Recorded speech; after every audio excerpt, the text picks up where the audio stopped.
Test, test, test.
Test, test, test 1 2.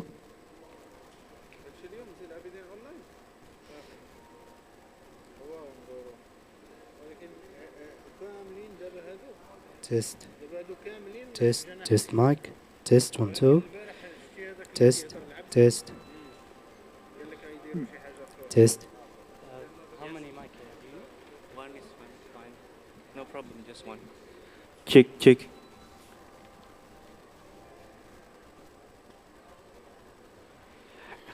We will start in around 10 minutes maximum.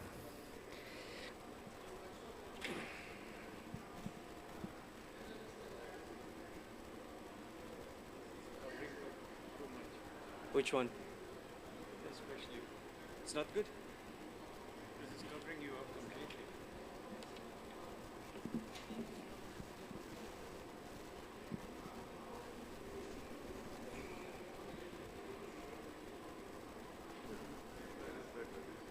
All right.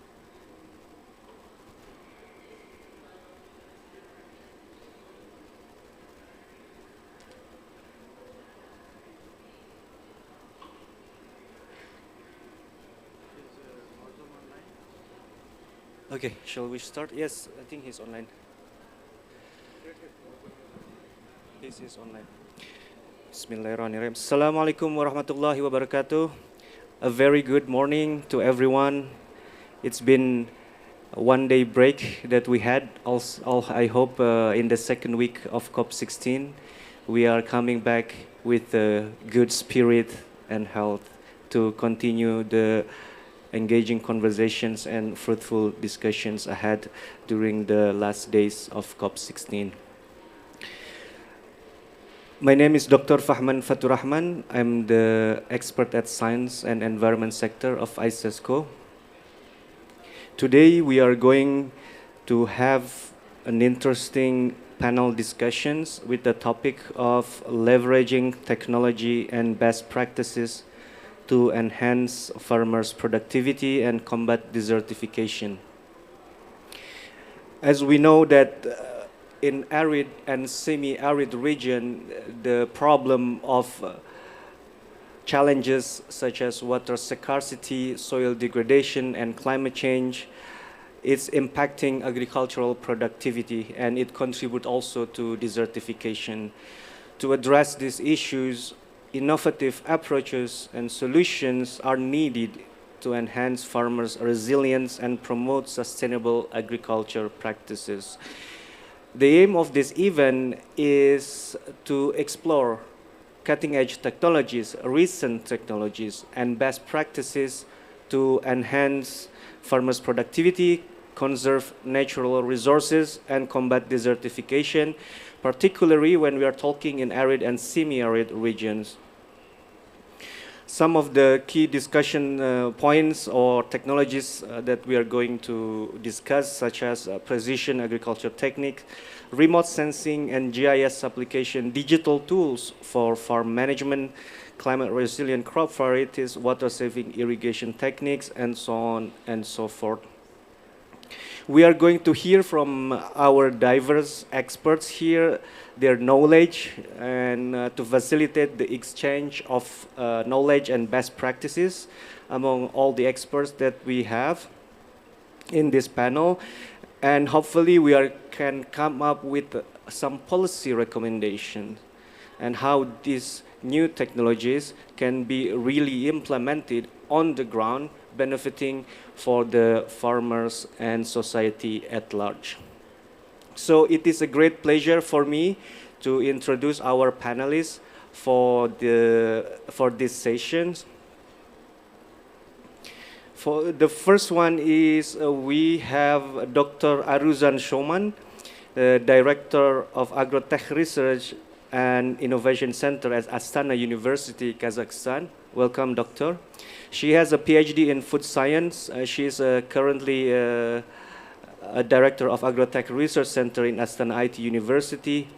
Aruzan is a bright young researcher with 10 years experience in research and development sectors. She is also a principal investigator of several projects in digital agriculture. Please come to join me. And then the second one is we have Professor Dr. Muazzam Ali Khan, who is joining us online. Let me greet Professor Muazzam. Hello, Professor Muazzam. Hello, thank you so much for inviting me. Professor Muazzam served as Director of Science and Technology and Director of the ICESCO Chair on Data Analytics and Edge Computing at Quad-e-Azam University in Pakistan. He is a distinguished scholar. He is renowned for his contribution to data analytics, edge computing, and their application in advancing technological innovation and sustainable development. We are still waiting if we can get a hold with Professor Muazzam at the moment. Okay. Yes, While we are waiting with Professor Muazzam, I'm going to... Hello, Professor Muazzam. Hello, I am online. I think you are muted. No, my speaker is on. My speaker is on. Can you check the speaker on your side? You are still muted? My mic is on. You're still muted. We cannot hear you. There might be some problem on your side. My audio is on. Just a second. Let us check if it is coming from us. Yes, I can hear you, and my mic is also on.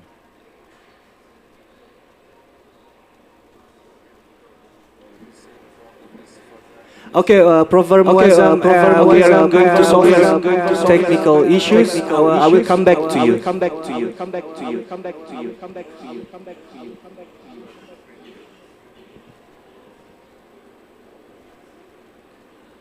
Can we change back to the backdrop?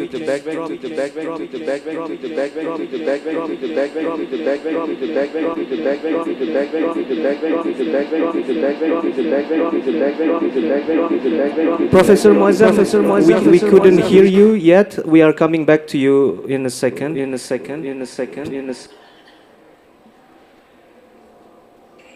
All right, I am waiting. All right. Thank you. So the next speaker is Professor Dr. Rahil Kamar. Professor Kamar is the head of the Science and Environment sector at ICESCO. Before ICESCO, he served as director or president of Comsats University in Pakistan. He is a renowned figure in science diplomacy and sustainable development. He leads initiatives at promoting innovation, education, and environmental resilience across ICESCO member states. His work spans fostering global collaboration, supporting technological entrepreneurship, and addressing environmental and climate crisis. Professor Kamar, welcome. Please join us on the stage.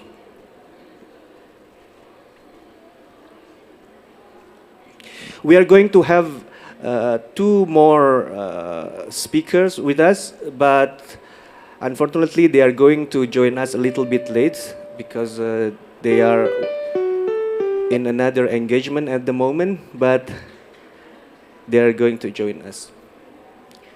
So we are waiting if the technical people is already managed to solve the sound problem for online participation. Can you hear me now? Can you hear me now? Okay, yeah, Dr. Muazzam, can you please say something? Yes, hello, Dr. Farman. Can you hear me now? Yes, okay, perfect. So, Dr. Muazzam, welcome. Greetings from Riyadh from all of us, and welcome to our session today. Thank you so much, and thanks for inviting me to this session. Okay, before we start with your presentation, I just wanted to ask you a little bit, like you are the chair of ICESCO in data analytics and edge computing. Could you please tell us a little bit about your role in this ICESCO chair? Yes, actually I am Director ICESCO Chair Data Analytics and Edge Computing, and under this chair, we received funding from ICESCO for different research activity, bring awareness sessions, conduct workshop and training, and publish our research work at the top journals and conferences. So we have a research group that we established in our university that consists of few faculty members, my PhD student, my master and undergrad students. So far we have published many journal papers, participated in many conferences, as well as contributed as keynote speaker in many conferences. I also have the honor to establish a link of ICESCO with Islamic Food Organization. And last time we have conducted a successful workshop in Almaty, Kazakhstan, with support of ICESCO. So we are actually looking forward to address the local problem of Islamic world and resolve them to the help of science and technology, specifically artificial intelligence, data analytics, and Internet of Things or edge computing. Thank you so much for your contribution in the ICESCO chair, Professor Muazzam. So, Sure. All right, I took over from him. I just wanted to point out that, what is the reason for ICESCO chairs? ICESCO is, as you all know, not a research organization. We provide some limited funding to our partners and others for different purposes. Most of our work is centered around capacity building and teaching new technologies to our member states, which are 53 countries spread over all the way from South America to Africa to Middle East to Asia. And we do capacity building and training and policy development for these member countries, and a lot of workshop on newer technologies also. So not being a research organization, we thought it would be appropriate that we establish these ICESCO chairs who would do research on certain topics like biomedical engineering, which is being done in Baku State University. Edge computing, you just heard Mozam works on that. And we have data analytics and business in NUST, which is another university in Pakistan, and remote sensing and machine learning in Sultan Qaboos University, and engineering and advanced engineering in University of Malaysia, and space sciences in the Space Science University in Paris. So that is the reason that to start these ICESCO chairs, so that they can work on these research problems and not only publish but also do capacity building of other member states on the subjects also. Mozam has done a lot of work in training students from other member states and conducting workshops. Similarly, our other chairs also do the same sort of things to build capacities in our member state on their subjects. Thank you. Thank you, Professor, for your elaboration of more about what is the chairs of ICESCO is doing, what are the purposes, and what is the expected contribution for the member states. Now we are coming again back to Professor Muazzam to deliver his presentation about artificial intelligence in food security and agriculture development. Professor, the floor is yours. Yeah, thank you so much. Bismillahirrahmanirrahim. First of all, I would like to thank ICESCO, Professor Dr. Rahil, and Dr. Adel Smada for inviting me to this talk. It's indeed one of the great initiatives taken by Saudi Arabia that how we can control the desertification of our land and use it for the positive purpose of human being. I will today discuss about the artificial intelligence and how AI can help us in the increasing the production and provide food security, as well as enable us to take in-time decision about our future. So here is a brief agenda of my talk. Here is my brief profile. I'm listed among top 2% scientists of the world. As discussed earlier, we are collaborating with the Islamic world, and we also have collaboration with the top institution of the world. Some research contribution you can see here that I have produced so far. Now coming toward artificial intelligence, what is artificial intelligence itself? So if we have a look to AI, it's actually human intelligence that is inculcated inside the machine, and that enable a machine to take fast-track decision, in-time decision, and predict the future based on the knowledge which has been provided by the human. So it's actually the acquired knowledge from human side based on that the AI tool or the machine decide. If we have a look to the world is now divided into pre-COVID and post-COVID world. And the post-COVID world is digitally more transformed than pre-COVID world. Therefore, we have to look at the requirement of post-COVID world and upgrade ourselves, our society, and our next generation to be ready for the challenges of post-COVID world. If we have a look, artificial intelligence by itself is growing daily on daily basis. And now we have different fields that include artificial narrow intelligence. That means it is more specialized, just like going toward perfection in particular area.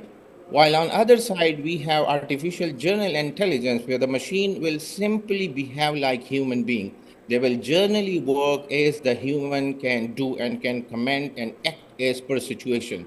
While the next form, which is still coming, that is the artificial superintelligence. And that's the stage where machine will overcome the human being and will perform in a much better way as well. And that is the stage that even we are going to implant a chip in human brain as well, that the human being will also become the superhuman.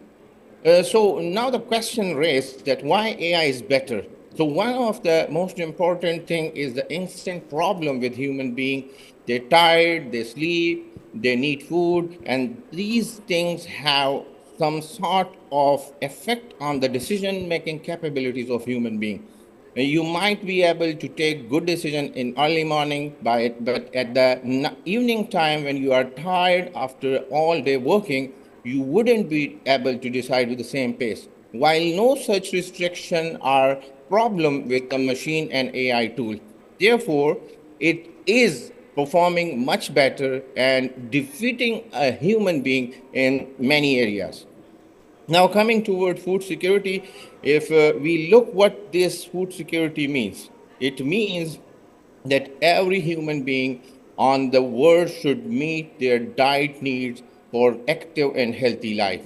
So now it's the responsibility specifically of the world leader, we can say, that they ensure the dietary needs of each and every human being that exists on their land.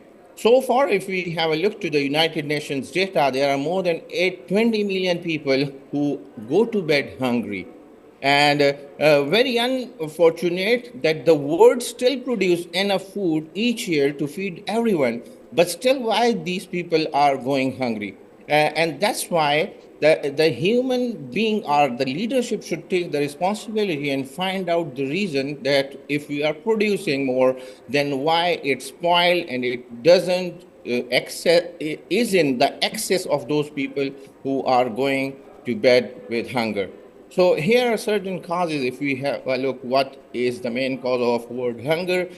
The first one is food wastage, and there are many things we can look at how many food we have waste in our society. The next one is poverty. The third reason is war and conflict.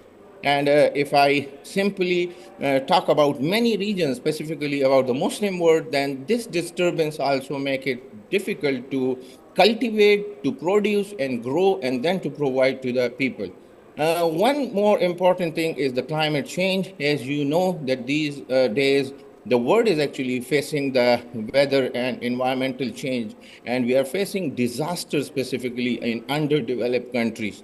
So that is actually multiplying or exponentially multiplying to stop them to grow and produce and provide to the people. And then we have the social inequality, unfair global trade, problem in governance and infrastructure, and then the unemployment as well, which is the major cause. Now, certain challenges in traditional farming, if I talk about the Muslim world, we are mostly going on the traditional ways of farming. And that's why we face this problem, which is because of rain, wind, and sun. Either we have excessive water, excessive wind, and excessive exposure to sunlight, and that disturbs actually the growth of our crops. Now, moving toward agriculture development, therefore, there is need that we should process and create such conditions that can fulfill the requirement of agriculture and provide us this potential for sustainable agriculture development. And for that purpose, we should use the modern technologies which are required these days, and the modern world is already there and using these technology. Precision agriculture, I haven't find these things, and we will discuss it, that why some countries are leading in the world of agriculture to these modern technology. Precision agriculture is actually using the IT technologies and these smart technologies which ensure that every crop should receive exactly the optimal level of water, wind, and the sun or light, you can say. And that is the healthy production of those crops, which will further ensure profitability, sustainability, as well as protection of our environment. So we are here proposing the artificial intelligence for good of those crops, of agriculture development, and overall to recover, or you can say to bring the agriculture sector on track for the Islamic world. Why we need AI-based farming? One of the most important thing is that we need accuracy, that how much it is water is required, how much sunlight, how much you can say water, as well as the the nutrients are required in that soil, and then we should produce them in that specific pattern as well as in that specific quantity. So here the impact you can see that AI can help us. The first one is, even if we grow something, then we need to categorize it in the best quality, the middle quality, and the lower quality. Then to prevent the spoiling of that food, we need the predictive measures and provide such mechanism that we can survive, or we can help those plants and final crops that they can survive for longer time. Even if there is any kind of damage, still we should identify it as early as possible and take the corrective measures. Here is the complete process, you can say, the application of AI in agriculture. And you can see that it started from weather prediction. And once it's the right time, then we start the cultivation of those crops. Then in real time, we monitor those crops and provide nutrients as well as protect them from pesticide and provide them the necessary water level. So this control of all these ingredients, which are important, enable us to maximize the growth of that crop. Then the precision farming, as I mentioned earlier, and then we use the AI robots, which help us to take multiple times a fruit from a plant.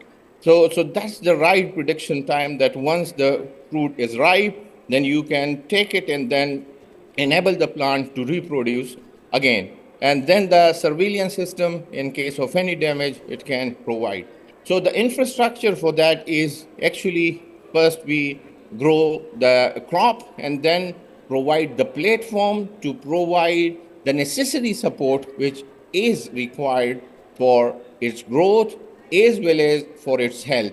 Then we later collect data from the sensor that has been deployed in the field, and based on that sensor, we do data analytics and take the decision. As mentioned earlier, if the growth is not up to the mark, then we should provide the medicine which has been required. If it's means affected by any kind of animals or birds, then what kind of pesticide we can use in that situation. And actuation is actually taking that action as per our requirement. Here you can see that we use an image processing tool to identify the disease in this plant.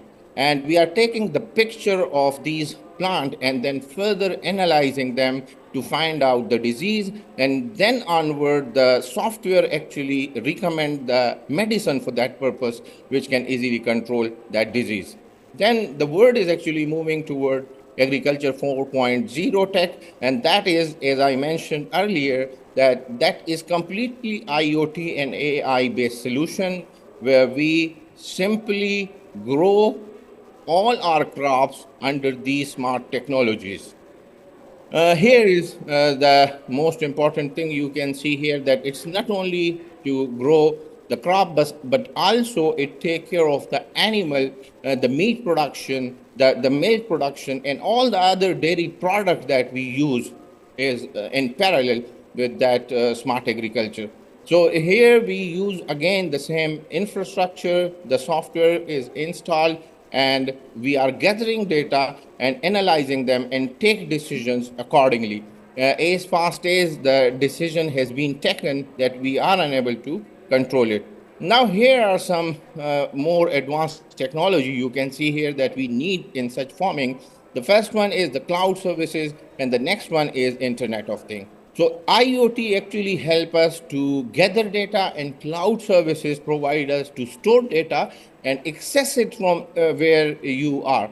Either you are in remote locations, still you will have access to that data, so you will be able to track, monitor, and take action as per your requirement. Here is the infrastructure of that IoT-based agriculture, and you can see that the field is deployed with sensor and IoT devices, and the farmer has been installed what the next action he should take, either with respect to farming, with respect to water, with respect to pesticide, and with respect to any other medicine. Here are some direct and indirect sensor monitoring. You can see here, if it's in the initial stages, then this is actually indirect sensor, and it's in the form of temperature, humidity, soil ingredient, and so on.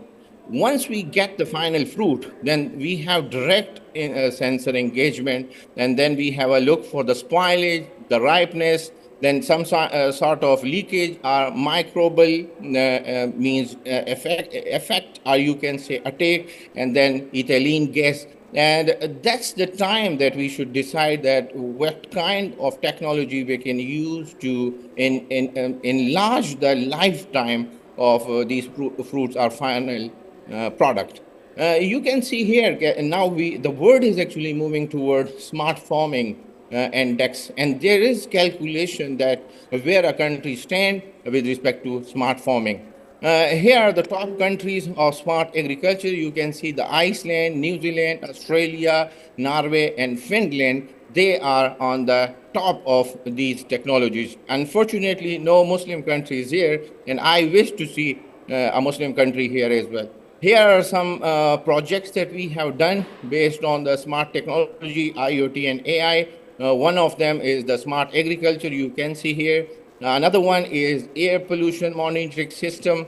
Then we have the water quality monitoring system. Look at this, the health of the final crop also affect on the quality of water that you are providing. Then we have another project that is cattle health monitoring that is directly related to the dairy products and dairy platform. And then the waste management system, IoT-based waste management system. And we have done these projects under the ICESCO chair platform. Here are the top 10 countries, and you can see here that those who invest on artificial intelligence, they are still enjoying the final outcome of these technologies. US is on the top, and China is next to them. And if we look at the budget allocation of China and United States, so the budget allocation is much higher than the rest of the world by just these two countries. So all those who invest in AI is earning from that. And next one is that we have to take care of the ethical use of these AI technologies. Everything is not fine with AI technologies. There are some failures. So that's why the new trend which is coming is responsible AI. There are some failure of these AI future prediction, and the case is actually Nokia, which was the world largest cellular company, and today it's no more in the competition. So the reason was the wrong prediction of the future, and they didn't upgrade themselves as per requirement. Our country, Pakistan, is also trying to use artificial intelligence specifically in the smart farming and increase the productivity. Pakistan is actually an agricultural country, and that's why they are focusing in this area more.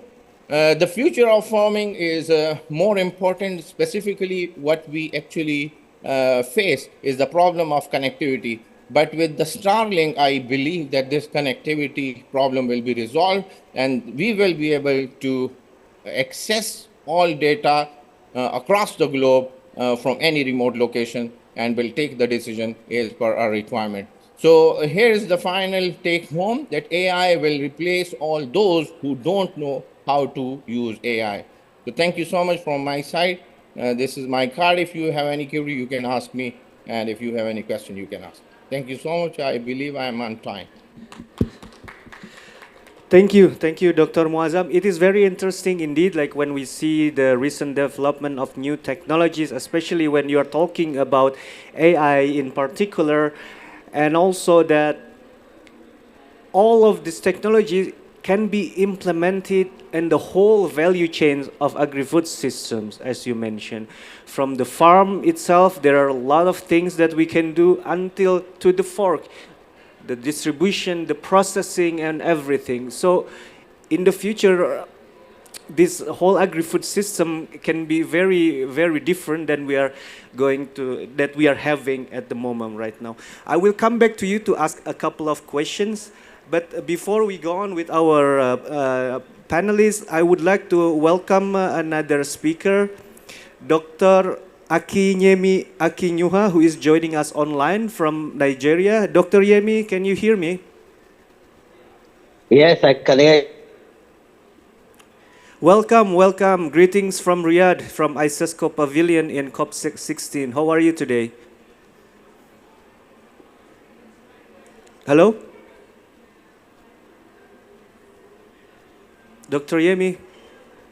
All right. Dr. Yemi is the technical advisor to the Ekiti State Government in Nigeria on green economy and ecological matters, advising on circular economy, climate change, nature positive infrastructure development, climate smart agriculture, waste management, carbon projects development, and so on. He superintends over also mainstreaming ESG approaches and climate consideration into all sectors of the state economy. So Dr. Yemi here is the person on the ground also who is implementing a lot of projects in Nigeria, especially in Ekiti State. We will come back later with Dr. Yemi, but now I would like to have our second presenter, Dr. Aruzan. So we had a productive session yesterday. We discussed about how smart cities can contribute to addressing the challenge of land degradation and climate change. This is particularly relevant given that the urbanization rates in our member states is higher than the global average. In several countries, we have observed a concerning trend of declining agricultural productivity, driven in part by reduction in the labor, available labor, or there is a labor shortage. This trend is likely to persist in the coming years unless targeted intervention are implemented in rural areas. So this also poses growing need to produce food not only as traditionally from the farmland in the rural areas, but also we need to grow food from the urban environments. So today we are fortunate to have Dr. Aruzan with us, who she will have a presentation about urban farming, maybe in the vertical agriculture, farming technologies. So I will give the floor to Dr. Aruzan. Floor is yours. Thank you.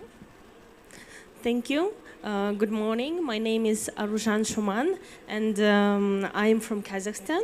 I'm a director of the Agrotech Research and Innovation Center in Astana IT University, located in Astana, in the capital of the Kazakhstan.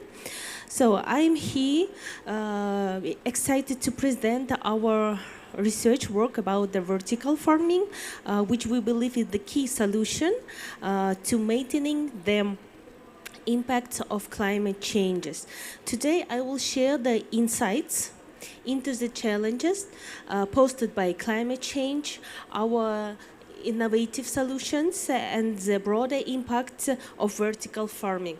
So I think that my presentation, okay, I will continue. So let's begin by understanding why this is crucial for Kazakhstan and beyond. So here in the overview,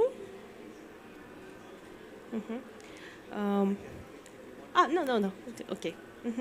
Here the overview, what we will discuss today, we will start from the introduction of the Astana IT University and the challenges of the climate change, and the next I will discuss about our research projects. Focused on vertical farming technologies and about the prototype and market insights. And finally, I will walk you through our prototype and contributions to sustainable development goals. So, introduction, I will talk about Astana IT University briefly. It is a modern university, young and a modern university, founded in 2019 in Astana. Our research centers are committed to addressing these presenting issues through the technology and the innovations. So, University is located in the Expo 2017 in the center, alongside with the Astana International Financial Center and also the Astana Hub, which produce and supports lots of tech startups. Here on this slide, you can see the mission of our university is training the highly qualified personnel in commercialization of the research projects in ICT sector, and also the vision. Here also I would like to talk about the research centers in Astana IT University. It starts from the AI Research Center, Smart City and MedTech, and I am here to present the Agritech Research Center. So, the mission of Agritech Center is to develop and improve innovative agricultural technologies. We have a team that have a good excellence in the grant funding in the field of digitalization of the agro-industrial complex. So, Kazakhstan is the world's largest landlocked country, faces unique environmental challenges, including desertifications and dependency on the neighboring in water resources. These challenges are exacerbated by climate change, making it vital to us and to innovate the new technologies to implement in Kazakhstan. So, as a country is vulnerable to climate change, Kazakhstan is warming faster than the global average. Here you can see almost about the 78% of our land faces the degradation and water scarcity in the present state. These issues demand immediate and innovative solutions to safeguard our agricultural productivity and livelihoods. So the agricultural sector is particularly at risk. So projections indicate the wheat. Here we can about the benefits of the vertical farming. So here we can see the agricultural sector is particularly at risk. Projections about the yields of the wheat can be dropped up to 50% by 2050 due to the heat and the moisture loss.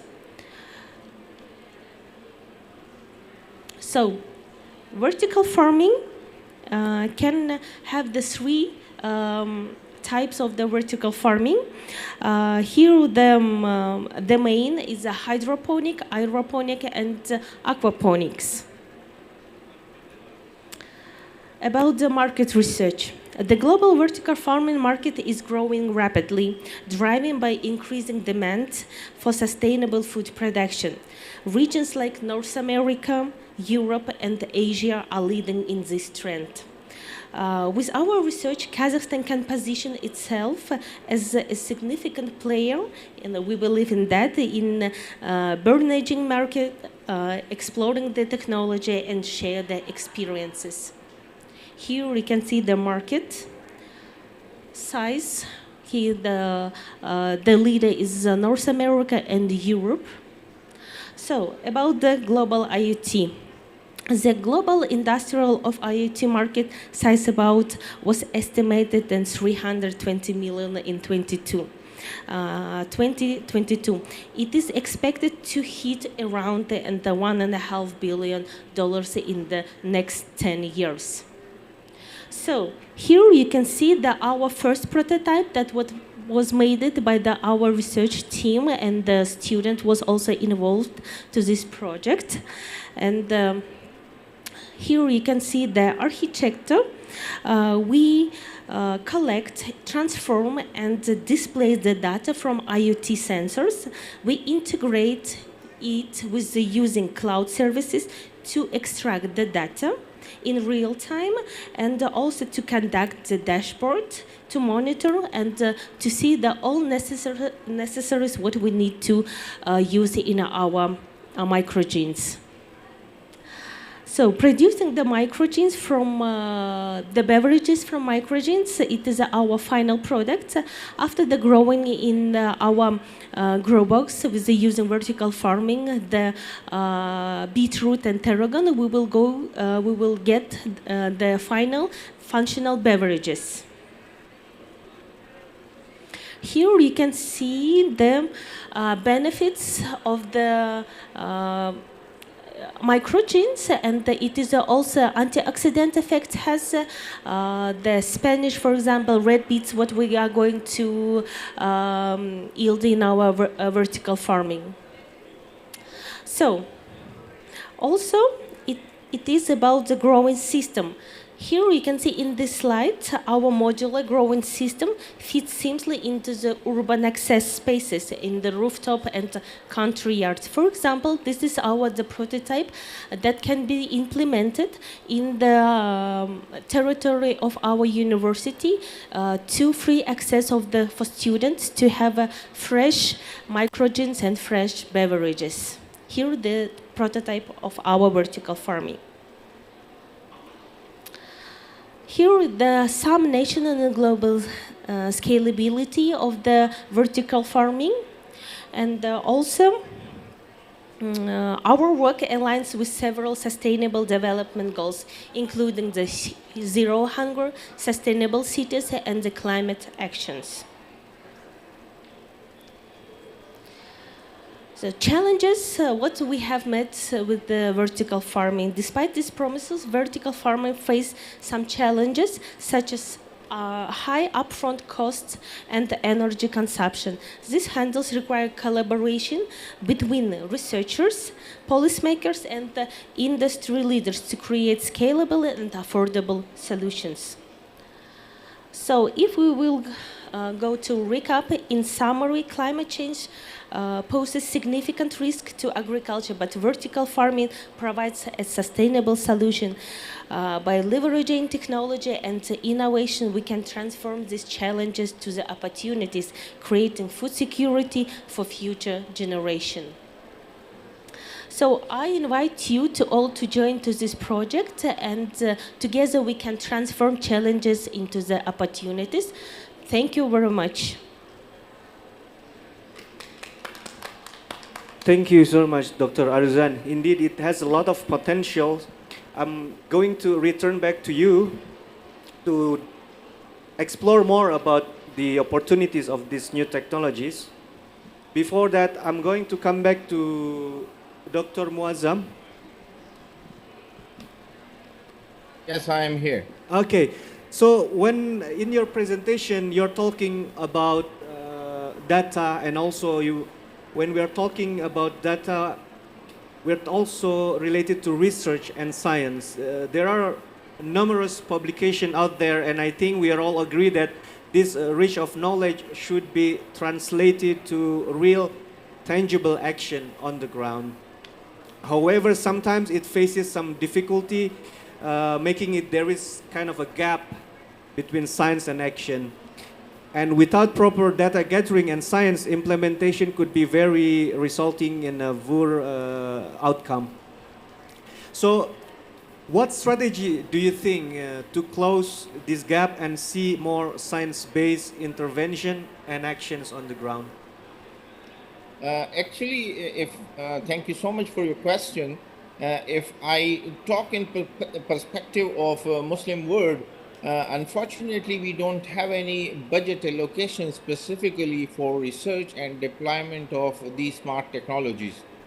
So we should allocate budget for deployment and implementation of these small tools in agriculture and farming, specifically in Muslim world.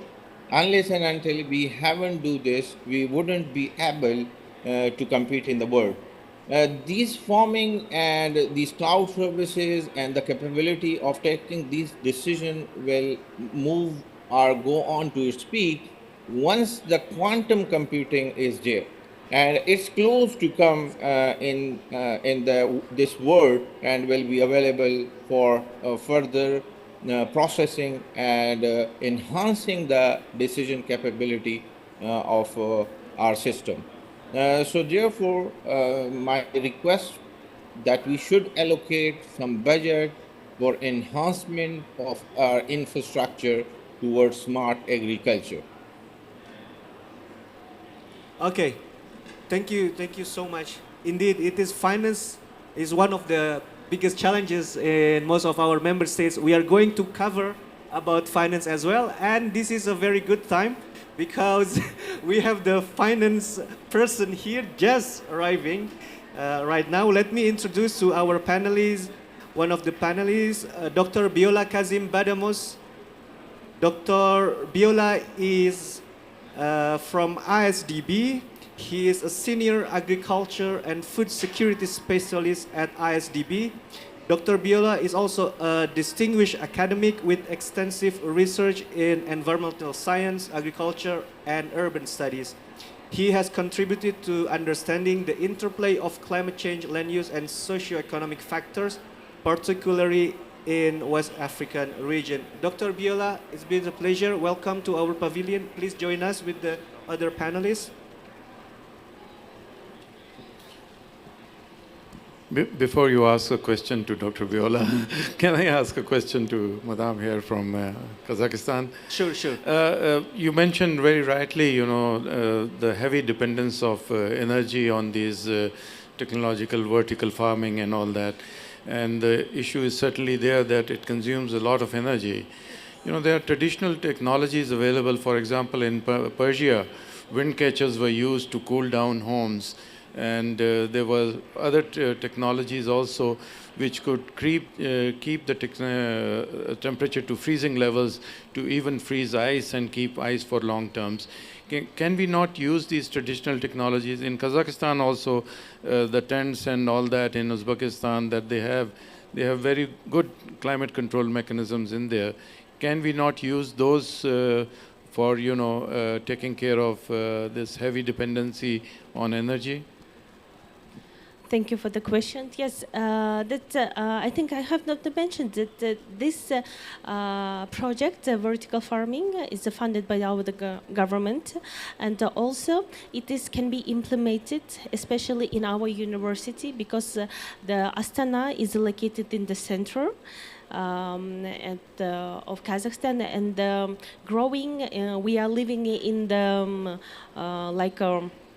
jungle with the high skyscrapers and so on, and because we don't have the access for the fresh fruits, for the fresh microgreens, so that's why we decided to create this vertical farming to access to our students. And also the Kazakhstan have the good climate for using the traditional, also in the south part of the Kazakhstan, and also the north part of the Kazakhstan can good climate change for the animal husbandry. For example, the south part of the Kazakhstan is good for the plant. But Astana is located in the center of it, and we are going to implement this vertical farming in the city of the Astana, in the yardhood, and also the rooftops. Also, so I think Okay, thank you so much for your elaboration. So just for the people that just joining us right now, I want just to review what we have talked about. We have talked about the emerging technologies that is available at the moment on the ground. We talk about AI technologies in agriculture sector, and we talk also about the vertical farming, which is supporting the urban agriculture. Now I want to move to Dr. Yemi, who is joining us from Nigeria. Dr. Yemi, can you hear me? Yes, I can hear you, Dr. Okay. Kraman. Good morning. Good morning. Unfortunately, Dr. Yemi couldn't show his video right now because he is still on the moving between cities. But we are a pleasure to have you with us right now. So we have seen some presentation about these all emerging technologies. What do you think about all of these technologies? And have you seen any implementation in your region particularly and what is the outcome? Thank you very much. And I must say, very brilliant presentation by Dr. Muazzam. and also Dr. Asran from Astana. Very brilliant presentation. And yeah, I learned a lot from Dr. Muazzam around artificial intelligence and deploying it to farming systems. But like someone said, before we delve deeply into artificial intelligence, so we also need to take care of natural stupidity. And that's around building basic systems that can cater for our agricultural systems, having the basic data infrastructure that can collect data from farmers, from everybody within the value chain, and make that available for the entire sector, so that decision making will be faster, and also inefficiencies will be eliminated. I will come from the perspective of linking agricultural productivity to reducing desertification, e.g., increasing afforestation. And the example I'll be giving is the example from our state. About 2-3 years ago, we did a forest regeneration project, and we found out that the places where we had a higher survival rate of trees were the areas where we had an active farming community. And that basically told us that to have a higher success rate in future afforestation projects to reduce desertification, we needed to onboard farmers, and not just farmers. We needed to get young people back into the farms to get them interested. The interesting thing about what's happening in our state is typically tropical rainforest with some Guinea savanna at the northern parts of the state. But because of farming intensification and also because of climate change, the area that used to be covered with trees have become kind of semi-arid. And so we know we needed a strategy that combined farming activities with afforestation to solve this problem. And then on top of all of this, layer it with technology enablement to enable faster, increased productivity. And again, we wanted to engage the young people. If you're going to be using technology, you have a higher success rate, a higher engagement rate when you involve young people in technology. And because we found out that a lot of young people are deserting farming, and then lots of older people were left on the farms who did not have the energy and the strength to do farming activities. So what did we do? The idea was to introduce tech into farming, and also enable the tech to enhance productivity. And the basic things, sometimes you need to go back to the basics. And what was the basis we focused on?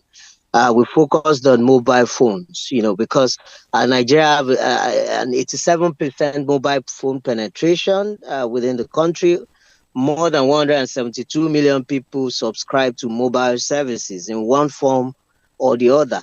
And we have about 103 million internet users. So it was a no-brainer for us to say that the basic thing to start with is to start with a technology that enables mobile phone use for agri productivity.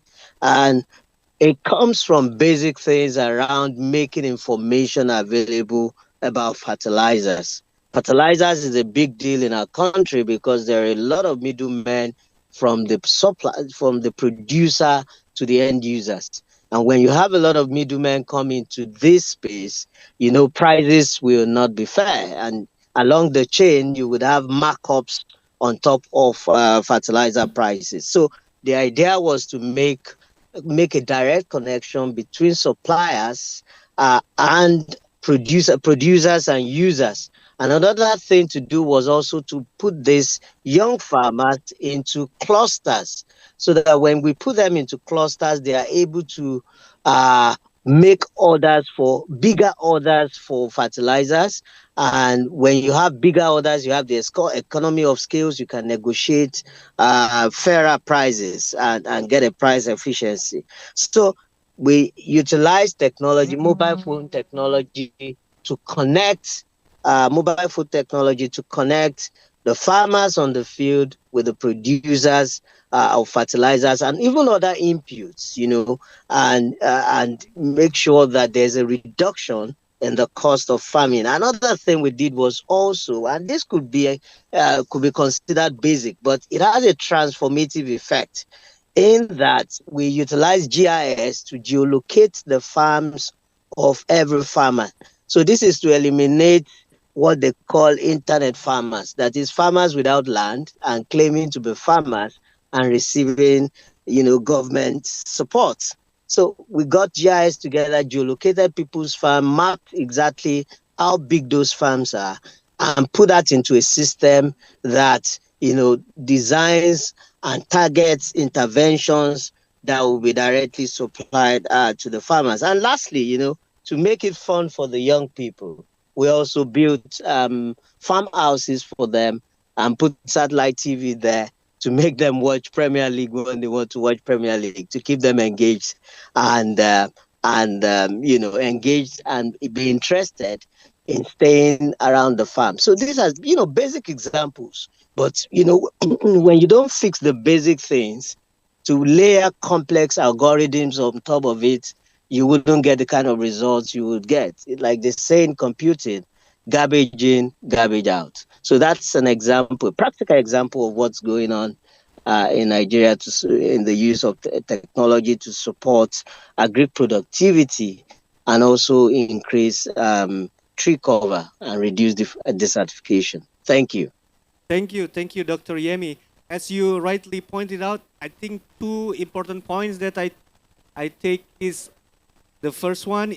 You always mention about how important it's about this community engagement, involving young people, women, vulnerable communities on the ground, to how they can also get benefits from these all new technologies.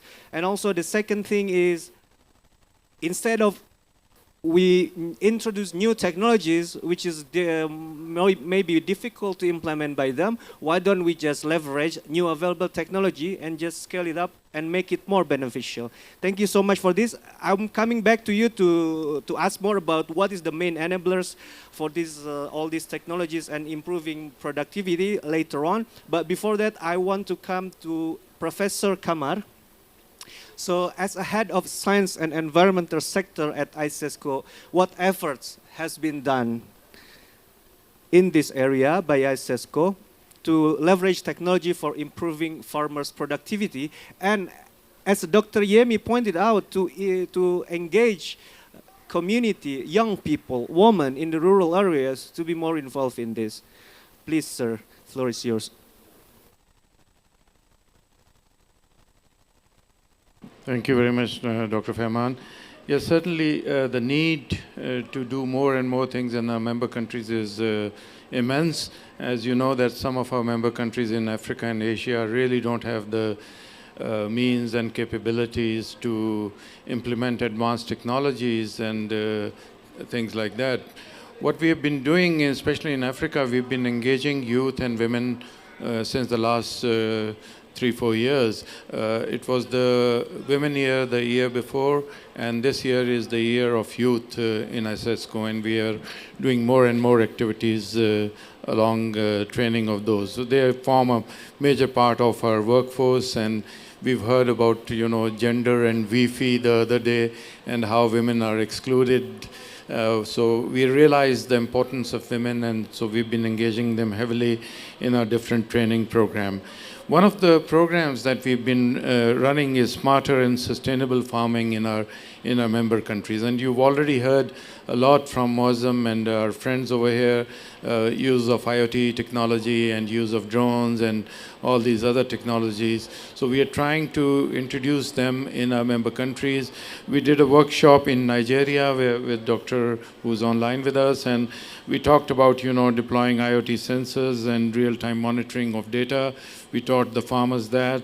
And also, data insight and data analysis is a very important thing. If you can't analyze the data that you're getting out of IoT, gathering all sort of data is basically not going to be very effective. So in Nigeria, we concentrated on especially combating soil degradation. We see a lot of soil degrading over there, which results in poorer and poorer crops. So we used IoT and other technologies to assess the level of the soil degradation, and also optimizing water and using drip irrigation and ensuring using IoT biosensors, ensuring that we are not over watering our crops over there.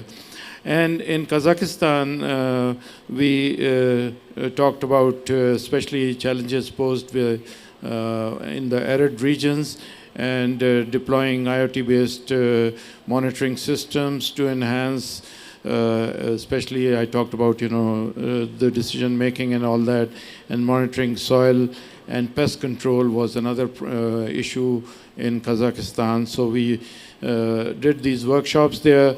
We trained about 330 trainees, and in Kazakhstan, especially 5 countries were involved. We had Uzbekistan and Tajikistan and Kyrgyzstan trainees from there also.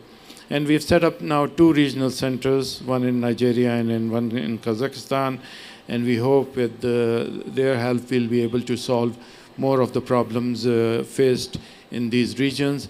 And like I said, our focus is youth, and a doctor from Nigeria very well pointed out how to engage youth, put up satellite dishes in there.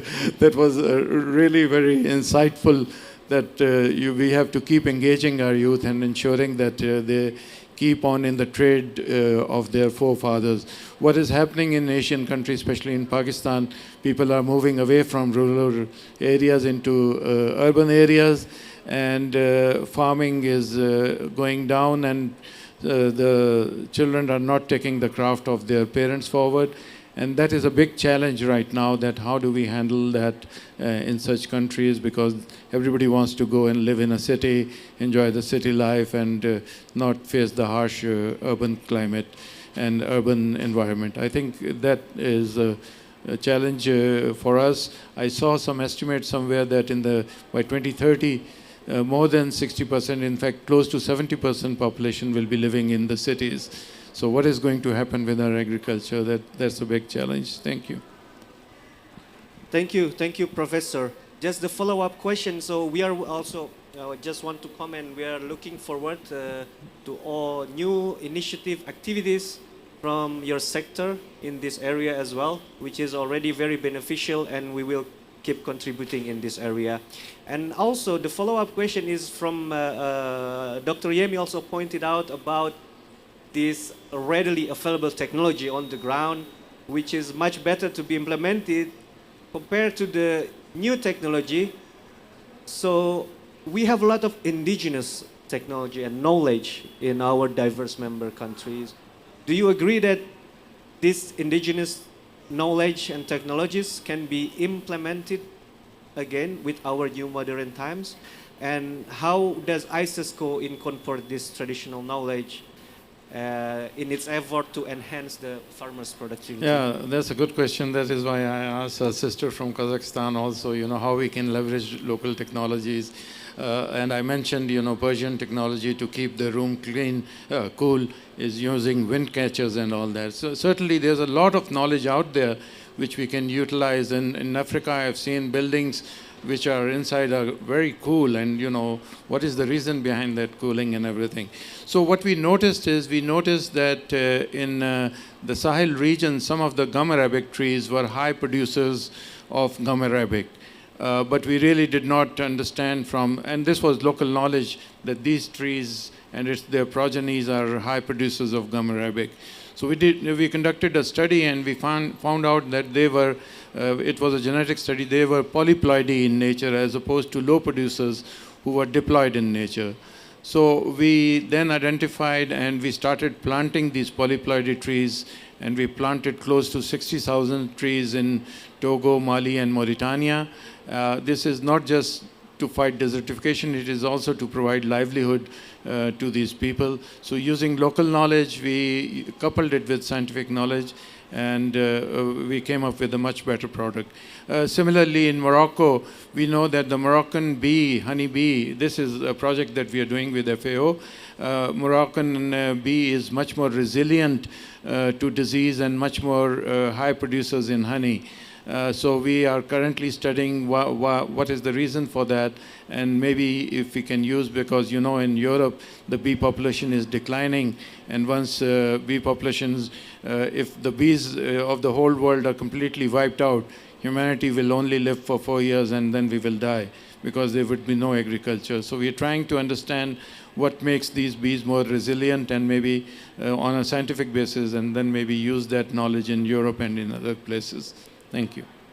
I totally agree with you, Professor, that the modern technology and indigenous knowledge and indigenous technology can be like complementary on each other, and we can use that to our benefit for increasing productivity of agriculture sector. Now I'm going to come to Dr. Biola. So in our conversations from all the panelists, we touch upon this finance. Finance has been pointed out as one of the most challenges or issues in our member states for introducing these new technologies. So I would like to know is, in your role in ISDB, what is the bank has been doing to support these initiatives in member states? Are there any specific strategies by ISDB in this area? Please go ahead. Yeah, thank you very much, Dr. Fan, and also want to apologize for coming late. I had another session and I had to rush here. Thank you for the question. But before I respond, I also want to quickly align with what Prof said. I mean, we just finished a session on, actually, we're Islamic Development Bank, FAO and IFAD, developed a report on mapping technologies that can actually support climate smart agriculture. So basically, about close to 250 technologies, both indigenous technology and the technology that are being used currently, were mapped and analyzed to look at the technology that are best suited for different, to support climate smart agriculture. So just to support what Prof said, a lot of local technology are still doing great work and also supporting the farmers to be resilient to climate change impact. So going to the question, I just want to give a quick overview of some of our, I would say progress in the Islamic Development Bank. So, we realize the importance of climate change and how climate change is impacting our member countries. So in 2019, actually, that was when we actually had our climate change division to start basically mainstreaming climate action, building resilience of our member countries, and also involving in green growth as well as leveraging resources. And in 2020, 2025, we developed our climate action plan. Basically, our target was by 2025, we want to mainstream 35% of our activities to be climate compliant. But interestingly, by 2023, we already achieved 46%, so which means we have already surpassed our target 2 years ahead of time. So, and also, our strategy in Islamic Development Bank, our strategy is strongly aligned to climate action. In fact, the theme of the strategy is to focus on building resilience and driving green economic growth. So in the Islamic Development Bank, what we do basically to address the resilience of our member country is, because usually we deal with our farmers, let's say our member countries, by implementing projects. So most of the time, our impact is through our project that we implement in the countries. So what do we do is that we ensure that the projects are climate compliant, so climate proofed, and we ensure that they are resilient to impact of climate change. So how do we do this? When we have a project to be designed, we make sure that at the onset we conduct climate risk assessment. So what does that mean? We have a climate risk tool that we use, and we look at the location where the project is to be implemented. So using the climate risk screening tool, it tells us what are the potential climate risk in that environment. Is it flooding? Does it have high potential for drought? Does it have high potential for high precipitation, which is connected to flooding? Based on the risk screening tools, we are able to understand the risk that is prominent in that location. And based on that, we come up with various adaptation strategies, which is to address the risk, which could be either to ensure that when we are constructing, if it is an irrigation area that we are developing, we need to strengthen the quality of materials to ensure that even when the rainfall or when the precipitation goes beyond the expected, the infrastructure are able to withstand that. And by so doing, the farmers' means of livelihood are sustained. In addition to that, we also, as part of what we do to also protect our farmers, our beneficiaries, basically is that we also have a tool which we call the economic and social safeguard policy. Basically, the whole idea is to ensure that our support, our financing, our investment are sustainable and financially sound. We protect the interest of our farmers. We know most of the time when you build a new land, you say land development, usually irrigation, most of the time you may have some farmers whose means of livelihood will have to go with it because you are developing area. So our economic and social safeguard policy allows us to move the farmers to a new location or to compensate them with what they have lost. So that way their interests are all protected. So in addition to that, we know the importance of women. Women are the main contributor to farming, but actually they get the least reward when it comes to agriculture.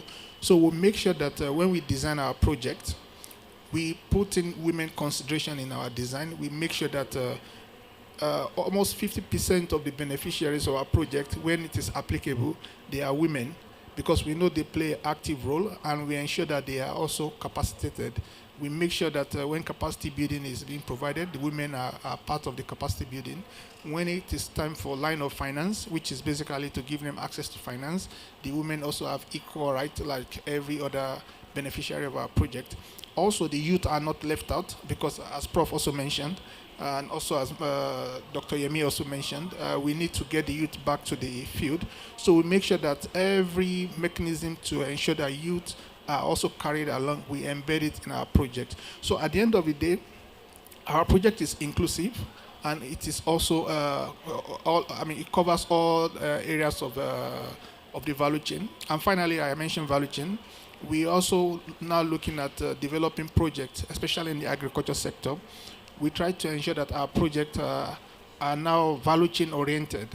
We are not just fixing production only. We are not fixing productivity only. We are fixing every segment of the value chain, so that at the end of the day, when the farmers, when they produce when they have their produce, when it is produced, there's a market that is available for them to sell their product.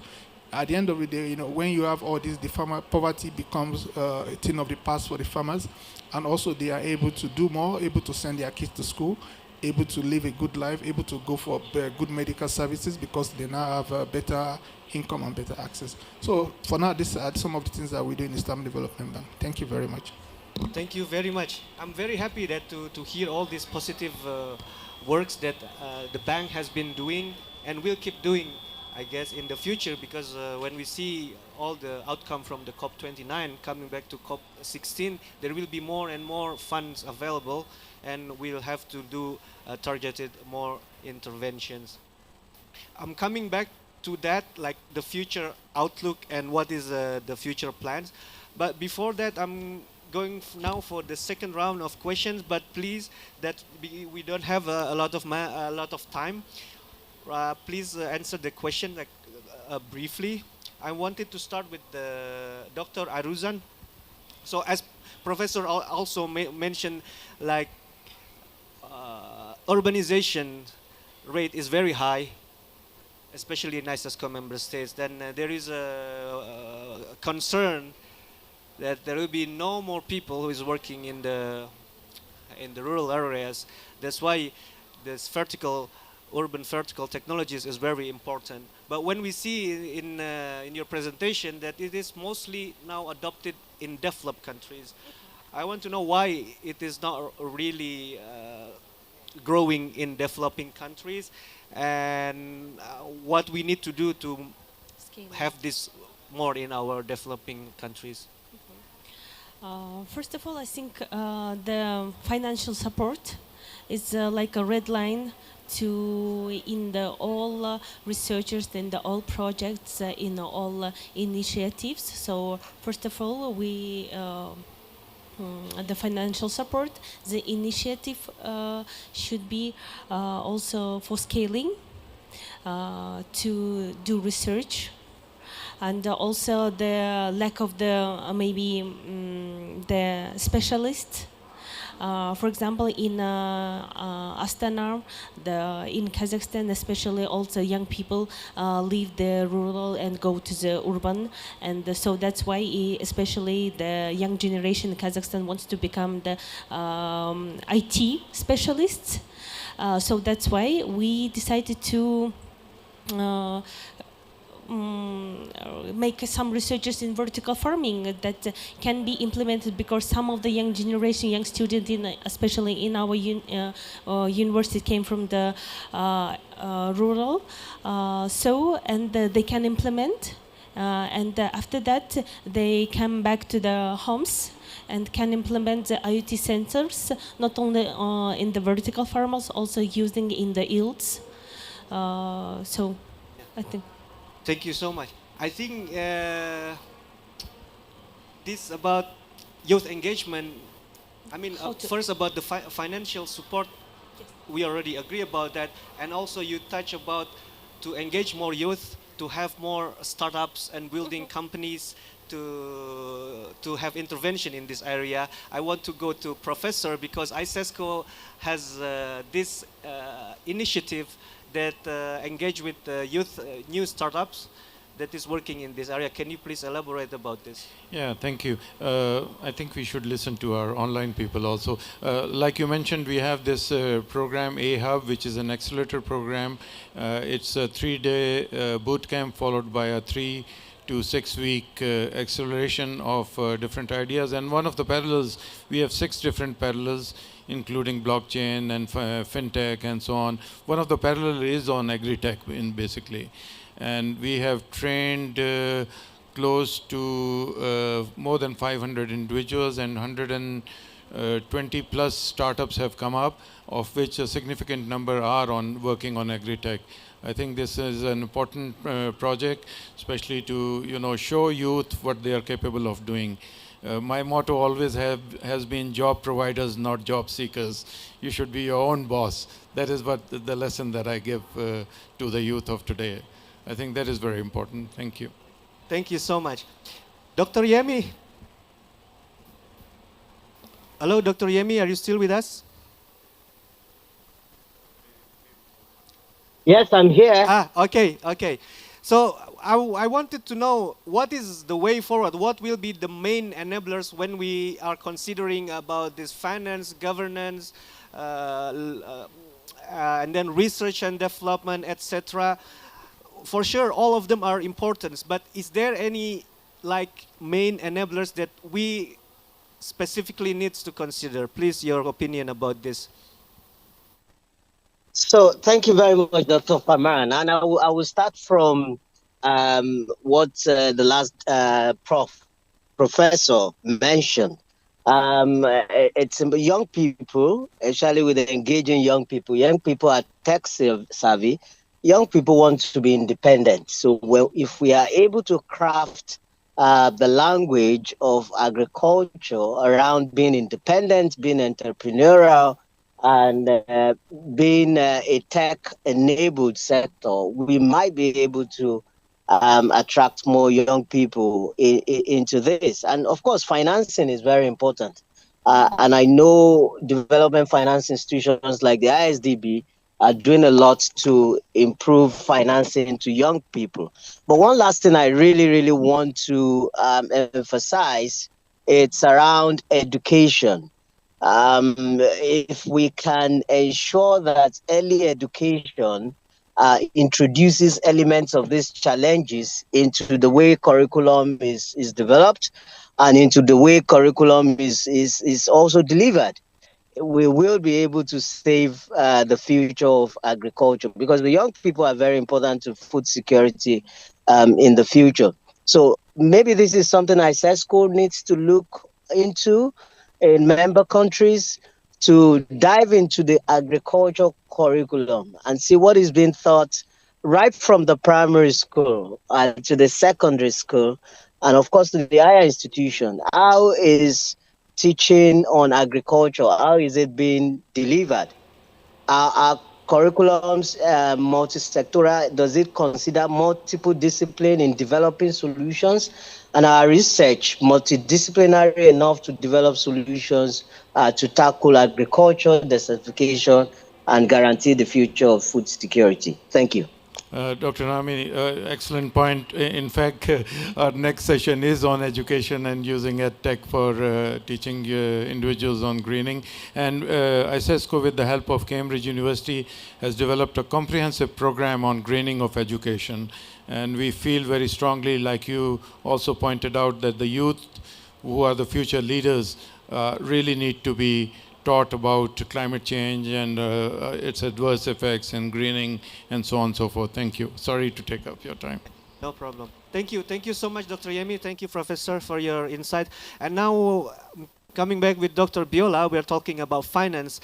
So as an MDB, when you see the current investment and in climate change in general, what do you think about this? Do you think there is a lagging behind? Do you think the financial that is pouring into the market is not enough? And when we see from the outcome of COP29, what is the future expectation? And is there any specific strategy from ISDB to engage more with other partners to leverage more about this momentum? Yeah, thank you. Thank you very much. Let me start by saying that the finance is not enough. We need more. And we could see always need more. And I think what we asked for we did not get all that we wanted during COP29. We had to settle for certain, but it was not exactly what the developing countries wanted, but at least they got something. So in the Islamic Development Bank, like I said earlier, we have not taken climate action for granted. We really put in a lot of effort, and like I mentioned earlier, our climate action plan, which we put at 35% in 2025, we already achieved 46% in 2023. So we are already doing a lot, but we are going to be doing more. And doing more means that we want to mobilize more finance using different kind of mechanism. And one of the mechanisms is through our green sukuk, which we want to issue more of green sukuk so that we can have more affordable and sustainable finance for our member countries. Also, we want to be leveraging on finance from the Global Climate Fund, which the Islamic Bank Development was just accredited, so that we can get more concessional financing for our member countries. As you know that most of our member countries, they are from the global south.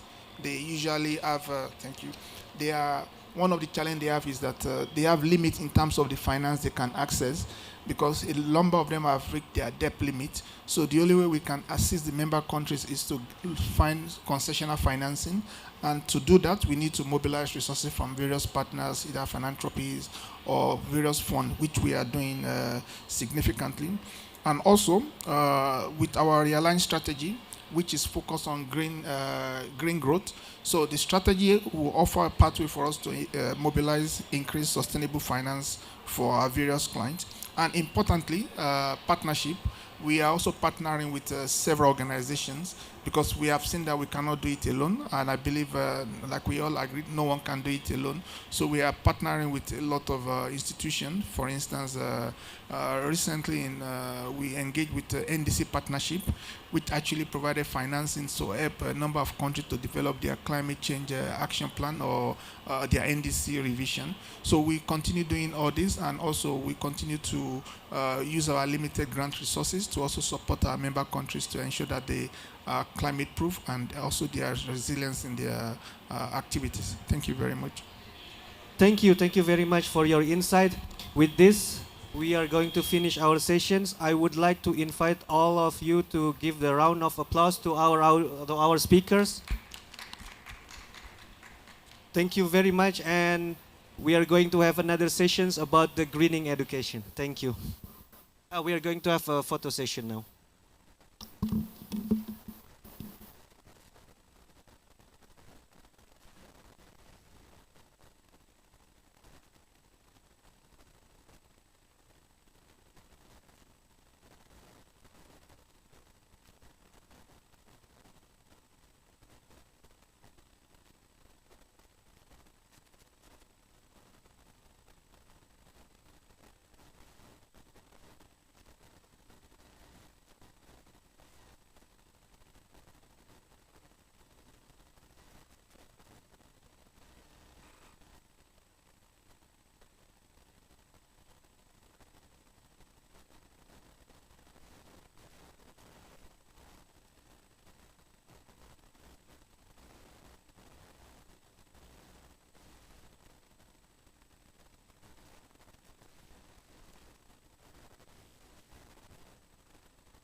Hello.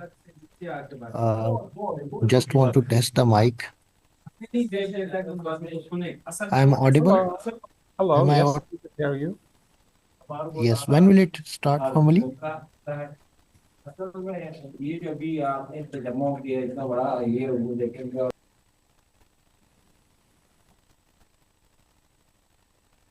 Hello, Faisal. Is Excellency Vani online? Is he there? Cannot hear me. Yes, Secretary Saab is there. I'm giving in the law. And does he have a presentation to give? No, I'm not. I don't have a presentation, but I'll speak. Okay, great. So, We can take Secretary Saab on the screen because the first question will go to him. Give him the screen.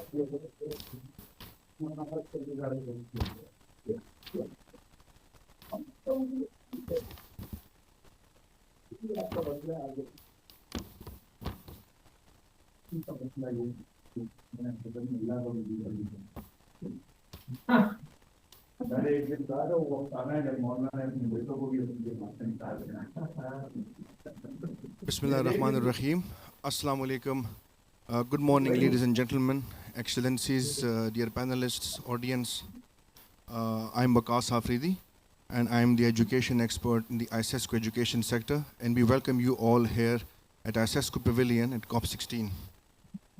Today's panel is titled as, the topic is EdTech for Climate Change Education and Empowering the Generation Next for Environment Leaders.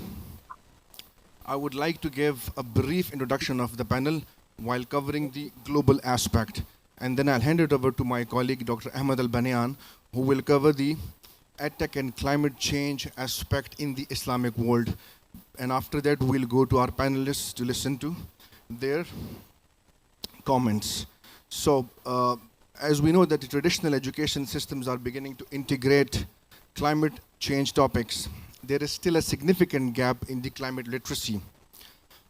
Data in 2023 survey by the International Institute for Environmental and Development found that only 40% of young people worldwide feel well informed about the causes and impacts of climate change. And as we know that the youth bulge in many developing countries which are at the adversity of climate change is huge. So this less number of percentage is not good. This knowledge gap is particularly pronounced in developing regions, as I've mentioned, where limited access to educational resources further exacerbates the challenge. This is compounded by the fact that 1.7 billion young people globally are still not sufficiently equipped with the knowledge and skills to tackle environmental crises and, of course, the sustainability issues. Educational technologies, we call them EdTech, have the potential to dramatically transform how climate change is taught and learned. By leveraging digital platforms, virtual simulations, interactive tools, and artificial intelligence, EdTech can help to bridge this gap in knowledge.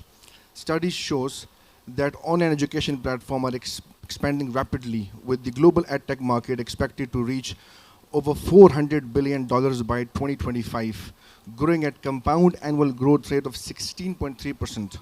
This growth presents an unprecedented opportunity to harness technology for climate change education on a global scale.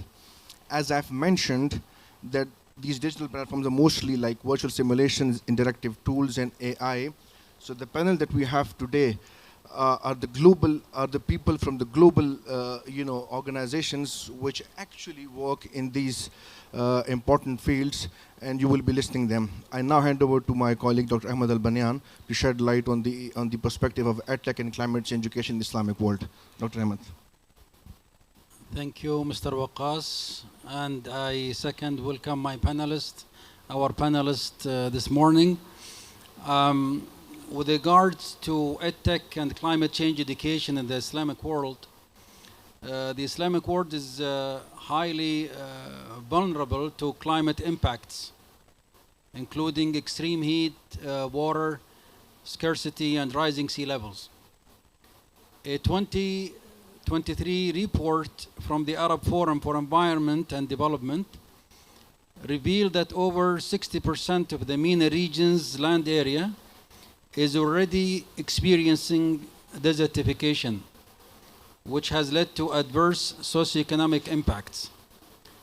As a result, the need for targeted climate education solutions has never been more urgent. While efforts to integrate climate change into educational systems are growing, only 35% of schools in the MENA region currently offer climate-related content in their curricula compared to a global average of 45%. In this context, EdTech can play a transformative role in filling the gaps in the climate education. Virtual platforms, online courses, and mobile applications tailored to local context and languages have the potential to reach vast numbers of young people, helping them understand the realities of climate change while empowering them to take action. With the MENA EdTech market projected to reach $2.3 billion by 2026, there is significant opportunity to scale up climate education through digital innovation. By focusing on digital inclusion and investing in EdTech solutions, the region can foster a generation of climate-conscious leaders equipped to address the environmental challenges ahead. In our session today, our objectives are to explore the role of EdTech in advancing climate change education. 2, to highlight innovative EdTech solutions. 3, to foster collaboration across sectors. 4, to empower youth for climate action. And finally, to discuss challenges and provide some solutions. And it's my honor to begin with our first panelist, His Excellency Mr. Muhyiddin Wani, the Federal Secretary from Ministry of Education and Professional Training of Pakistan, who is with us online. Your Excellency, recently we have seen a revolutionary development in school education and technology sector in Islamabad. So in Pakistan, what are the main challenges in incorporating climate change education into the curriculum, and how can EdTech help address these challenges? Also, what role do you see for government policy in supporting the integration of EdTech into climate education at the national level? And tell us about your EdTech reforms, Your Excellency. Thank you very much. Very kind of you for giving me the opportunity to talk about the education initiatives of the federal government in the Islamabad Capital Territory and beyond. And prior to this assignment, I was Chief Secretary Gilgit-Baltistan, where it's a northern part of Pakistan and it's full of victim of consequences of climate change. You can see if you go through the data, a lot of GLOF-related floods, flash floods have disrupted normal life of Gilgit-Baltistan, their road travel, their education. So without contributing a single penny, a single carbon footprint in the world, they have been affected by this climate change. So I was very concerned about this. So I did a lot of EdTech intervention in Gilgit-Baltistan to open up students different avenues for learning about climate change and other events. We started promoting post-COVID imparting smart school system in Gilgit-Baltistan, where we introduced a digital LMS system in all the higher secondary schools and started expanding it in middle and primary schools also. These EdTech initiatives were all 90% offline offline mode because of the lack of connectivity in the remote valleys of Gilgit-Baltistan. So that was our focus of intervention those days. There we engaged different EdTech partners to promote environmental literacy in Gilgit-Baltistan to design certain project-based activities. In the future, we have now engaged through partnerships a whole firm to design an environmental for living program through an EdTech solution, and which will be ready in next 2-3 months. In Islamabad also, we have started EdTech initiatives in almost every school. And now you can see, whenever you want to visit Islamabad, you will see smart schools being introduced, smart classrooms being introduced in all the schools of Islamabad. And now the kids are being opened up to learn more through these EdTech education initiatives. So things have been rolled out on a very fast track. EdTech is one component, and there are many other initiatives, school meals programs, health interventions. It's a 360 degrees approach which is being imparted in these schools. And climate change education is one part which has been embedded now in our curriculum. I would share this thing in detail through my colleague Waqas Afridi, who is sitting next to you. So we are on the right track. We have made it part of National Emergency Task Force also, where climate change education and EdTech revolution is being used as a tool to address the challenge of out-of-school children and promoting environmental literacy in addition to financial literacy and entrepreneurship. So because climate change has the impact on our economy also. So things are being rolled out. We are building up partnerships with private sector, the multilateral sectors, government support, non-profit sector. And inshallah, we will work on it and we'll seek guidance from all our global partners also. So this is from my side. I will share a very detailed report with the team also so that you can go through our initiatives in detail, backed up by your evidence.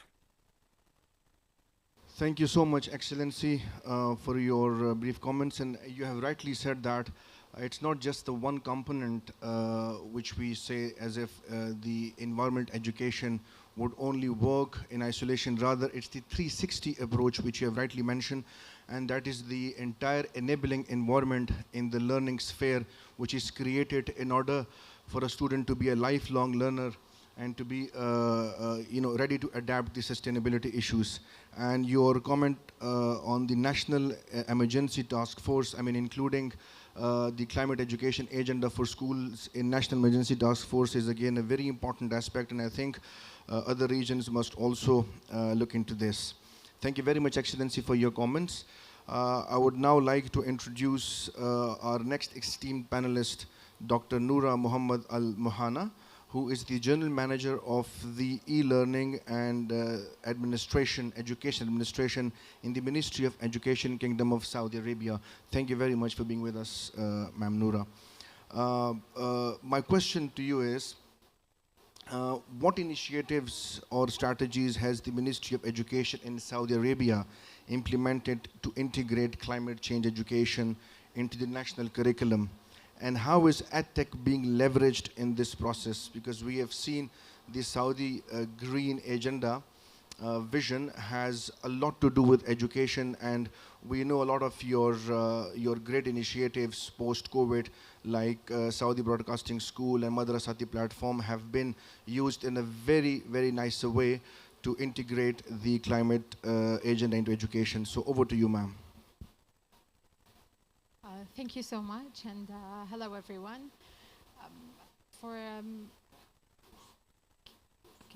So the Ministry of Education has taken significant strides into integrating climate change education into the national curriculum, while embracing also in digital transformation to enhance education quality and efficiency and sustainability. So when we talk about e-learning, it plays a major role in two different aspects. First, raising the awareness on the environmental changes and the climate impact. And second of all, also reducing the environmental impact on education by utilizing EdTech. So when we look at the transformation that the MOE has undergone in Madrasati platform and using the LMS at the national level, and building on that post-COVID, what we have done during COVID was internationally recognized in terms of the swift transformation to e-learning to ensure continuity of education. We built on that in a way to enable digital transformation to best serve education. Now, lesson preparation plans are all digital. So imagine 35 million plans are paperless. So the impact that brings to the education, the effort that teachers are doing to prepare those lessons, also to raise the quality of the education and ease the process. In addition, the activities that the students are doing on the LMS, we have more than 500 million homework, exam, different learning activities that are done digitally now. So again, this goes back into the environment and as well the quality of education, best engagement for students, and easy access to teachers and students as well. On top of that also, as I mentioned, climate education is actually embedded within the curriculum, and it has been illustrated at different stages, lessons. We do lesson recordings for our subjects, and those are on YouTube, which are available even to the MENA region. We have a lot of views from around the world for those recorded lessons. Talking about the continuity of education and building up again on EdTech and how we invest on EdTech in education and make the best value of it. For now, one of the policies that the ministry worked on recently is actually to enable school principals to take the decisions to the transferring the school days into online teaching instead of whenever any climate situation happened or any whether it's related to climate or any other situations. Now the privileges of the decision making to switch to online education is on the with the school principals and the district managers, so that they're enabled with policy to continue the education using the LMS, utilizing the content that we have and the the tools that are available to them. Also, we have provided several training programs and guides to and procedures to guide them through the process of switching to online education, and that helped a lot into seamless, switching to online education at any different situation, whether it's related to climate or any other situation. Thank you. Thank you very much, Dr. Noura.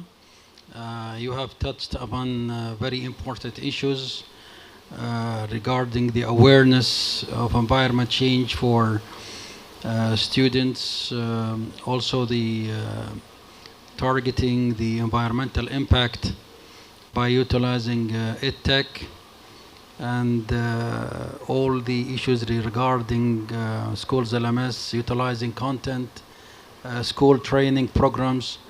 I am sure that there is great efforts performed and played by the Ministry of Education of Saudi Arabia. Now, with our next panelist, Dr. Qahtani, Classera has been at the forefront of EdTech in the MENA region. Can you share some success stories where Classera's platform has helped improve climate education outcomes? And what do you think are the key technological innovations that will shape the future of climate change education in the region? Dr. Qahtani is the Vice President for Success Sector at Classera. الله يعطيك العافية، حياكم الله وصباح الخير. بس لسه مو دكتور. الله يعطيكم العافية. ماشي بتكلم بالعربي بحيث انه يكون ممكن الشرح يكون اسهل وتوصيل الفكرة ابسط. أبحط بس منطلق في البداية. طبعا شركة كلاسيرا هي من الشركات المهتمة في حلول التعليم والتدريب، ومنتشرة تقريبا في 45 دولة، فمنها باكستان، منها تايلاند، منها تونس، منها سلطنة عمان. فلذلك هي تعاملت مع بيئات مختلفة في أجواء مناخية مختلفة، ونهتم كثير بقضية التشغيل والتطبيق. فلذلك أنا بأنطلق من هالمنطلق هذا، من منطلق ناس يعني اشتغلت بيدها في تجارب فعلية. وأتذكر لما جينا ندش المشروع في تونس، رحنا مع وزير التعليم لمدينة اسمها جندوبة. جندوبة كانت في آخر تونس في جهة الجزائر، في يعني في جبل، عشان يبينوا كيف إنه التعليم ممكن يوصل إلى أي منطقة. طيب نيجي نتكلم عن قصة نجاح. أنا أعتبر أقوى وأكبر وأهم قصة نجاح هي مدرستي اللي في جائحة كورونا. تذكرون جت جائحة كورونا في يوم وليلة كلنا انحبسنا في البيت، فكان الحل الأمثل والأقوى هو التوجه ليه؟ للتعليم الإلكتروني والتعليم عن بعد. وكانت مدرستي في فترة بسيطة جدا قامت بتعليم عدد كبير جدا من الطلاب، وكانت تعتبر يعني في ذلك الحين هي الحل الأمثل. طيب نجي نتكلم. أنا ودي أكد أو ودي أفرق بين فرعين، بين أمرين، بين التعليم الإلكتروني والتعليم عن بعد والأدوات اللي موجودة، وبين التحدي اللي عندنا اللي هو تحدي المناخ. هذا موضوع وهذا موضوع. نجي التعليم الإلكتروني وأدوات التعليم الإلكتروني هي حل دائما لنا، تحل كثير من التحديات اللي نواجهها. فعندنا في التعليم الإلكتروني طبعا في عندنا حاجة اسمها تعليم عن بعد لأي ظرف مناخي ما في دراسة نهائيا، فإذا أنا ممكن نمط التعليم عن بعد هذا أدرس الطلاب في بيوتهم في أماكنهم. في عندنا التعليم المدمج، إنه والله يقدروا يحضروا بعض الأيام وبعض الأيام ما يقدروا يحضرون، فإذا التعليم المدمج هذا نمط يغطي لنا المشكلة دي. وفي عندنا التعليم الحضوري، إنه الطلاب في وقتهم العادي في حضورهم العادي فهم يحضرون مدارسهم. الميزة في التعليم الإلكتروني زي ما ذكرت الدكتورة نورة إنه إحنا نقدر نسوي سويتش. يعني أنا لو اليوم أعلنوا إنه بكرة في ظرف مناخي وصار تعليق الدراسة، فأنا مباشرة أقدر أنقل الطلاب للتعليم للتعليم عن بعد. فهذه الحين نتكلم على مزايا التعليم الإلكتروني وتكنولوجيا التعليم وتوظيف التعليم في إيجاد حل التحديات. طيب نيجي لموضوعنا. وش موضوعنا؟ موضوعنا المناخ والتحديات حق المناخ.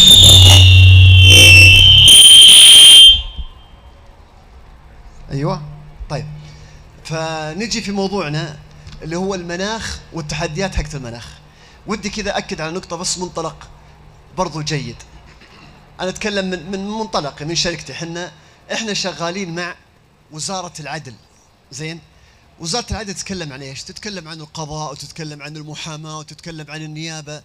أيضا إحنا شغالين مع مستشفى الحبيب. مستشفى الحبيب إيش مشاكلهم؟ عندهم طب وعندهم ممرضين وعندهم. طب أنا كتكنولوجي ولا أنا كحاضنة للتقنية، هل أنا عندي الخبرة في القضاء والمحاماة؟ أبى أقول لا. طب هل عندي الخبرة في الطب؟ حنقول لا. إذن أنا إيش عندي؟ أنا عندي الأدوات وأنا الحاضنة، والجهة اللي عندها التحدي هي اللي توظف الأدوات اللي موجودة عندي لحل مشكلتها. طيب إذا من الجهة اللي عندنا الآن؟ الجهة اللي عندنا اللي هي المناخ. فإحنا منفتحين على الجهات والمنظمات اللي مهتمة في التحديات حقت المناخ، بحيث أن هي تعطينا الكونتنت وإحنا نساعد في توظيف هذا الكونتنت وإحنا نوزعه للجهات ذات الفائدة. أعطيكم مثال. إحنا عندنا مثلا بالنسبة للطلاب، زين، عندنا حاجة اسمها البرامج الإثرائية. مهتمين، تعرفون كثير احنا نهتم بالسكيلز حقت الطلاب وتنمية مهارات الطلاب. فرحنا سوينا شراكات مع مايكروسوفت ومع انتل ومع سين ومع صاد ومع عين عشان يقدموا لنا برامج في مجال تنمية مهارات الطلاب. احنا كنا التولز اللي تساعد. زين، نجي خلينا نروح مثال ثاني، المعلمين. نبغى نطور معلمين ونبغاهم ياخذوا شهادات ممتازه، فرحنا تعاوننا مع مايكروسوفت، تعاوننا مع المعهد الوطني للتطوير المهني، تعاوننا مع انتل، فصرنا ناخذ منهم الكونتنت واحنا عندنا التولز اللي نقدمها للمعلمين. طبعا ايش مشكلتي اليوم؟ انا مشكلتي برضو في قضيه تحديات المناخ. فانا محتاج الجهات اللي عندها الخبره في المناخ، اللي عندها المحتوى حق المناخ، تقوم تستخدم التولز اللي عندي هذه ونقدمها للناس. طيب خلينا نختم نقول وش التولز، يعني وش الشيء اللي عندك انت تعطينا هو تساعد الناس اللي عندهم المناخ هذا ونقدمه للناس. طبعا عندنا ممكن حنا نطور منهج كامل يتكلم لك عن المناخ وعن تحدياته ويسوي توعية إلى آخره. والمنهج هذا ممكن نحطه أونلاين، ممكن يدرسه المعلم، ممكن نسوي شيء اسمه أسبوع المناخ، ممكن نتكلم سنة كاملة عن المناخ، ممكن نسوي لهم حلقات نقاش تتكلم عن المناخ، ممكن نسوي اختبارات تقيس أو استبيانات تقيس خبرتهم في هالمجال هذا، ونقيم ونعرف فين المشاكل ومحتاجين نقوم نزيد لهم عليها زيادة. وأدوات كثيرة، مسابقات، ألعاب. أنا بالأخير أنا عندي التولز والأدوات، وأنت عندك التحدي، نتعاون إحنا سوا في إيجاد كرياتيف لهالسولوشن اللي تساعد الطلاب. والله يعطيكم العافية. Thank you so much, Mr. Qahtani. You have touched upon very interesting solutions for how we can use the technology to solve certain problems and meet certain challenges, and how we are able to switch very proficiently and easily from regular education or inclusive education to electronic ones to meet any condition or any obstacles or challenges that we meet. And you have touched upon very important also solutions such as utilizing enrichment programs and the materials which you have, and this in collaboration with the content of clients, this will prove very effective. Now our next panelist, Mr. Alistair William from Aventis Education. We welcome you here in Saudi Arabia. Aventis Education focuses on interactive, impressive learning. How do virtual simulations and interactive platforms help young people better understand the realities of climate change? Also, could you share an example of how Aventis solutions have made a tangible impact on students' awareness and actions regarding climate change? Thank you very much, and thank you for the introduction and the opportunity to come and speak with you today. We have a virtual reality solution. It's being used in over 200,000 classrooms. About 2 million students use our technology, some every day. And listening to the previous speaker from Clasera, I think it's very impressive that the take on the integration of LMSs into teaching and learning around this particular subject. Also, the previous speaker from Pakistan about the 360 approach. We would buy into that. We would say that virtual reality is not a panacea. It's not a single fix, but it's an important one. And from our point of view, we come from a perspective of Cohen's learning, and Cohen's learning basically talks about the fact that if you're immersed in a subject, if you're actually emotionally engaged with the subject, then you're going to remember it, you're going to actually take it in, and you're actually going to be able to use that in a more effective way in terms of how you actually, as a student, learn any given subject. Research by PwC has found that compared to learners taught with more traditional teaching methods, VR learners are 4 times more focused, nearly 4 times more emotionally connected to lessons, and the same figure in terms of retaining knowledge. So some of the stats given early on by the person running the panel are about students not having the toolkit and being equipped to understand how best to engage with climate change. And we believe that VR and what we've seen in the customers and the user base that we've been working with for over 7 years now, we would absolutely endorse that. I think in terms of applying learning, we see that students that are actually immersed in their subject have a far better retention rate if they actually can be in a scene, immersed in understanding the degradation of the forests, actually seeing coastal erosion, actually being in that moment, it's far more effective, and therefore they're more engaged and more likely to be able to make a major contribution to climate change over the next, any given time, the next 25 years. VR allows the users to be very, very experiential with what they do. In terms of where we have made a big difference, there are many, many use cases that we find for virtual reality.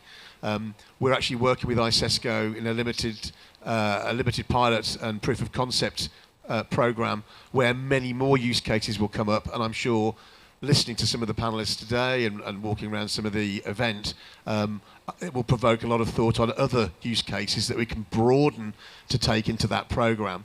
I can highlight one major use case actually in the UK, which is experiencing very bad storms at the moment. I've just come from the UK. We've had no power for 48 hours. We have trees falling down and blocking the roads. It's a nightmare. It's a very, very real thing with us. We work with a school called Barry Primary. They're in Wales. They worked with professors from Western Australia, professors from Samoa on coastal erosion. They're able to use 360-degree cameras to build their own content and feed into the evaluation, which had major results for the students. And once more, it's that emotional connection. That's what I was going to say on that particular use case. Oh, carry on. Oh, well, that interesting. Okay, I think this is really good. Thank you.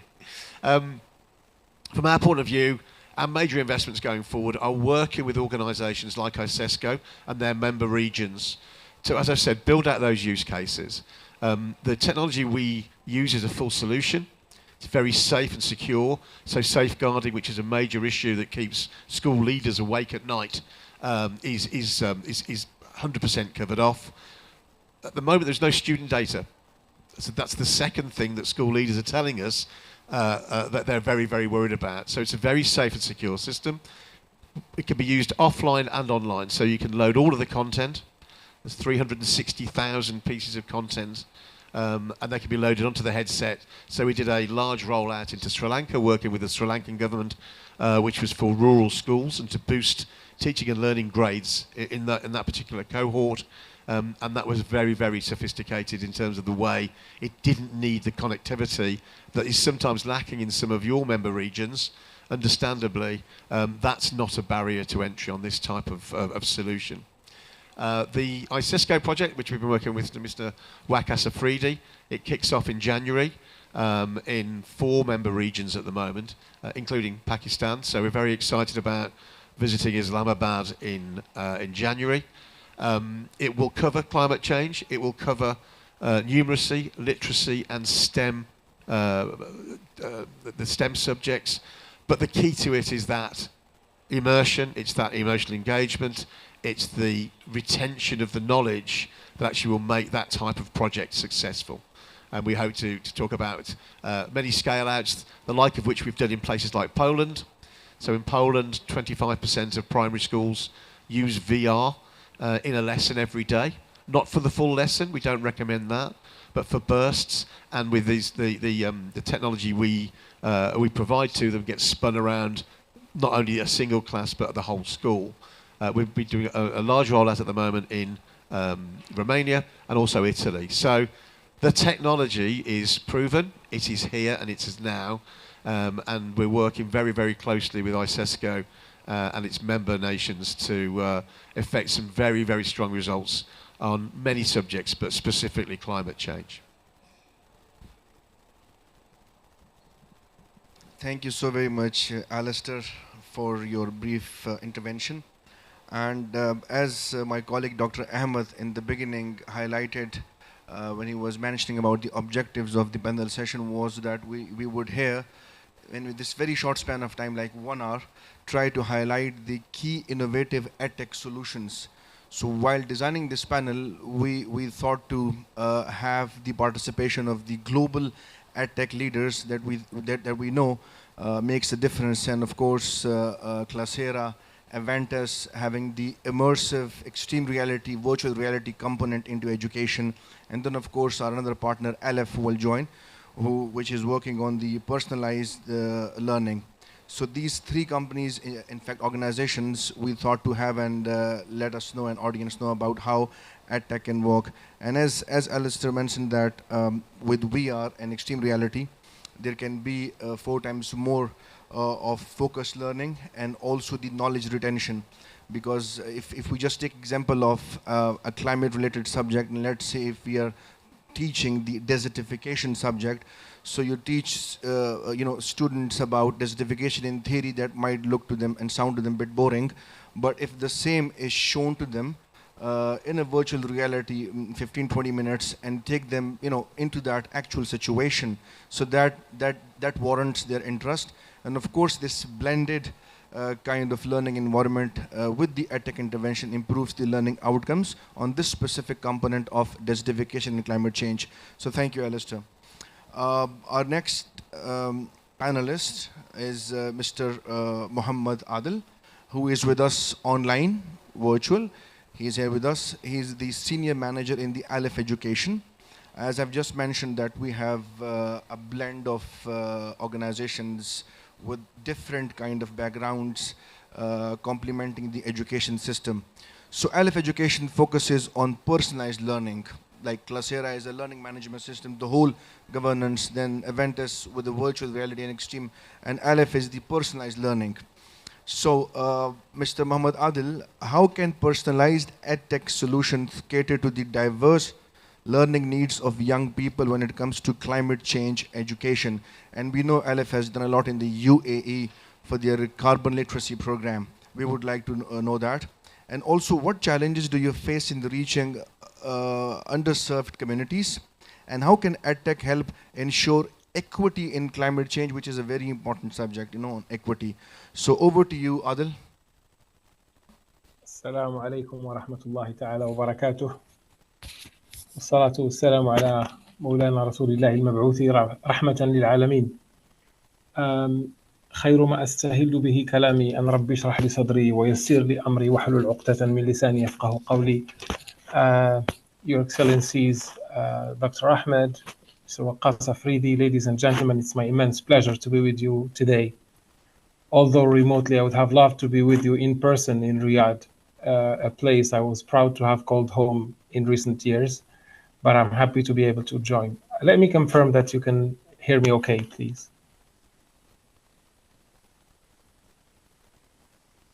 We do hear you.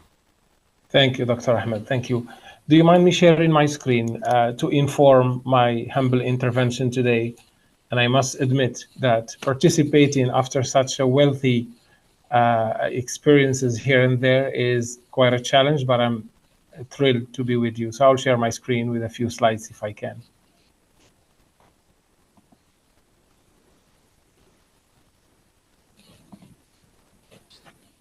Okay, you can do so. Thank you.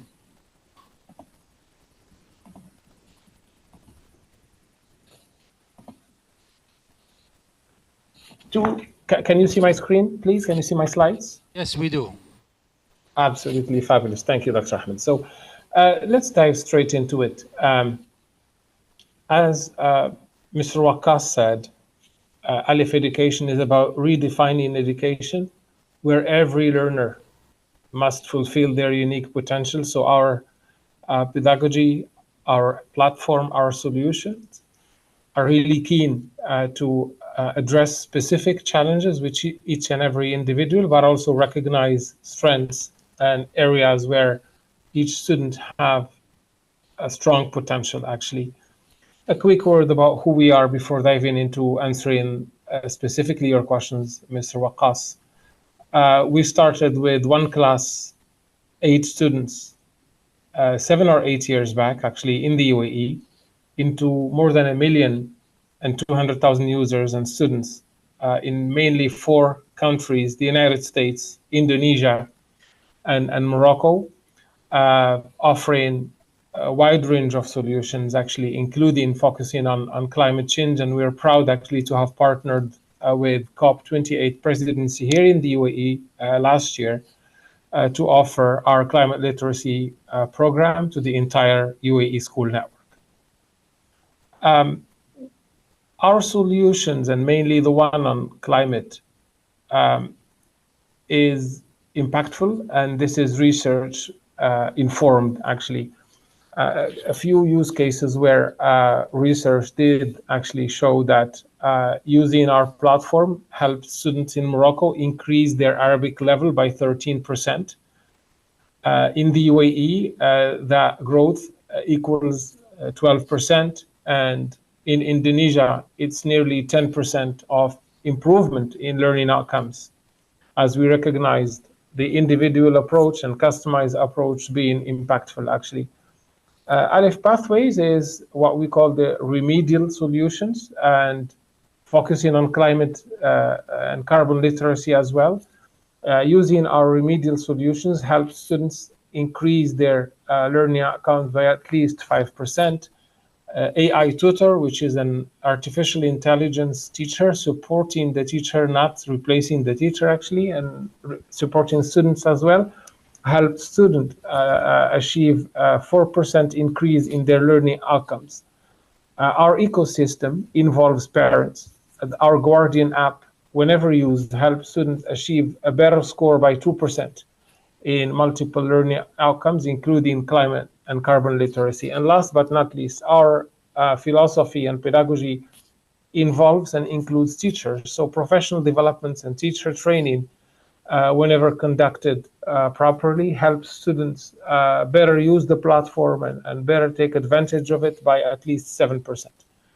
To our core question today, on how to build a climate change aware generation, I would like here to deploy our solution and support to the COP28 presidency specifically.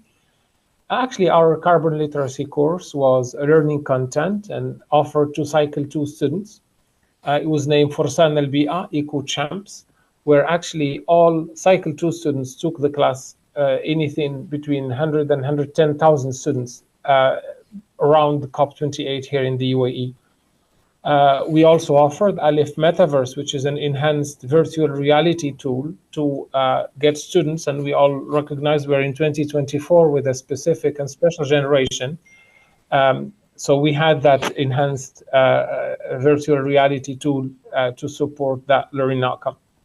We've also involved teachers and educators. We've put together an educators academy and platform where actually teachers from around the globe, not only from the UAE, were able to trade in experiences and best practices and do's and don'ts in terms of climate literacy. And that platform is still active as of now, and we keep monitoring it with great lessons learned for us as EdTech providers. Coming up with a carbon literacy course and coming up with EdTech tools to support and train students, to us is not enough. What we've done is we've done a curriculum, a cross-curriculum mapping actually, and ensured that all subjects are actually climate friendly, not only a specific climate literacy course or whatsoever. And last but not least, AI and analytics were critical in delivering our support to the UAE and to the world actually around COP28, where our AI-backed reports allowed us to recommend to the Ministry of Education here key specific actions and policy changes to allow for a greater outcome. I'm conscious of the time, and I just would like here to make a pause and talk to you about our ICESCO Aleph Education Partnership. I heard colleagues from other reputable EdTech institutions talking about their partnership with ICESCO, and I really highly commend ICESCO's leadership for going out to other institutions, other companies to bring the best solutions they could actually to their member states. And on our partnership, actually, I would like to show it and present it with two angles. The first being the climate literacy course that we are proud to offer all ICESCO member states without any limitation of number of students. So the content is available to all member states actually, and we look forward to discussing the materialistic and practical steps actually to see it come into fruition. The other partnership we're really proud of is in support of literacy and numeracy across member states.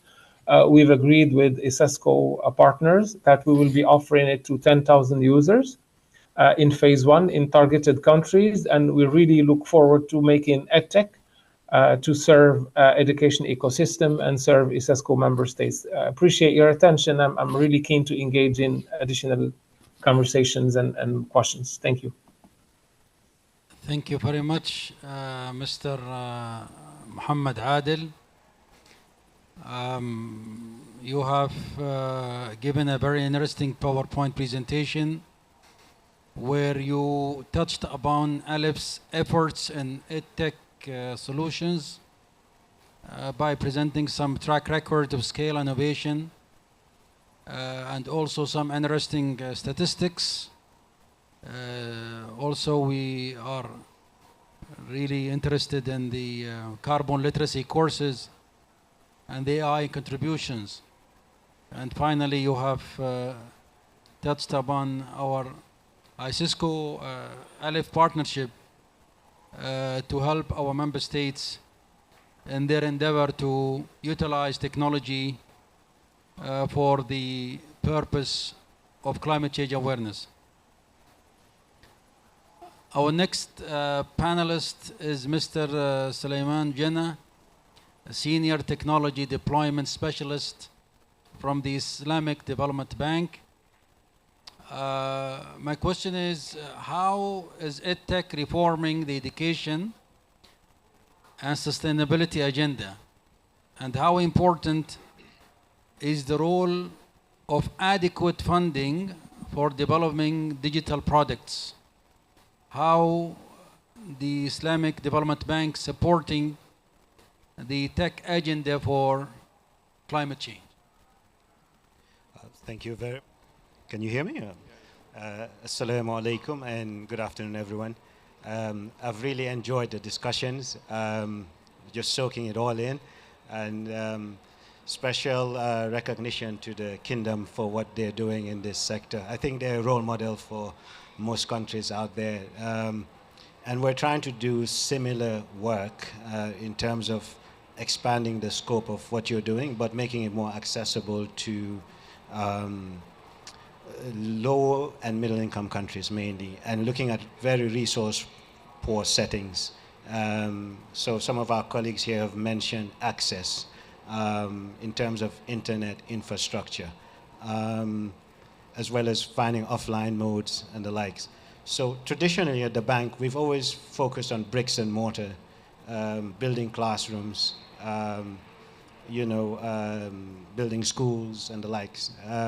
But I think COVID was a big wake-up call for everyone. And then the reality is that more teachers are now leaving the workforce as well. So we have, a compounding impact in terms of improving education outcomes with these two factors. Now, at the bank level, what we're doing is engaging technology providers within my division. That's the Science, Technology and Innovation division, Clasera being one of them. We've had some discussions in the past, trying to develop a program in the first instance to improve the learning outcomes of 500,000 students in some of our member countries. Now, to do this, we can't do it alone, obviously. We will need to find the right partners to engage with, and we'll need the most basic of sort of a setup for it to really work, because we're targeting rural areas. What we see in mind is being able to generate digital content, make it available on an LMS system, try to introduce some sort of twinning program where teachers are supported by other teachers, but through video lectures and all.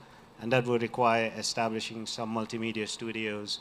It could be VR as well, could be, yeah. So we're just trying to see an integrated approach that can meet the needs and requirements of these remote schools, basically.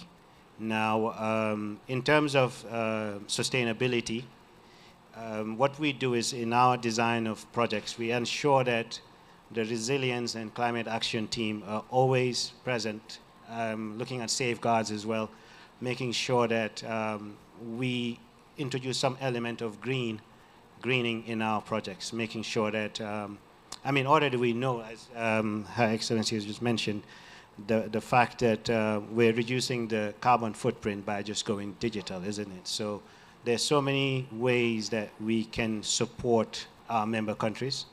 We welcome, as we always do, applications from our countries that require support, and we're just having to be more integrated in our approach now and ensuring that there's always an EdTech component as we design projects.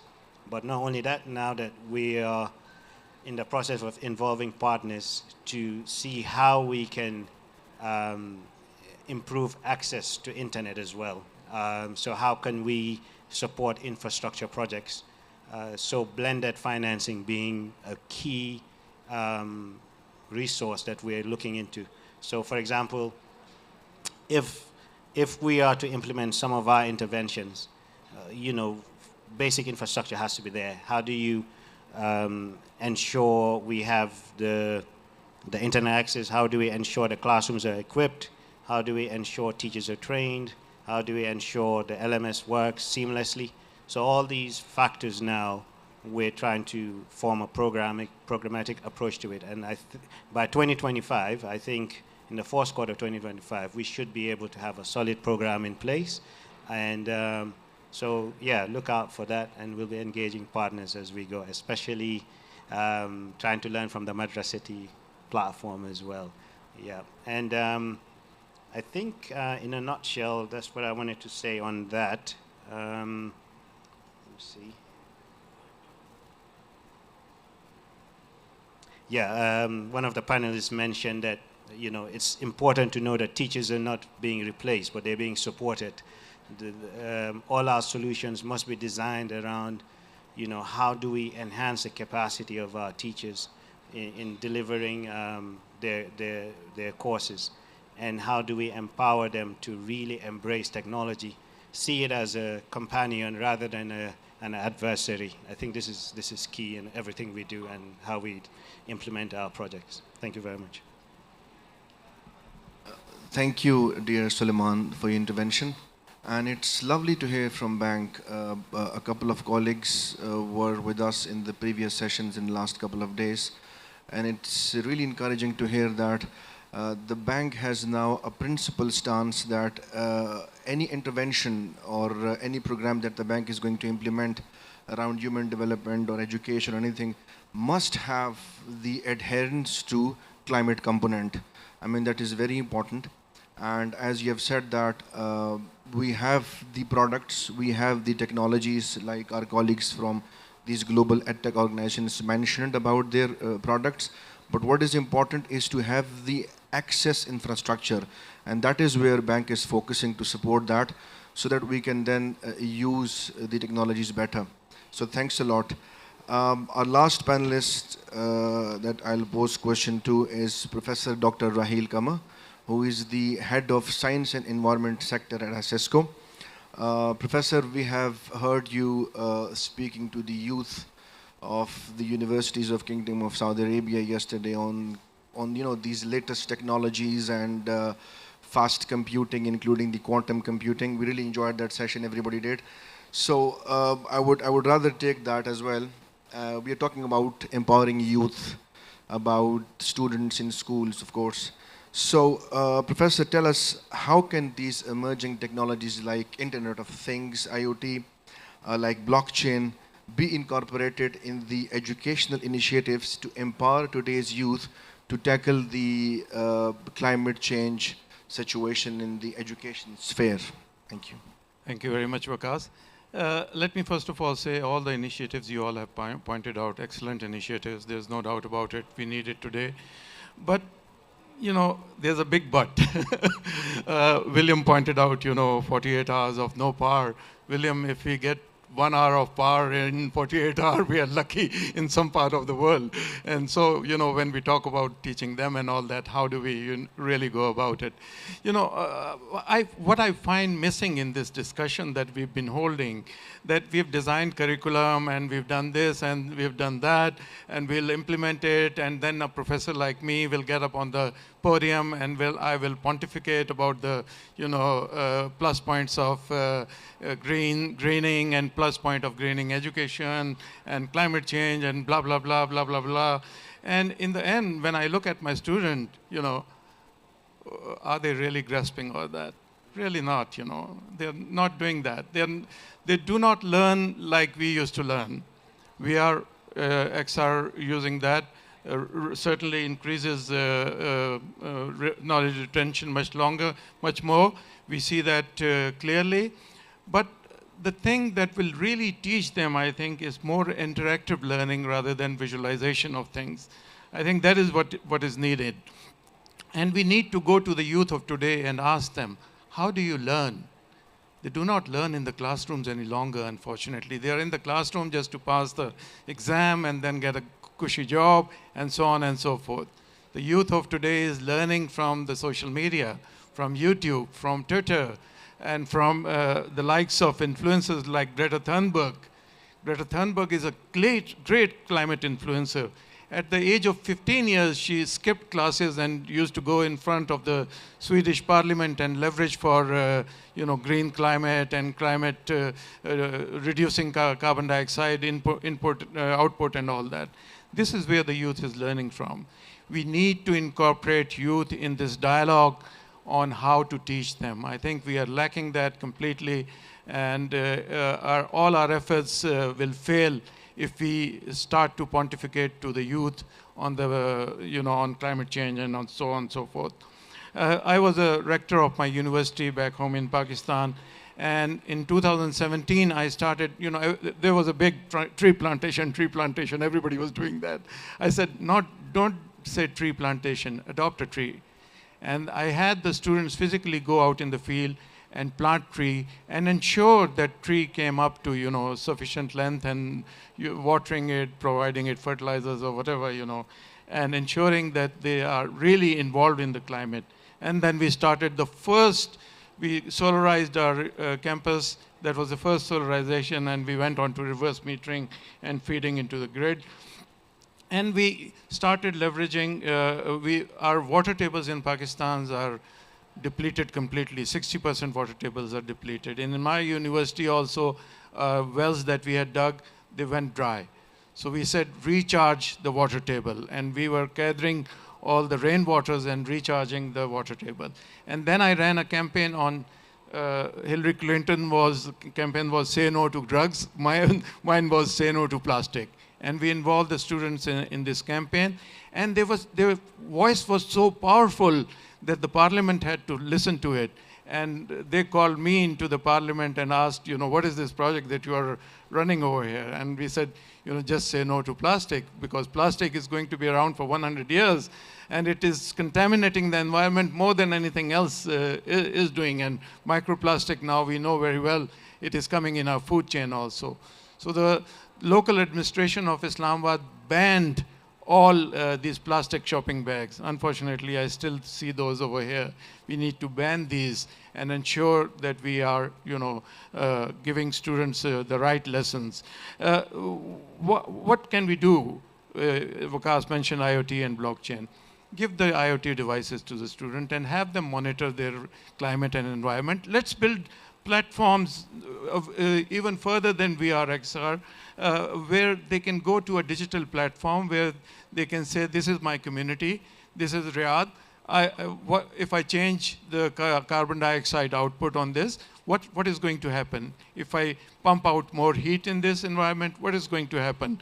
If there is less rain in this environment, what is going to happen? I think these initiatives will be better learning models rather than our curriculum and imparting curriculum into the individual.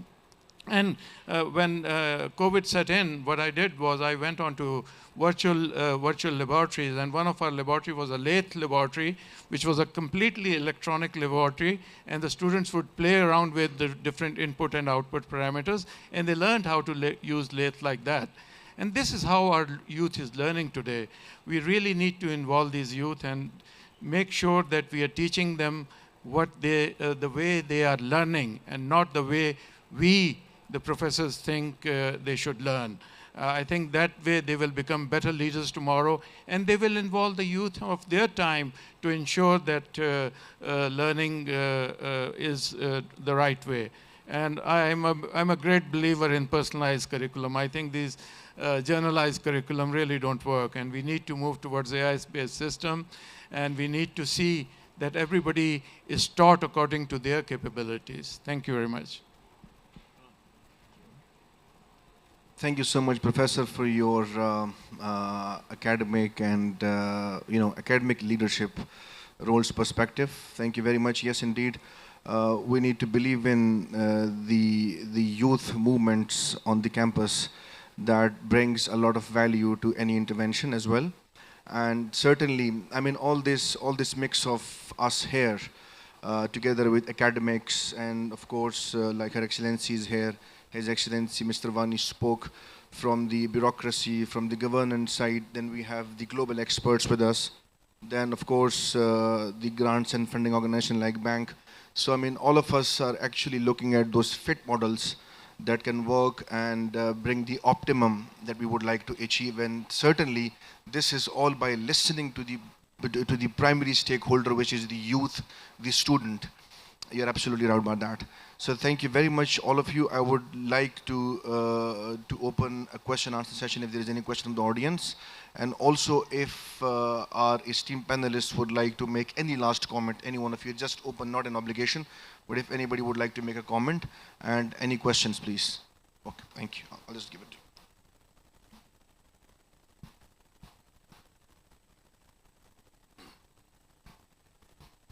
Thank you very much, Dr. Maroufi Abdul Ghani. I am a textbook designer, and I am a co-chair of an association called the Moroccan Association for Protection for Environment and Climate Change. So we work on these issues.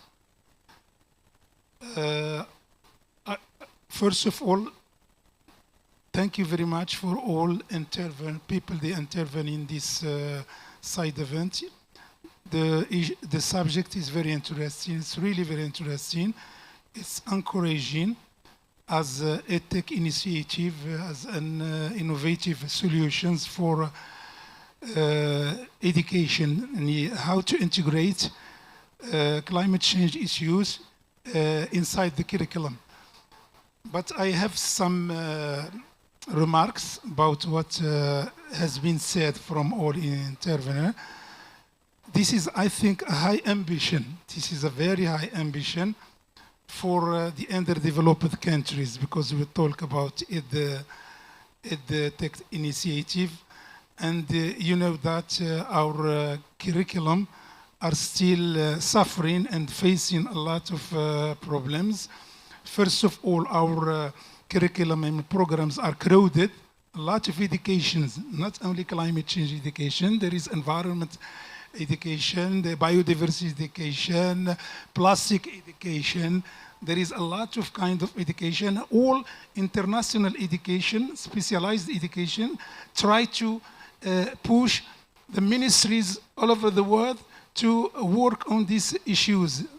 I mean, plastic, for example. Now there is a negotiation, international negotiation with the UNEP about tackling single-use plastic, how to have a convention, international convention, to stop any producing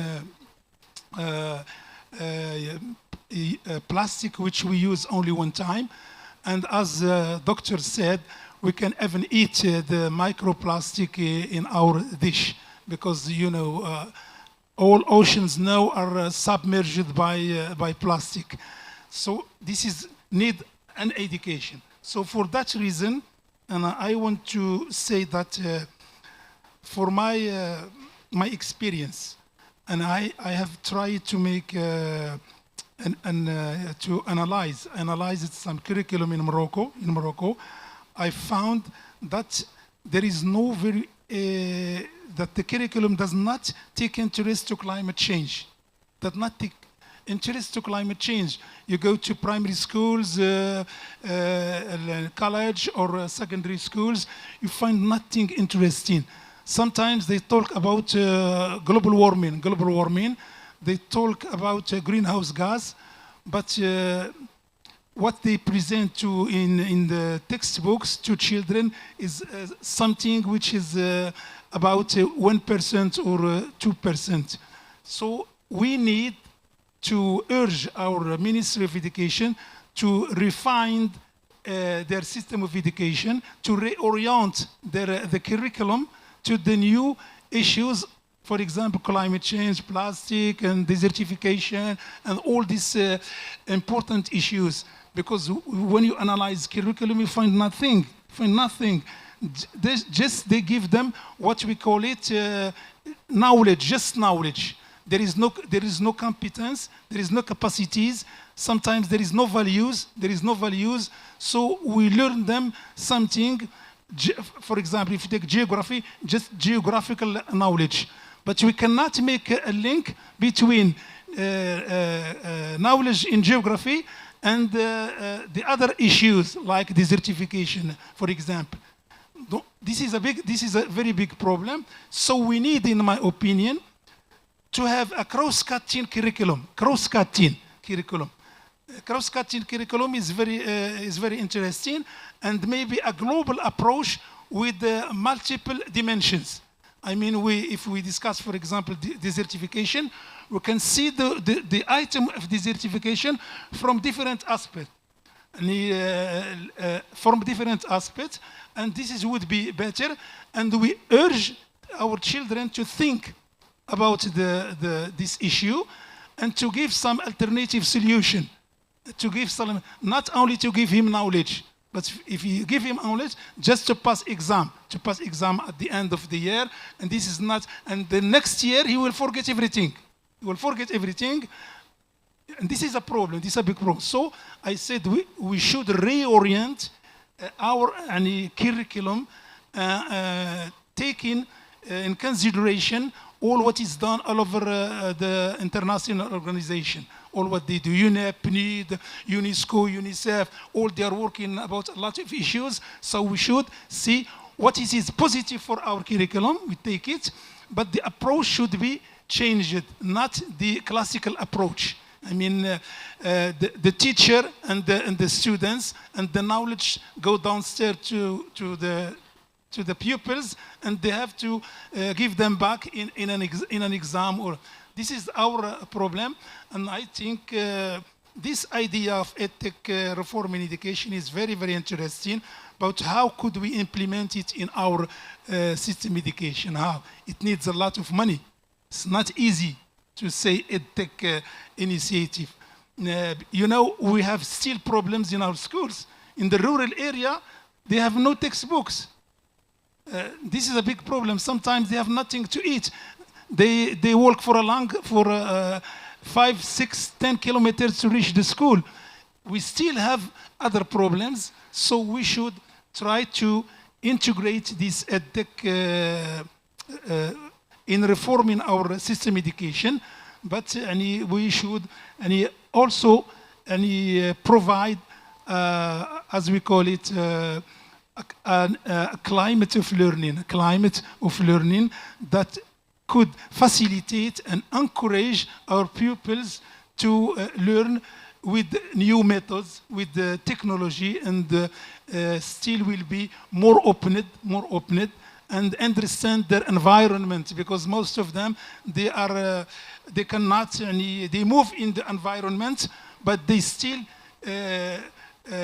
throw rubbish, they still cut branch of trees, they still. So we ask ourselves that there is not, I will stop. There is not a link between what school gives and the reality in the environment. I mean, the behaviors of students. And thank you very much. Excuse me, I was very long. Huh?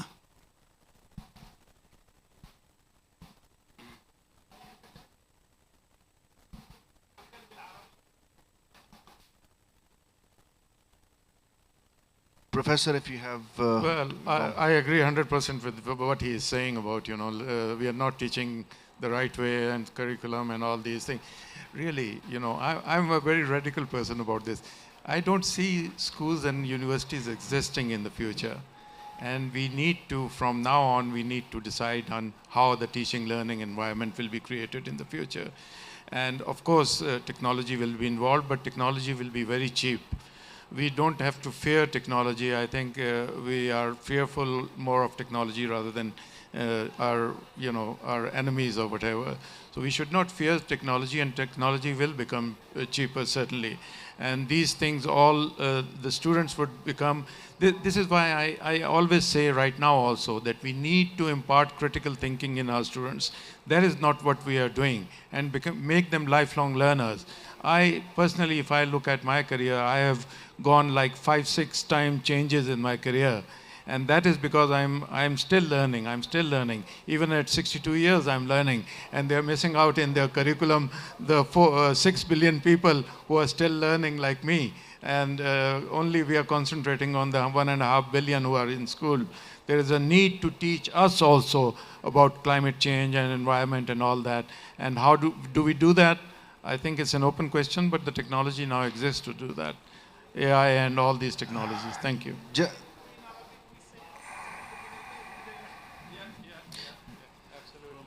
Yeah, please. Thank you. Thank you. Just one final word on my part. And that is to say that, digital literacy is key in all of this as well. Sometimes, as well as literacy in of itself. I think 9 out of 10 children in sub-Saharan Africa cannot read a paragraph by the age of 10. And yet there's an expectation that they can absorb all of these new things coming.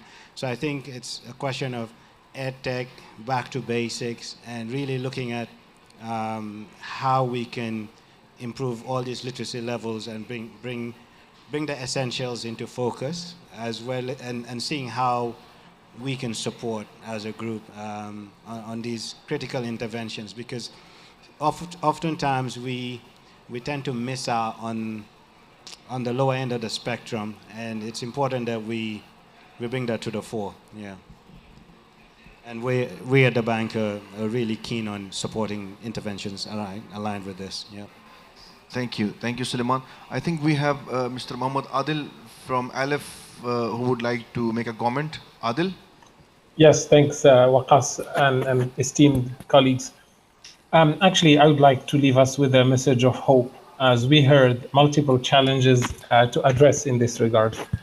I recognize, for instance, the importance of cross-border working, and His Excellency Minister from Pakistan shed light on Pakistan's situation, as Pakistanis did not generate the conditions that led to the flooding and so on, but they're undergoing it. So it is critical, and here I think we must recognize ICESCO's role being an international reputable organization working cross-border, where we need to educate the children of the world rather than our own citizens. So that's the number one comment. The second one, and I must recognize ISDB's role there in supporting infrastructure connectivity is a challenge to EdTech, but we are hopeful that this is a temporary challenge. Governments and partners are working collaboratively actually to tackle this and invest in the right way, in the right infrastructure to allow for EdTech solutions to be fully rolled out. My third challenge and minor comment here is climate change, and climate change education is everyone's responsibility. As at Aleph Education, we are open to partnerships. It's not an EdTech versus another or a solution against another. It's really a holistic model that we're trying to come up with, and we really welcome integration. I recognize madrastis lead in the Kingdom of Saudi Arabia. My final comment, Brother Waqqas and colleagues, if I can, is, as I just said, our approach is really a holistic one. Our climate literacy course is part of an entire education to citizenship and values we're offering, aside of supporting the ministry here in the UAE with curriculum and remediation and so on. So I said, in addition to climate literacy, we offer financial literacy. We also offer education to public safety, and the list goes on. This is just to say that building the citizens of tomorrow starts today, and I'm really hopeful teaming up together, we can make things happen. Thanks again. Thank you so much, Adil. Just stay here with us. We'll have the group photo, so we'll include you as well. Very quickly, Sure. thanks to all of you. Just what the gentleman in the audience mentioned about. Well, this greening education is very new. This only started in September 2022 after the Transforming Education Summit, which said that there will be a greening education and through a greening education partnership. So this entire regime is very new, and we are very fast to adopt this. So the technology component comes after that. So it will be very soon. I'm sure by 2030, 70% of the curriculums, schools would be green by having integrated the climate education into their curriculum. So all of you, thank you so very much for being here. This was all broadcasted as well on the YouTube. It will always be available there on X and Facebook. And we will also make a report of the interventions from all of you, esteemed colleagues, and the submission of this whole session, and we'll share that with all of you as well, and also our 53 member states. Thank you so very much once again. Thank you all.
Check. Check mic. Check. Check. Check. Check mic. Check. Check. Check. ايوه محمد. ايوه هو شغال.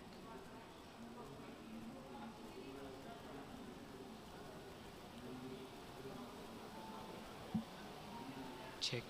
Check mic. Check 1 2. Check. Check. Check.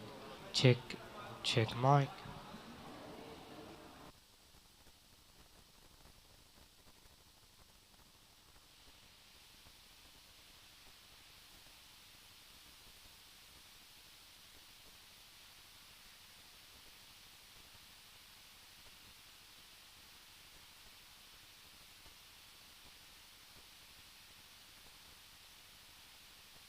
Check, check, check mic 1 2. Check.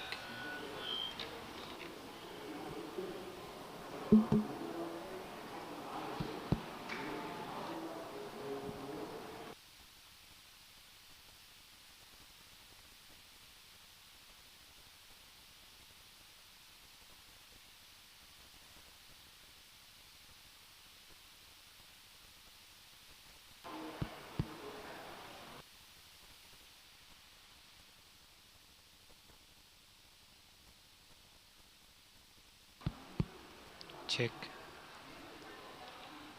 Check mic. Check. Check 1 2. Test, test.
بسم الله الرحمن الرحيم. السلام عليكم ورحمة الله وبركاته. أهلا وسهلا ومرحبا بكم في جناح الإيسيسكو في كوب 16، ويسرنا أن نبدأ معا إن شاء الله هذه الجلسة الخاصة بمناقشة تأثير التغيرات المناخية على التراث الثقافي. ويسرني أعرف بالمشاركين الدكتور محمد زين العابدين، معالي الدكتور محمد زين العابدين، مدير القطاع الثقافي بمنظمة العالم الإسلامي للتربية والعلوم والثقافة الإيسيسكو، ووزير الثقافة التونسي الأسبق، وحاصل على 3 شهادات دكتوراه في مجالات ثقافية متنوعة. الدكتور محمد أيضا هو مدير تنفيذي للعديد من المنظمات البحثية والثقافية على العديد من المستويات الدولية والإقليمية والمحلية أيضا. أهلا وسهلا دكتور محمد. الدكتور ويبر نودورو وهو رئيس مركز التراث في العالم الإسلامي حاليا بمنظمة الإيسيسكو، وهو الرئيس السابق لمنظمة الآيكرو المعروفة العالمية. أيضا معنا الدكتور محمد شبراك، وهو مستشار بالمركز الوطني لتنمية الحياة الفطرية، وهو خبير بالتراث التراث الطبيعي، وكان عضو فعال جدا في وفد المملكة لجنة التراث العالمي 45. معنا أيضا المهندس بندر بن محمد الملك، وهو مستشار وهو مدير عام مساعد للالتزام والاتصال بهيئة بوابة الدرعية، وهو خبير في مجال التراث الثقافي، وأيضا كان من الأعضاء الرئيسيين في وفد المملكة للجنة التراث العالمي 45. معنا الأستاذة آثار خلاوي، وهي خبيرة في مجال الأنسنة والتنوع الحيوي، وخبيرة في مجال السياحة البيئية. أهلا وسهلا بكم جميعا. أيضا معنا الدكتور بلال الشابي، وهو خبير في منظمة الإيسيسكو، وخبير في مواقع التراث الثقافي العالمي، وقد أعد، وأنا أعلم أنه أعد أخيرا رسالة دكتوراه قيمة جدا في هذا المجال. أهلا وسهلا بكم. ونبدأ الحوار مع أستاذنا معالي الدكتور محمد زين العابدين. دكتور محمد زين العابدين، العالم يتأثر بموجات التغير المناخي، التصحر، ارتفاع في مستوى سطح البحر، ارتفاع في درجات الحرارة، فيضانات، كوارث طبيعية ذات حدة أكبر من السابق. نود من معاليكم كلمة افتتاحية للجلسة، وكيف تتأثر الثقافة وبالتحديد التراث الثقافي المادي والغير مادي بالتغير المناخي. تفضل دكتور.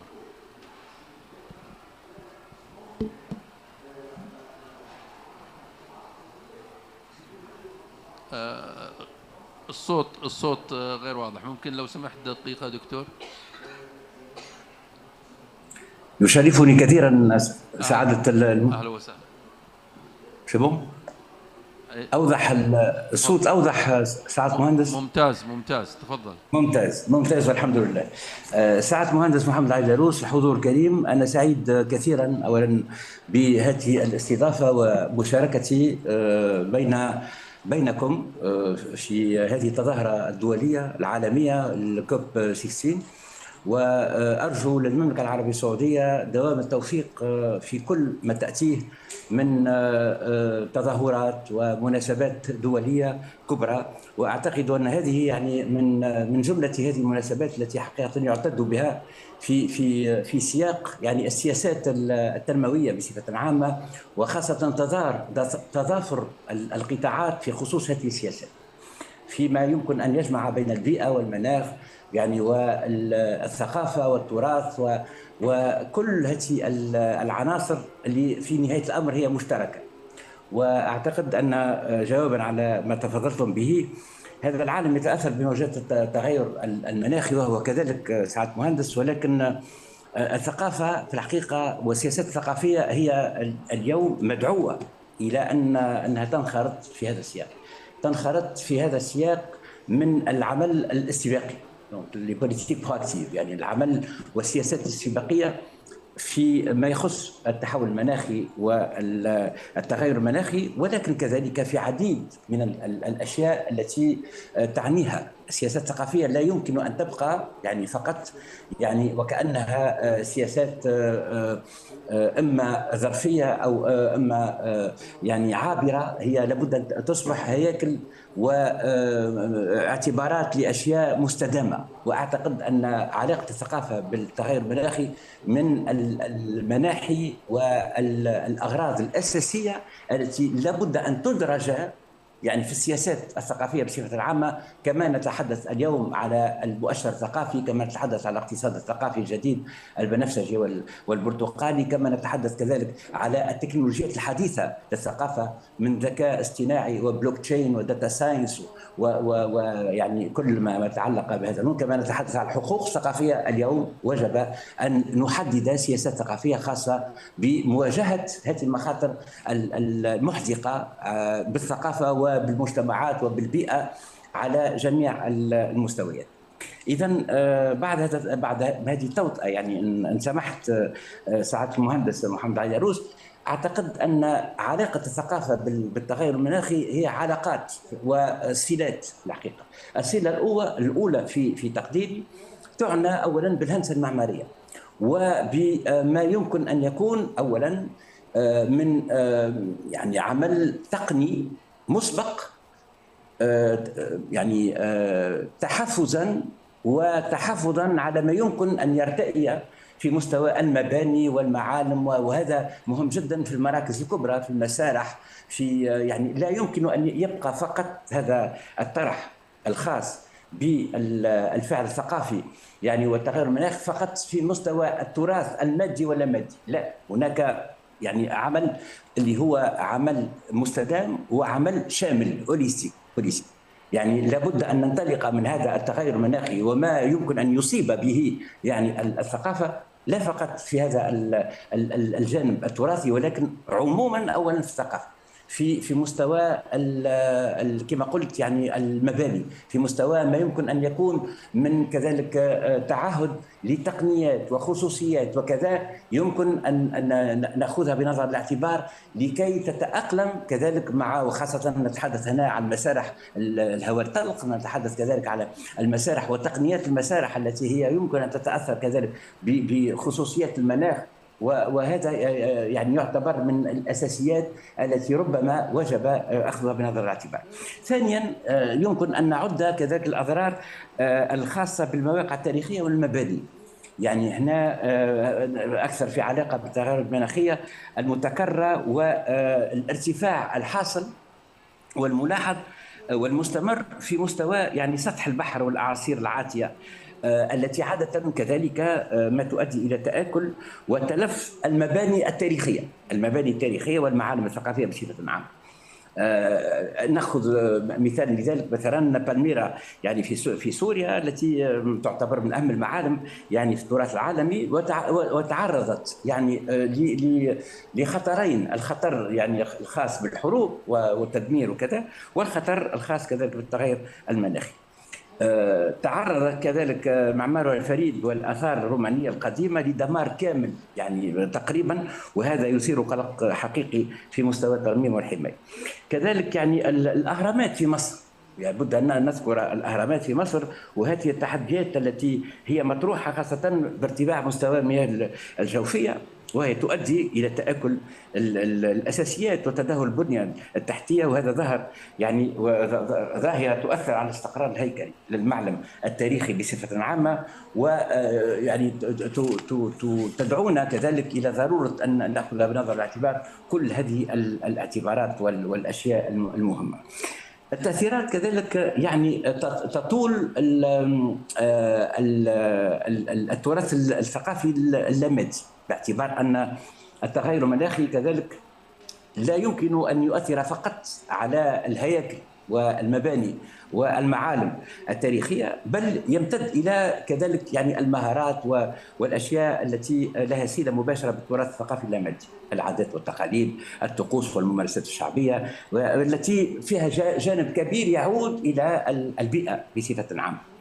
وعلى سبيل المثال مثلا تومبوكتو بمالي، حيث تعد يعني هذه المدينة من مراكز العلم والثقافة في غرب أفريقيا، وهي مهمة يعني ويعتد بها حقيقة. ولكن التصحر بصفة عامة يعني وارتفاع درجات الحرارة يعني يعني يهدد حقيقة عددا من الطقوس والممارسات الثقافيه يعني في علاقه بالبيئه المحليه وهذه العادات والتقاليد اللي كنت اتحدث منها، والتي كما يعني تعرفون تطال يعني عدد من الممارسات الاجتماعيه والانشطه الدينيه وفي جوانبها التقليديه والطقوسيه وكذا.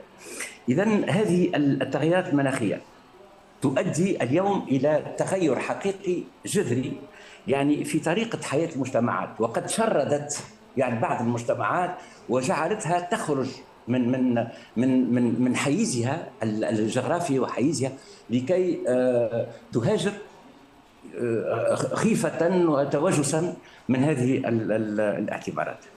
لا يمكن أن ننكر كذلك يعني هذا التلف الموجود والناجم عن ارتفاع درجات الحرارة، يعني هذا يعني ويؤدي عادة إلى تلف المواد المستخدمة في بناء المعالم الثقافية يعني، ومنها مثلا الحجر، منها الأخشاب.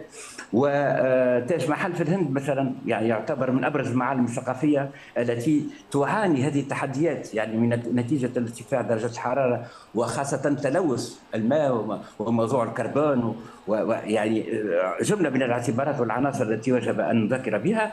ثم هذه الظروف أدت إلى تلف الحجر الأبيض كذلك وتغير لونه.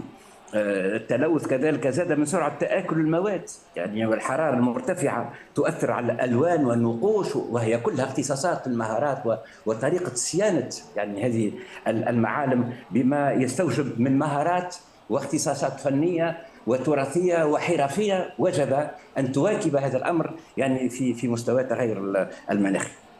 إذا الآثار الناتجة عن تصحر وتغير المناظر الطبيعية الأستاذ محمد عيدروس في الحقيقة هي تواجه هذه المواقع كما ذكرت في مناطق جافة وشبه جافة كذلك في باب التصحر. مدينة تدمر مثلا في سوريا وتحديات كبيرة بسبب التصحر وتغير المناظر الطبيعية، وهذا كذلك لابد أن يؤخذ بنظر الاعتبار.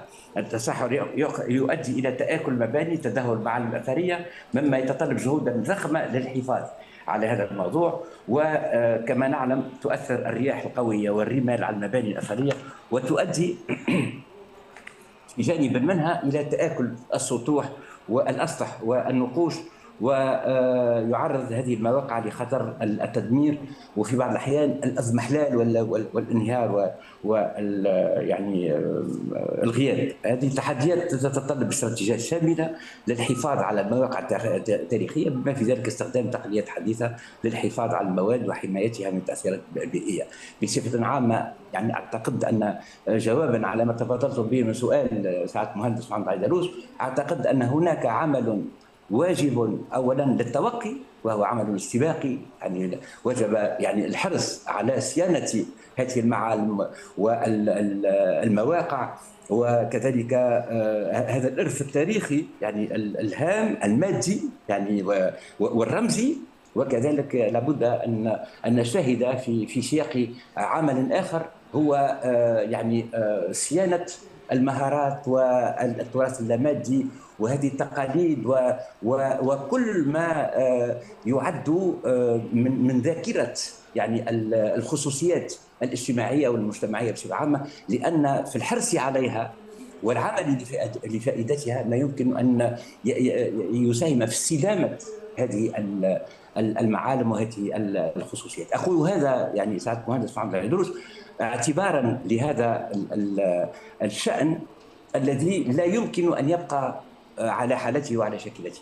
وجب اليوم أن تتطور السياسات الثقافية بما في ذلك العالم الإسلامي في دول العالم الإسلامي إلى عمل ممنهج مهيكل، عمل يعني استباقي، عمل رقمي، عمل كذلك حول المؤشرات، عمل يعني يعطي الدليل والسبيل لما يمكن أن يكون كذلك من اهتمام حقيقي يعني بهذا الشأن التراثي، لا فقط من حيث المحافظة والتشجيع والتثمين، ولكن كذلك من حيث الحفاظ والمحافظة الهيكلية والخاصة بكل ما تعلق بالتراث المادي واللامادي. ولا ننكر في هذا يعني الغرض ما يمكن أن نستشف من سياسات استباقية في مستوى المعالم، ولو لم تكن يعني تاريخية، ولكن المعالم المسرحيه والمعالم يعني الخاصه بمراكز الفنون، بكل ما تعلق كذلك بقاعات السينما، يعني كل ما تعلق بهذه المعالم الثقافيه. وجب اليوم ان ناخذ بنظر الاعتبار في مستوى تركيبته الاول، تركيبتها الاولى، وصياغتها وهندستها وتقنيتها كذا، كل هذا الاعتبار ذات العلاقه بالتغير المناخي. أشكرك معالي الدكتور محمد زين العابدين على هذا الشرح الوافي والمستفيض والذي فعلا أنار الحضور بأهمية هذا الموضوع، وخصوصا في نقطة مهمة جدا ذكرها الدكتور، وهي الحرص على الأعمال الاستباقية لتلافي أي تأثيرات سلبية مناخية، ومن ذلك أنواع الحماية وهي الهندسة، ذكرها الهندسة المعمارية والهندسة المدنية، وضرورة أن تكون في صالح حماية الممتلكات الثقافية الحضارية. ننتقل الآن إلى الأستاذة آثار خلاوي، والاستفسار هو حتى تغطي مفهوم التراث، أو حتى نغطي مفهوم التراث بشقيه الثقافي والطبيعي. العالم الإسلامي يزخر بالمحميات الطبيعية والتنوع البيولوجي والطبيعي الغني. ما هو في رأيكم تأثير التغير المناخي على التراث الطبيعي؟ تفضلي يا أخت آثار. الله يعطيكم العافية. شكرا لكم لاستضافتي. واضح صح؟ شكرا لكم لاستضافتي. طبعا لما نجي نتكلم عن التراث المادي والغير مادي، طبعا مثل ما تفضل معالي الدكتور زين العابدين، التراث المادي اللي هو بما يتعلق بالمباني والتراث العمراني اللي موجود. أيضا التراث الغير مادي اللي هي العادات والتقاليد. المزيج ما بين هذولي يساعد في الحفاظ على التراث الإنساني عبر الأجيال القادمة. طبعا يضاف إلى ذلك أيضا اللي هو الحفاظ على التراث الطبيعي. التراث الطبيعي معناها الحياة الفطرية اللي احنا نعيش حولها، تنمو وتزهر في الموائل من غير تدخل الإنسان. فعموما الميكس ما بين هذه العناصر الأساسية هي الأساس للحفاظ على التراث. طبعا عندنا عشان واحدة من التحديات اللي نحل فيها آثار التغير المناخي مثل ما تفضل المعالي، واحدة منهم مثل ما قامت المملكة في إطلاق مبادرات عظيمة. أشهر مبادرة اللي هي مبادرة السعودية الخضراء ترتكز على 3 أهداف استراتيجية، من ضمنهم اللي هي التوسع في أو الإطلاق أو التوسع في المناطق المحمية البرية والبحرية. أيضا اللي هو تقليل الانبعاثات الإلكترونية الكربونية. وأيضا اللي هو إيش الهدف الأخير اللي هو إيش التشجير في المناطق المملكة كاملة. فعندك المزيج من هذه 3 الأهداف الاستراتيجية. انطلقت تقريبا 85 مبادرة نقدر نقول المملكة حققت في الحفاظ على هذا التراث بجميع جوانبه. طبعا لا يغركم اللي هي النسب اللي توسعت الآن إلى 2030 المناطق المحمية البرية. يعني قريبا بإذن الله سوف تعلن محميات جديدة، والمناطق المحمية نفسها هي تساعد في تقليل الانبعاثات، تساعد في الحفاظ على التراث الثقافي اللي موجود، تساعد في الحفظ على الموائل وعدم تغيرها وعدم انقطاعها، لأن هذا جزء من التحديات اللي تظهر الذي يضرها آثار التغير المناخي. أيضا يساعد في احتجاز الكربون، مثل عندنا اللي هي الموائل كغابات المانغروف هي الأساس في احتجاز الكربون، وهم يساعد من تقليل آثار التغير المناخي. طبعا المملكة حققت نسب جدا جميلة في تقليل هذه الانبعاثات، في تقليل وترشيد الطاقة، في تشجير حوالي مثلا في التشجير حول 100 مليون شجرة تم الانتهاء من تشجيرها في عام 21. فهذا جدا، هذا فقط من الأمثلة البسيطة اللي تقدمها المملكة في تقليل وفي تحقيق التزامها الدولي لتقليل الانبعاثات الإلكترونية الكربونية. هذا مجرد بسيط، تفصيل بسيط عن العلاقة ما بين اللي هو التراث وتقليل تحديات الانبعاثات الكربونية. يعطيكم العافية. شكرا جزيلا أخت آثار. ننتقل الآن إلى سعادة المهندس بندر الملك.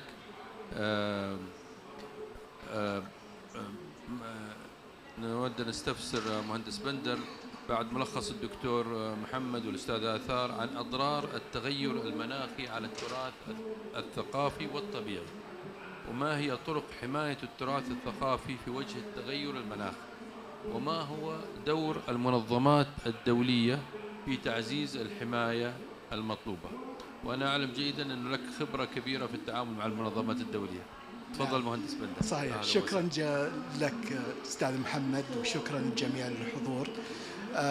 بالنسبة اللي هو نتكلم على دور اللي هو المجتمعات المحلية، ودور اللي هو خلينا نقول مثلا الحكومات، فحنا نعرف بحد ذاته بأنه حوكمة المواقع بشكل عام تنقسم إلى 3 أقسام، اللي هي الجهات الحكومية، بالإضافة إلى الجهات الخاصة، بالإضافة الآن أصبح في عندنا القطاع المجتمعي.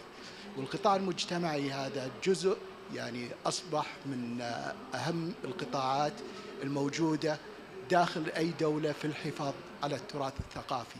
فأصبح الآن التوجه بشكل عام بأننا حنا نستثمر اللي هو خلينا نقول مثلا اللي هو جهود المجتمع بشكل عام والجهات المجتمعية في العمل لصالح اللي هو الحفاظ على التراث، حيث أنه الحفاظ على التراث ليس فقط اللي هو حفاظ على المباني والحفاظ على مثلا المواقع الأثرية وأشياء زي هذه، فلها بعد أكبر من كذا. فطبعا الحفاظ على الآثار والحفاظ على المباني التراثية هي امتداد لما يعني واجهه آبائنا وأجدادنا من التغيرات المناخية، ومحاولة العيش واكتساب العيش في بيئة قد تكون صحراوية أو بيئة قد تكون مدمرة وقاسية عليهم.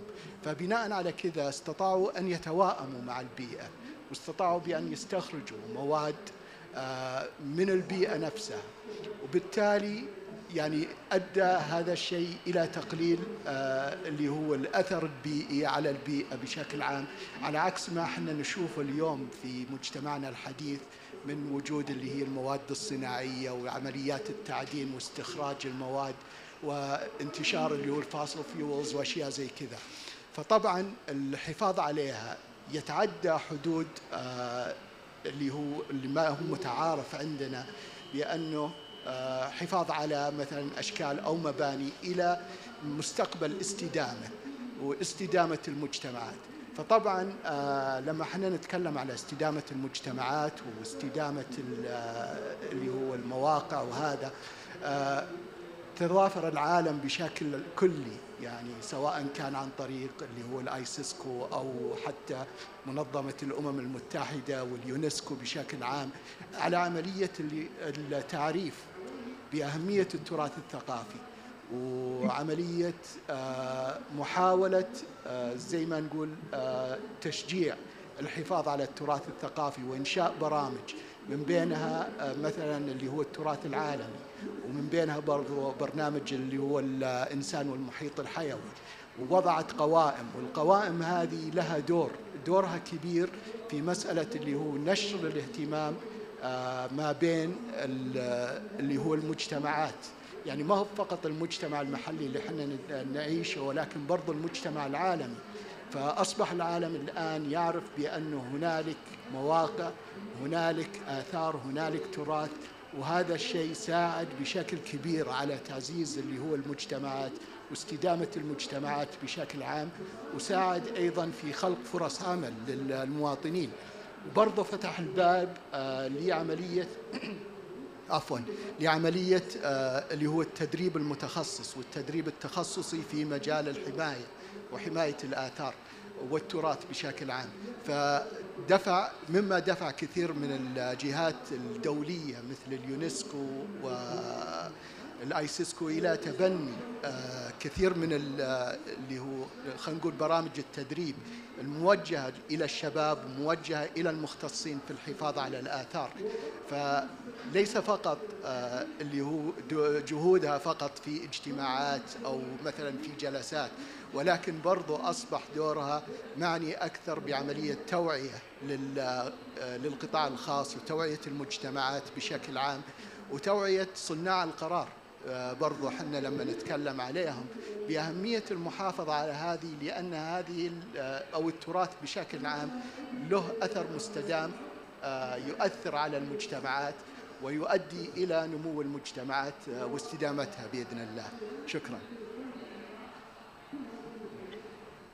شكرا مهندس بندر، وأشكرك خصوصا على توضيحك العلاقة وأهمية ودور المنظمات الدولية من خلال قوائم التراث الثقافي العالمي أو القوائم الأخرى في إبراز أهمية المواقع الثقافية عموما ومواقع التراث الثقافي والطبيعي والمحافظة عليه.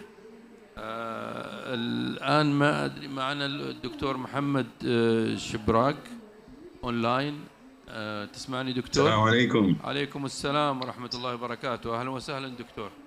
احنا الله يحييك. ان شاء الله الصوت واضح. واضح ما شاء الله تبارك الله. في ظل الكلام عن ضرورة حماية التراث من أضرار التغير المناخي، ما هي في نظركم سعادة الدكتور في أفضل الوسائل لحماية هذا التراث، وما هو دور المجتمعات المحلية في حماية التراث وتعزيز تكيفه مع التغيرات المناخية المتوقعة، ودور التكنولوجيا الحديثة وآلية تسخيرها لحماية التراث؟ أهلا وسهلا دكتور محمد، تفضل. أول شيء السلام عليكم جميعا، أنا سعيد أن أكون من ضمن النخبة الموجودة الآن.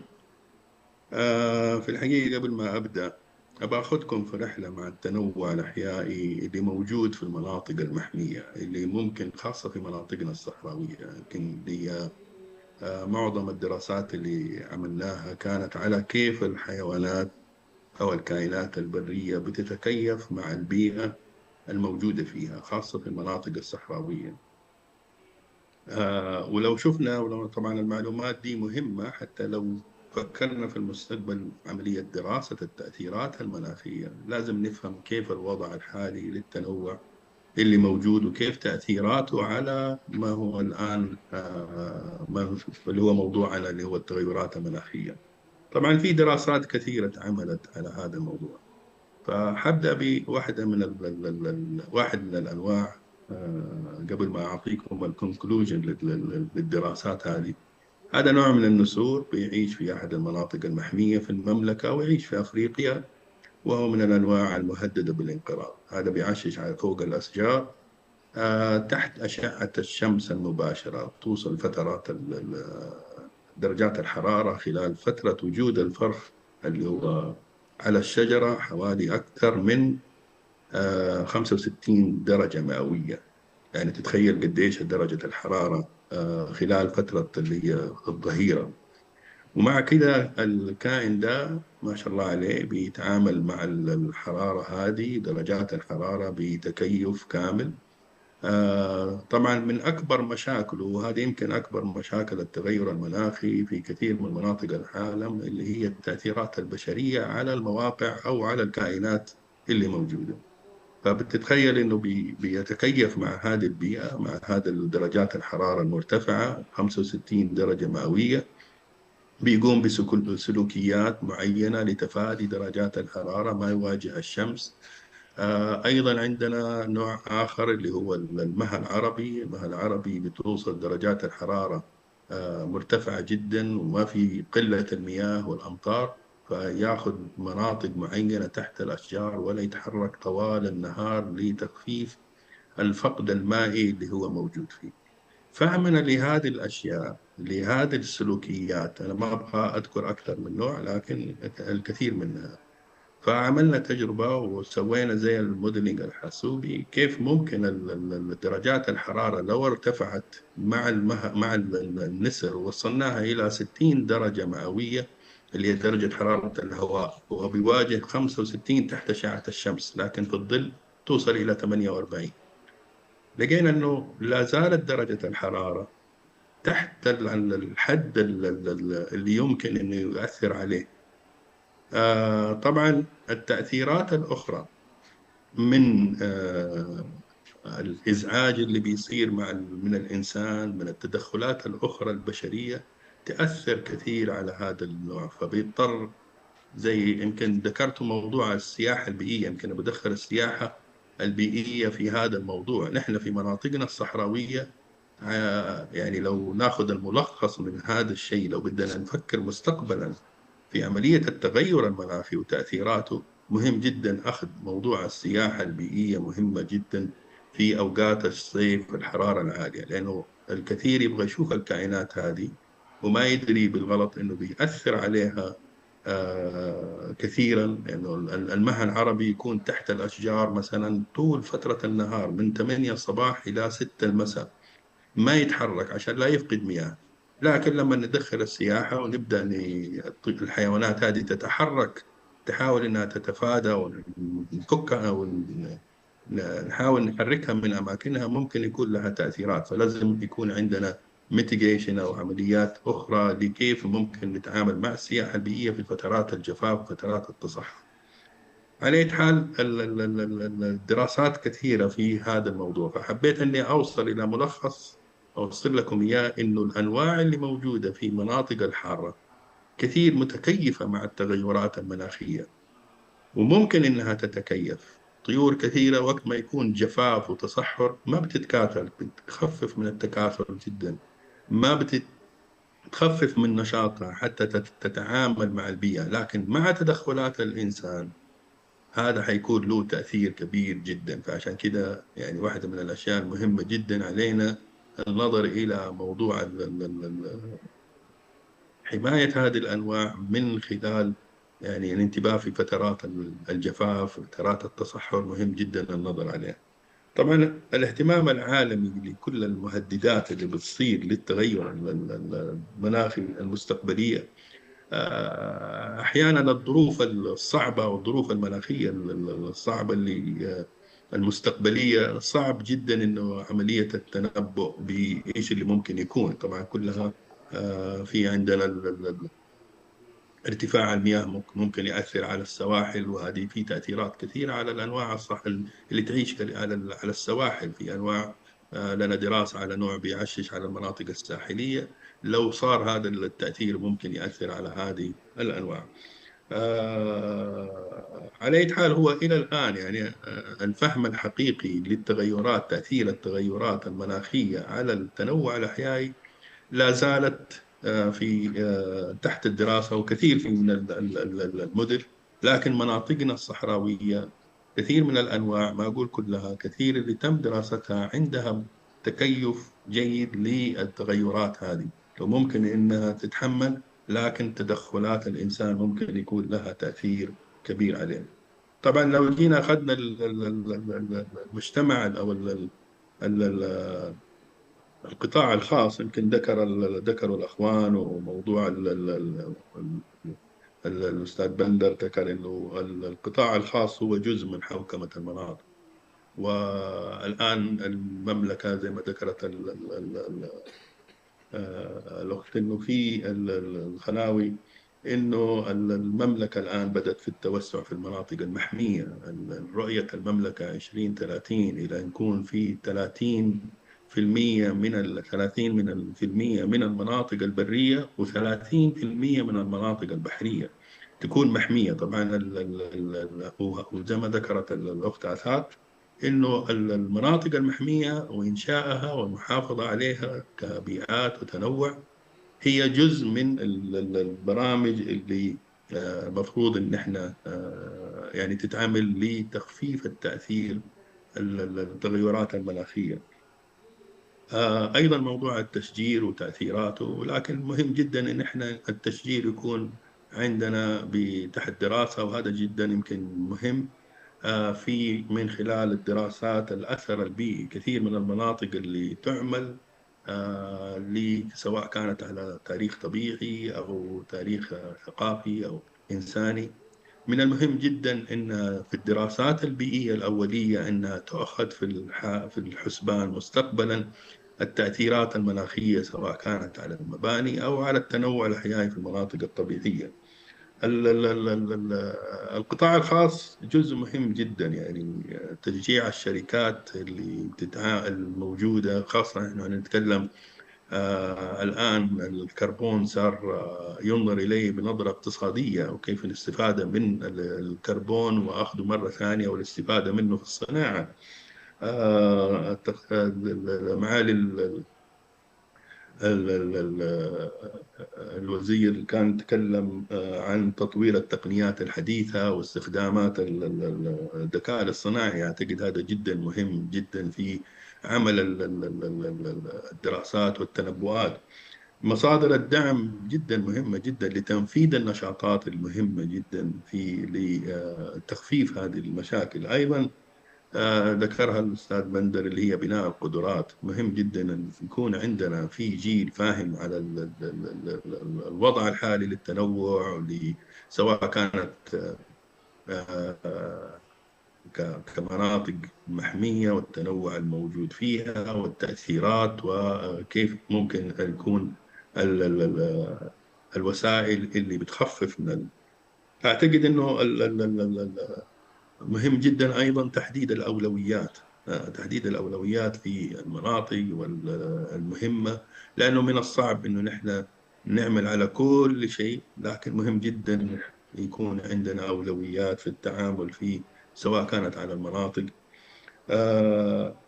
أيضا في موضوع الأخير واللي بختم فيه، طبعا من القطاع الخاص مهم جدا العمل معهم، لأنه هم اللي ممكن يزودوا الجهات الحكومية بالخبرات للعمل وتنفيذ النشاطات وتقييمها. وشكرا على إتاحة الفرصة لنا لهذا الحديث. شكرا دكتور محمد على المعلومات القيمة وإثراءك بحضورك لهذه الندوة. شكرا جزيلا. أعتقد أن الأخت آثار عندها مداخلة عن موضوع السياحة البيئية اللي أشار لها الدكتور محمد، وترغب في إضافة بعض المعلومات. تفضل يا أخت. الله يعطيكم العافية دكتور محمد ودكتور محمد شبراق. حبيت بس فقط هو ما شاء الله كفى ووفى، بس حبيت أستطرد أيضا عشان من أحد الوسائل للحفاظ على المناطق المحمية تخطيطها بالشكل الجيد. إذا أنتم خططتوها بالشكل الجيد بناء على الدراسات الأولية والأولويات لإدارتها بشكل صحيح، يعني فور اكزامبل مثلا ان تخطيط اللي هي النطاقات السياحيه لاداره الزوار بشكل جيد، بحيث انها لا تزعج الحياه الفطريه اللي موجوده، بالتالي ما تتحرك الموائل، ما تخرب الموائل والممرات البيئيه المناسبه لنموها. عندك ايضا كمان تدريب المجتمع المحلي على تشغيل هذه السياحه، مثل السياحه المجتمعيه، انه درب المجتمع انه يكون في انظمه، لوائح، سياسات تساعد على مثلا تمكين المجتمع المحلي والقطاع الخاص لتشغيل هذه السياحه. بالتالي انت وصلت الاستدامه بناء على ايش؟ بناء على دراسات علميه تحتاجها هذه النطاقات، تمام؟ شغلتها، ضمنت الاستدامه، ضمنت ريفينيوز للمجتمع المحلي وللمنظمات أيضا. فإنجاز مثلا اللوائح لتمكين هذا المجتمع والقطاع الخاص جدا مهم صراحة، ويقلل حتى إذا وصلنا للاستدامة أنت تقلل من تأثير التغيرات المناخية بالشكل الجيد وأيضا بالشكل السليم، بحيث أنه تقلل من هذه التحديات بشكل مباشر أو غير مباشر. أشكرك أخت آثار. الأخت آثار أثارت نقطة مهمة جدا، وهي ضرورة وجود منظومة متكاملة من العمل لا يقتصر على جهة معينة أو المجتمع لوحده أو الإدارة للمواقع لوحدها، إنما هي منظومة تتكون من الأعمال التشريعية التنظيمية الإدارية في الموقع، بحيث فعلا نصل إلى حماية متكاملة للموقع. شكرا جزيلا أخت آثار. نعود الآن لمعالي الدكتور محمد زين العابدين. موضوع وجود سياسات وتعاون عالمي مهم لحماية التراث الثقافي بشقيه المادي واللامادي والطبيعي. كيف يرى معاليكم الجهود ودور المؤسسات الثقافية في حماية التراث الثقافي، وماذا قدمت وتقدم الإيسيسكو ضمن هذه الجهود العالمية لحماية التراث؟ تفضل معاليك. شكرا مجددا سعادة المهندس محمد علي العروس. كما تفضل المهندس بدر إن سمحتم، يعني الموضوع التغير المناخي لا يمكن أن نأتيه من وجهة نظر أو من قطاع أو من كذا فقط، لابد من تلازم وتكامل عديد المؤسسات وعديد الرؤى وعديد الأهداف لكي نأتيه، ولكن بصفة متناغمة ومنسجمة. كما هو الشأن إذن بالنسبة للسياسات التي تعنى بالحفاظ على الثقافة والمحافظة كذلك على التراث الطبيعي والثقافي المادي واللامادي، أعتقد أن نحتاج إلى عمل وتضافر للجهود بين مؤسسات دولية مختلفة تنصهر ضمنها منظمة الإيسيسكو، وأعني بها اليونسكو وما تقوم به. نعرف أن اليونسكو لها أدبيات كبرى في يعني مقاومة التغير المناخي، كذلك ليكوموس وعديد يعني الهياكل المعنية المتخصصة في الحقيقة والجامعة التي تشتغل على الموضوع هذا. مثلا مبادرة المواقع المهددة على سبيل المثال، يعني في مستوى ما يمكن أن يكون من تقييم للمخاطر البيئية وتطوير استراتيجيات للتكيف مع التغيرات المناخية. هذا أتته يعني اليونسكو، ولكن نعرف كذلك أن المنتظم الأممي كذلك له اجتهادات كبرى يعني في هذا الخصوص في علاقة بمقاومة يعني هذا التغير المناخي. كذلك يمكن الحملات حملات التوعية للحد من تأثيرات التغير المناخي يعني على التراث الثقافي من خلال استغلال التقنيات الحديثة يعني والتكنولوجيات يعني المعلوماتية، منها استخدام تقنيات الحفظ الرقمي ورقمنة الوثائق المخطوطات القديمة وضمان الحفاظ عليها بعيدا عن التأثيرات المباشرة. وهذا كذلك يعني من العمل الكبير الذي وجب أن نقوم به في هذا الخصوص. هناك كذلك عمل حكومي أو مؤسسي لابد أن يعني يذكر في هذا المجال، ما أن نلاحظه كذلك من مؤسسات أما وطنية أو يعني جهوية أو محلية، وهذا مهم جدا من خلال يعني عمل المجتمع المدني الذي يقوم بمبادرات يعني هامة في هذا الخصوص تعنى بهذا المجال، وكله يعني يعنى اساسا بحمايه التراث الثقافي من هذا التغير المناخي يعني الذي حقيقه يهدد البشريه بصفه عامه. ومن هذه الشكلات يعني التي يمكن ان نذكر هو الحفاظ على المواقع التاريخيه وإعادة بناء الهياكل المتضررة بما تقتضيه من تقنيات واستخدام المواد يعني التي تكون محبذة وخاصة بهذه النوعية من المواقع والمعالم المعنية يعني والمخصوصة. واعتقد ان هناك جانب يعني يخص المجتمع المدني والتوعيه المجتمعيه بضروره الحفاظ على هذا التراث وتشجيع المشاركه المجتمعيه فيه لكي يكون حقيقه بين الاهتمام الخاص يعني بمسؤوليه الدوله ومسؤوليه المنظمات ومسؤوليه المجتمع المدني، وهذه كلها تتضافر يعني فيما بينها لكي يعني حقيقه تؤتي اكلها وتكون هناك يعني مقاربه شامله في هذا الخصوص.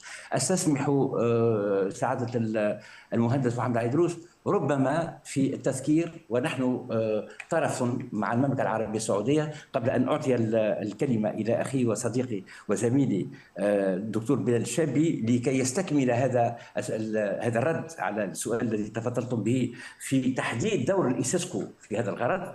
أقول لكم أنه ربما وجب إلى جانب يعني هذا العمل الكبير الذي تقوم به منظمة الإيسيسكو مع المملكة العربية السعودية في تحديد المؤشرات الثقافية، في تحديد السياسات الثقافية، في تحديد أنها تفكر ربما في تحديد مؤشر يعني خاص بهذا الموضوع التحول يعني المناخي او ما يمكن ان يكون من هذا التاثر حول التغير المناخي. اعتقد ان العمل على صياغه ربما مؤشر خاص بهذا الموضوع يعني يعزز ما اتيناه من عمل مشترك في هذا الخصوص، ربما يمكن ان يدعم سبيل يعني ومنظور السياسات الثقافيه الشامله التي ناتي بالتعاون مع المملكه العربيه السعوديه بكل فخر واعتزاز. واحيل الكلمه ان سمحتم سعاده المهندس محمد عيدروس الى زميلي بلال لكي يستكمل يعني هذا الجانب فيما تقوم به الإيسيسكو من خطوات ومن برامج ومشاريع لكي تحدد من هذا التغير المناخي في علاقته بالتراث يعني الطبيعي والتراث الثقافي المادي واللامادي. أشكرك سعادة الدكتور، واقتراح رائع جدا، اقتراح مؤشر للتغير المناخي. أعتقد أنه هذا اقتراح مهم جدا وضروري جدا، وأرجو من سعادة الأخ الدكتور المهندس بلال الشابي أن يضيف ما لديه. شكرا. تفضل دكتور بلال. شكرا جزيلا سعادة رئيس الجلسة، والأخ الدكتور محمد العيدروس رئيس لجنة التراث في العالم الإسلامي. وأردت في البداية شكرا على الدعوة، أردت التذكير بلجنة التراث في العالم الإسلامي والدور الذي تقوم به في حماية التراث بشكل عام في دول العالم الإسلامي. نعرف بأن الإيسيسكو تشتغل في 4 مناطق جغرافية لديها اختلافات وتنوع ثقافي كبير بين مناطقها الجغرافية، سواء كان ذلك على المواقع التراثية أو بالنسبة للعناصر الثقافية. ولكن نحاول في الإيسيسكو عبر استراتيجية تم إطلاقها كان النقاش حولها في لجنة التراث في العالم الإسلامي منذ أكثر من شهرين، وتم العمل والبدء في إعداد هذه الاستراتيجية خلال مؤتمر المناخ 29 الذي كان في جمهورية أذربيجان. نسعى من خلال هذه الاستراتيجية بالأساس إلى تعزيز دور الثقافة كما قال المهندس بندر to mitigate في خصوص هذا الموضوع، ولكن نحاول تقسيم هذه الاستراتيجية على عدد من المحاور، بداية بقياس المؤشرات الموجودة داخل دول العالم الإسلامي والإحصائيات ومدى خطورة هذا التغير المناخي ومدى تأثيره على المواقع التراثية والعناصر الثقافية والمظاهر الثقافية بشكل عام. كذلك الإيسيسكو تقوم بدور بارز في مجال الحماية من هذه التأثيرات من خلال تقديم الدعم الفني والاستراتيجي للدول الأعضاء، وسوف أعطي بعض الأمثلة، وتنظيم مشاريع متعددة تشمل التدريب، التعليم، تبادل المعرفة، ومن بين هذه الجهود مثلا على سبيل الذكر التعاون مع عدد من الدول الإفريقية، حيث تعمل الإيسيسكو مثلا مع دولة مالي على حماية مواقع تراث المواقع التاريخية الموجودة في تومبوكتو من خلال عدد من المشاريع الهادفة إلى استخدام التقنيات الحديثة لرقمنة وحفظ المخطوطات. هذا مشروع كبير، حفظ المخطوطات المالية التاريخية والتوثيق الرقمي أيضا للمباني التاريخية الموجودة، لأن عدد كبير من هذه المخطوطات تأثر بارتفاع نسب الحرارة ومهدد بالتلف. أيضا هذه التقنية توفر وسيلة للحفاظ على المعلومات والموروث الثقافي وفي حماية من التغيير المناخي والبيئي. أيضا هنالك برنامج أطلقته الإيسيسكو السنة الفارطة لاستخدام الطاقة النظيفة ولقياس البصمة الكربونية في المتاحف والمواقع التاريخية. أيضا التدريب والورش المتخصصة، حيث تقوم الإيسيسكو بتنظيم ورش عمل تدريبية متخصصة في عدد من الدول مثل مصر، تونس إلى غيرها. اليوم نحتضن في مقر الإيسيسكو ورشة حول التراث والأزمات والتراث المهدد بالخطر، يعني تم افتتاحها منذ ساعتين تقريبا إلى آخره، ولكن خصصنا عدد من هذه الأوراش إلى هذا الموضوع، وهو موضوع التغير المناخي، حيث يتم تدريب المتخصصين في مجال حماية التراث على استخدام عدد من التقنيات مثل الماسحة ثلاثية الأبعاد، أدوات تحليل البيانات الجغرافية إلى آخره. هذه التقنيات التي تساعد في تقييم حالة المواقع الثقافية بدقة ووضع استراتيجيات فعالة لحمايتها من التدهور. وكما تفضلوا ضيوفك الكرام منذ قليل بالتعريج حول أو إيضاح موضوع حول أنه أي مانجمنت بلان أو أي خطة عمل أو خطة تدبير لمواقع ثقافية هي في الحقيقة يجب أن تكون خطة مستدامة. يعني الموضوع المتعلق بالبيئة والثقافة والتراث هو موضوع دائم، ليس موضوع فقط تيماتيك أو يمكن الاشتغال عليه في فترة ما. بالعكس، مهم جدا هو تضمين هذا الموضوع في أي خطة عمل يمكن القيام بها. أيضا الإيسيسكو تقوم بعدد من المشاريع الحماية المستدامة في دول مثل نتعاون مع مثلا المغرب، غينيا إلى آخره، حيث نقدم دعما لتطبيق حلول مستدامة مثل استخدام المواد البناء المقاومة للتغيرات المناخية، وهي المواد البناء المحلية، والحلول الري المستدامة أيضا، والتي تساعد على تقليل تأثير الفيضانات، ارتفاع درجات الحرارة على المواقع التاريخية إلى آخره. بصفة عامة، لكي ألخص، الإيسيسكو تسعى إلى دعم الابتكار من خلال تشجيع استخدام التقنيات الحديثة والذكاء الاصطناعي وتحليل البيانات لمراقبة مواقع التراث الثقافي وتوقع التغييرات المناخية المحتملة التي قد تؤثر عليها. كما تسعى أيضا إلى تفعيل الشراكات بدورها كمؤسسة ثقافية دولية، تفعيل الشراكات مع الدول والمنظمات الدولية لتوسيع نطاق التعاون الدولي، وهو ما يعزز بإذن الله من جهود حماية التراث الثقافي وضمان الاستدامة للأجيال القادمة وضمان استدامة هذا التراث. شكرا جزيلا السيد الرئيس. شكرا دكتور بلال. أعتقد معنا أيضا شخصية مهمة جدا، وهي الدكتور ويبر نودورو. الدكتور ويبر نودورو كان رئيس الآيكروم سابقا، وهي أحد الجهات الادفايزري بوديز للجنة التراث العالمي. وأيضا الحمد لله الآن الدكتور ويبر يعمل معنا في الإيسيسكو منظمة العالم الإسلامي كمدير لمركز التراث في العالم الإسلامي. أرجو من الدكتور ويبر أن يحدثنا عن دور مركز التراث في العالم الإسلامي في حماية التراث الثقافي المتأثر بالتغير المناخي، وهل قدمت الإيسيسكو رؤية جديدة، وكيف تساهم الإيسيسكو في بناء شراكات على مستوى العالم الإسلامي لحماية التراث الثقافي. تفضل دكتور ويبر.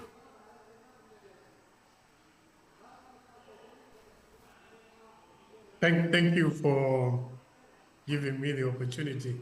Unfortunately, it looks like my screen cannot be shared. I don't know why.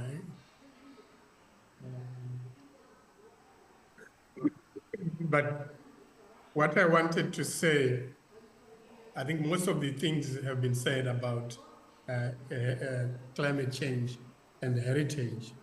But there are issues which I think are very important for us to consider.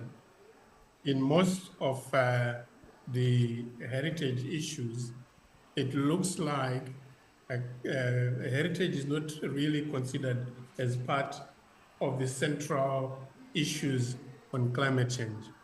In other words, what I'm trying to say is that we as heritage professionals need to bring the issues of heritage and climate change to the fore, to the center, so that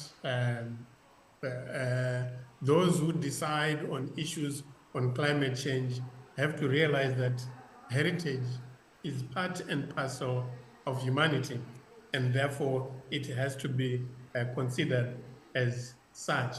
Otherwise, if we don't have heritage as part of the solution to climate change, it's going to be very difficult for us to get the solutions. Why am I saying that?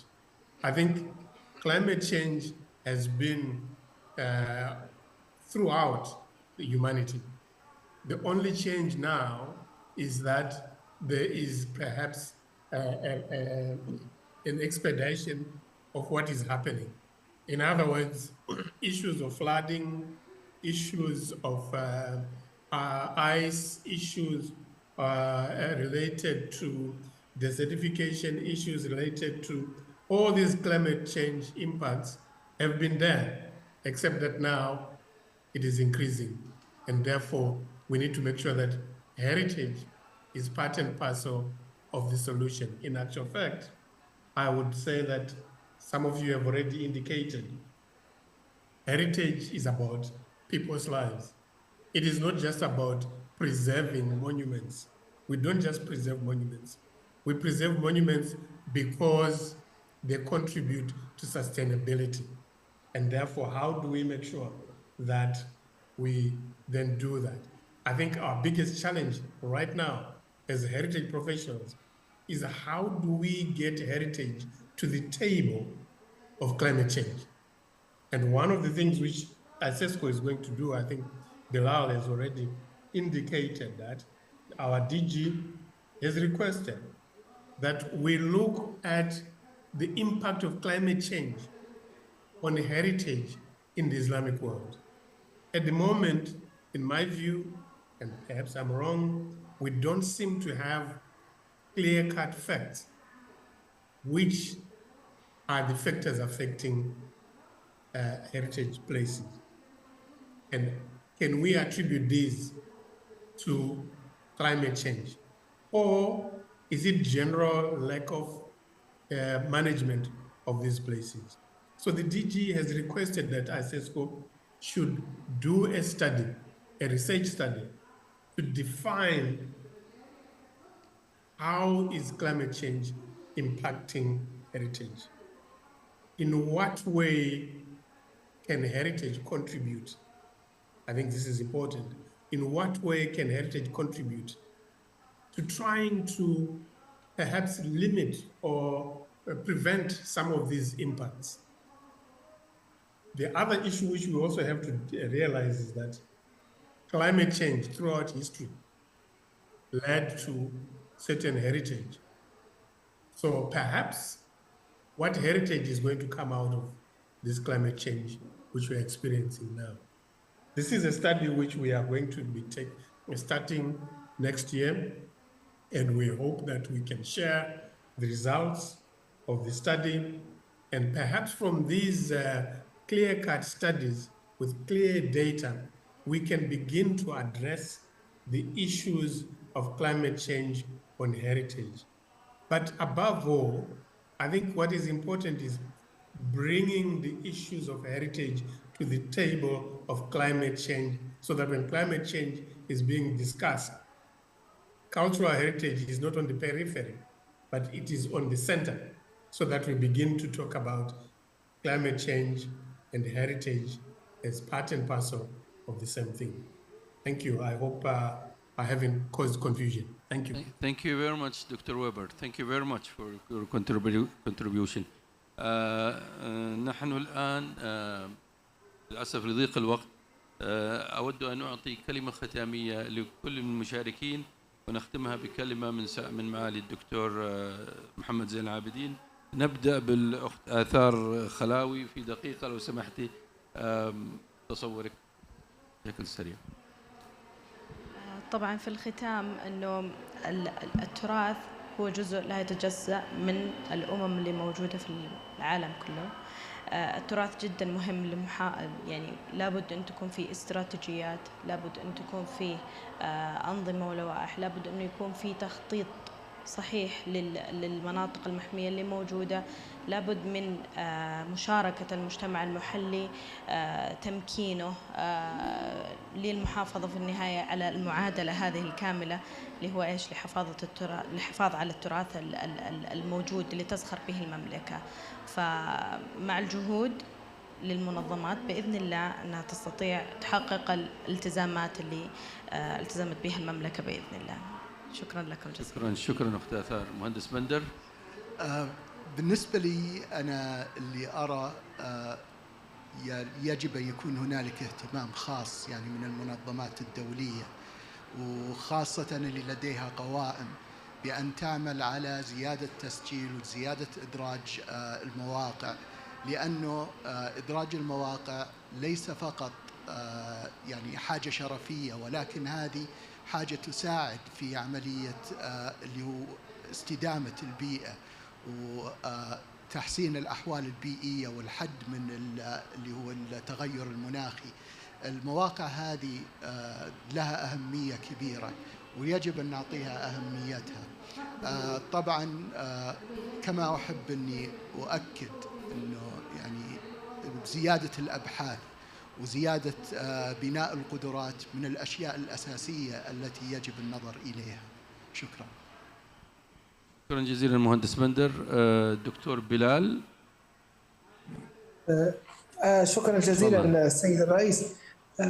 لو في كلمة ختامية فقط، بداية نوجه الدعوة للحاضرين أو لكل الجهات الفاعلة في هذا المجال للتعاون مع الإيسيسكو في استكمال هذه الاستراتيجية التي نسعى إلى العمل عليها، وأيضا توجيه الدعوة للانخراط في قائمة التراث في العالم الإسلامي وترشيح مزيد من المواقع للتسجيل عليها، يعني في تماشي مع كلام المهندس بندر لتثمين هذه المواقع وإبرازها على الساحة الدولية. شكرا جزيلا. أشكرك دكتور بلال. دكتور ويبر, please, can you give us a final statement, please? Dr. Weber? Is he still online or? Yep. Yes, please, Dr. Weber. Sorry, I wasn't listening a bit. Yes, we would like to have a final statement from you, please. Well, my final statement is that we will have a study, and we as heritage professionals must make sure that heritage is part and parcel of climate change discussions so that we can contribute in a much more meaningful way. We don't want to be on the sideline. We want to be able to contribute to the world's solutions to mitigating climate change. Thank you. Thank you very much, Dr. Weber. والآن مع معالي الدكتور محمد زين العابدين نرجو أن يتفضل بإعطاء كلمة ختامية. تفضل دكتور محمد. المعذرة السيد الرئيس، لأن الدكتور محمد زين العابدين يقدم اعتذاره لأنه في عنده التزام خارجي فاضطر إلى مغادرة القاعة. أوكي. طيب أهلا وسهلا. أوكي إذا أعتقد أنه الجلسة كانت غنية والمشاركين طرحوا أفكار قيمة جدا ونيرة، وإن شاء الله أنها تؤخذ بالاعتبار. أولها يمكن الدكتور محمد زين العابدين تكلم عن تأثير الأعمال الاستباقية أو أهميتها على الحد من التغيرات الظروف المناخية، والأستاذة أثار خلاوي تكلمت عن المبادرات المهمة للمملكة العربية السعودية وأهمية العمل كمنظومة متكاملة لحماية المواقع التراث. المهندس بندر الملك أيضا أشار إلى أهمية دور المنظمات الدولية في المحافظة على التراث. الدكتور محمد شبراك أخذنا في رحلة ممتعة في التنوع الأحيائي وأعطانا يمكن شيء إيجابي، وإن شاء الله أنه يكون فعلا إيجابي، أنه قدرات الأحياء المخلوقات على التعامل مع التغيرات المناخية، ولكن حذر في نفس الوقت أيضا من التدخلات الإنسانية السلبية في المواقع وضرورة الأخذ بالأولويات. اقترح أيضا معالي الدكتور محمد زين العابدين موضوع مهم جدا ويمكن نأخذه كتوصية من توصيات الاجتماع، وهو ضرورة وجود مؤشر للتغير المناخي. الدكتور ويبر النودورو أوضح أهمية ودور مركز التراث العالم الإسلامي في المحافظة على التراث في العالم الإسلامي بشكل خاص وفي العالم بشكل عام. الدكتور بلال طرح ضرورة أن يكون هناك استراتيجية في العمل وأن تكون أيضا ضمن منظومة متكاملة.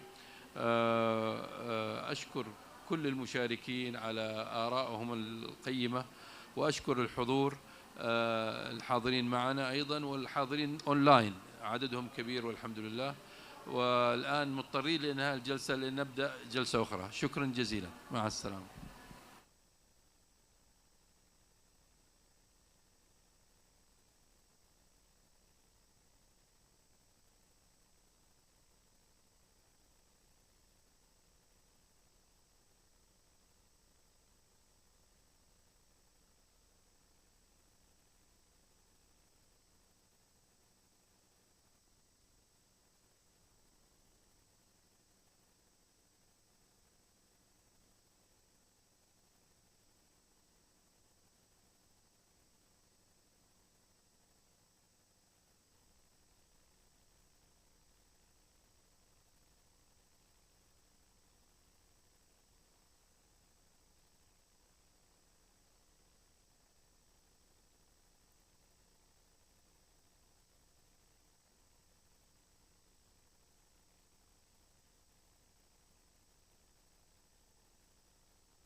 check, check, check 1 2, test, test mic, test, test.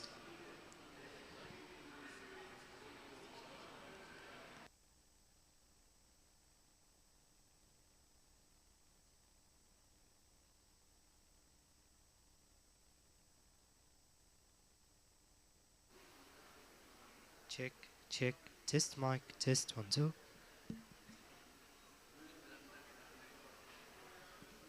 Test mic, test, test, check, check 1 2, check.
السلام عليكم ورحمة الله وبركاته.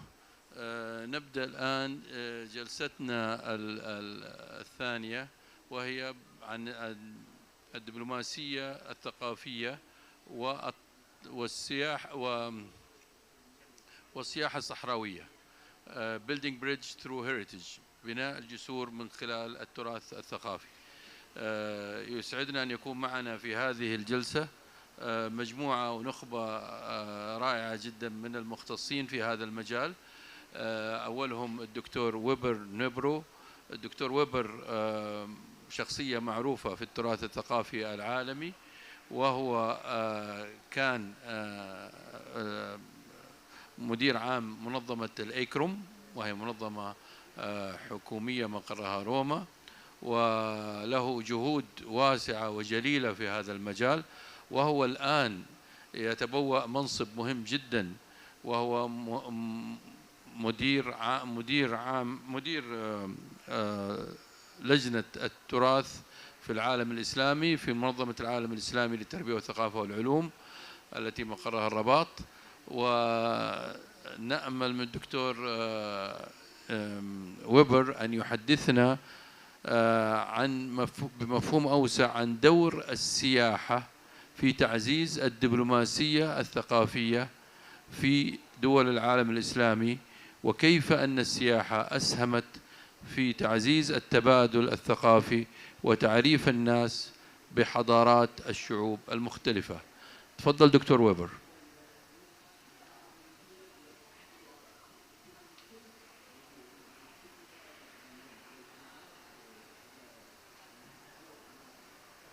الصوت ما في. Hello. Yes, Dr. Weber. I don't know if you can see my screen. Yeah, we can see your screen, but yeah, the voice. Now we can hear you now, I think. Yes, okay. Please. All right. And here I'm talking about the heritage and diplomacy and tourism. And I wanted to start off by reminding ourselves what heritage is about, so that we can see how it can play a part in diplomacy in all these things like tourism and so forth. And I think heritage is a resource for livelihoods. If you recall some of the previous session, there was talk about the community, the people, sustainability, issues related to economy.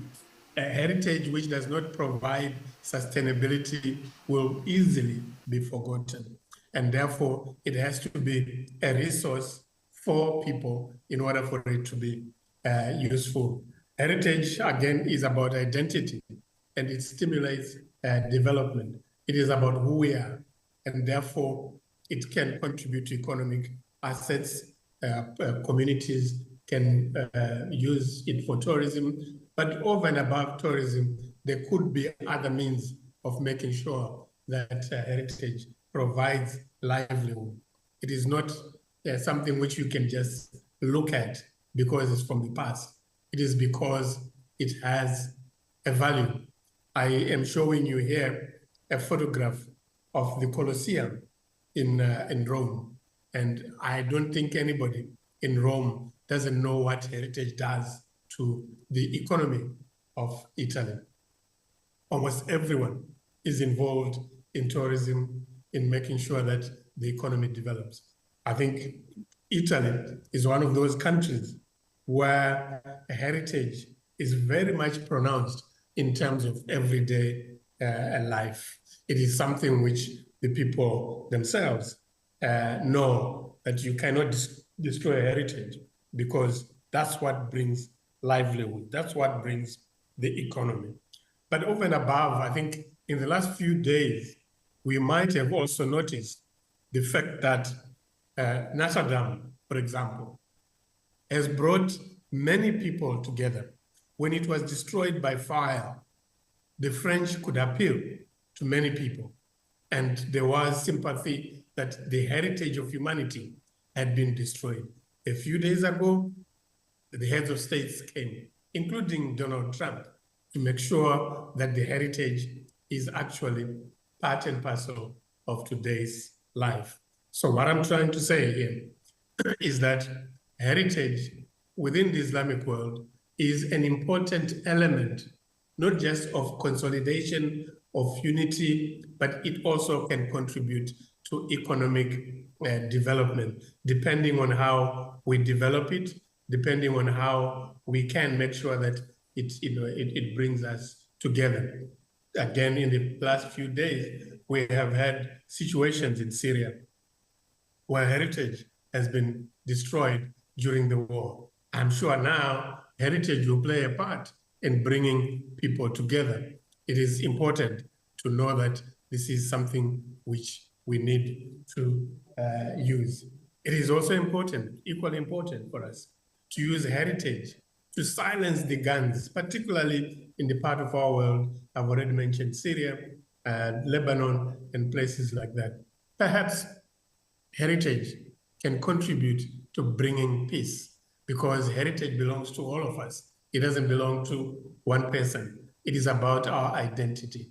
And this is what ICESCO is trying to do, to make sure that heritage is celebrated by all Islamic people in the Islamic world, but also share it beyond the Islamic world, to the world. It is something which can bring to us peace, it brings to us tourism, it brings to us stability, it brings to us the economic livelihood. As I've already indicated that when you look at Italy, there is quite a lot of important economic developments. Italy depends on cultural heritage tourism, and there are many countries who can do that as long as we develop it properly, and that's what ICESCO is also trying to help member states to do.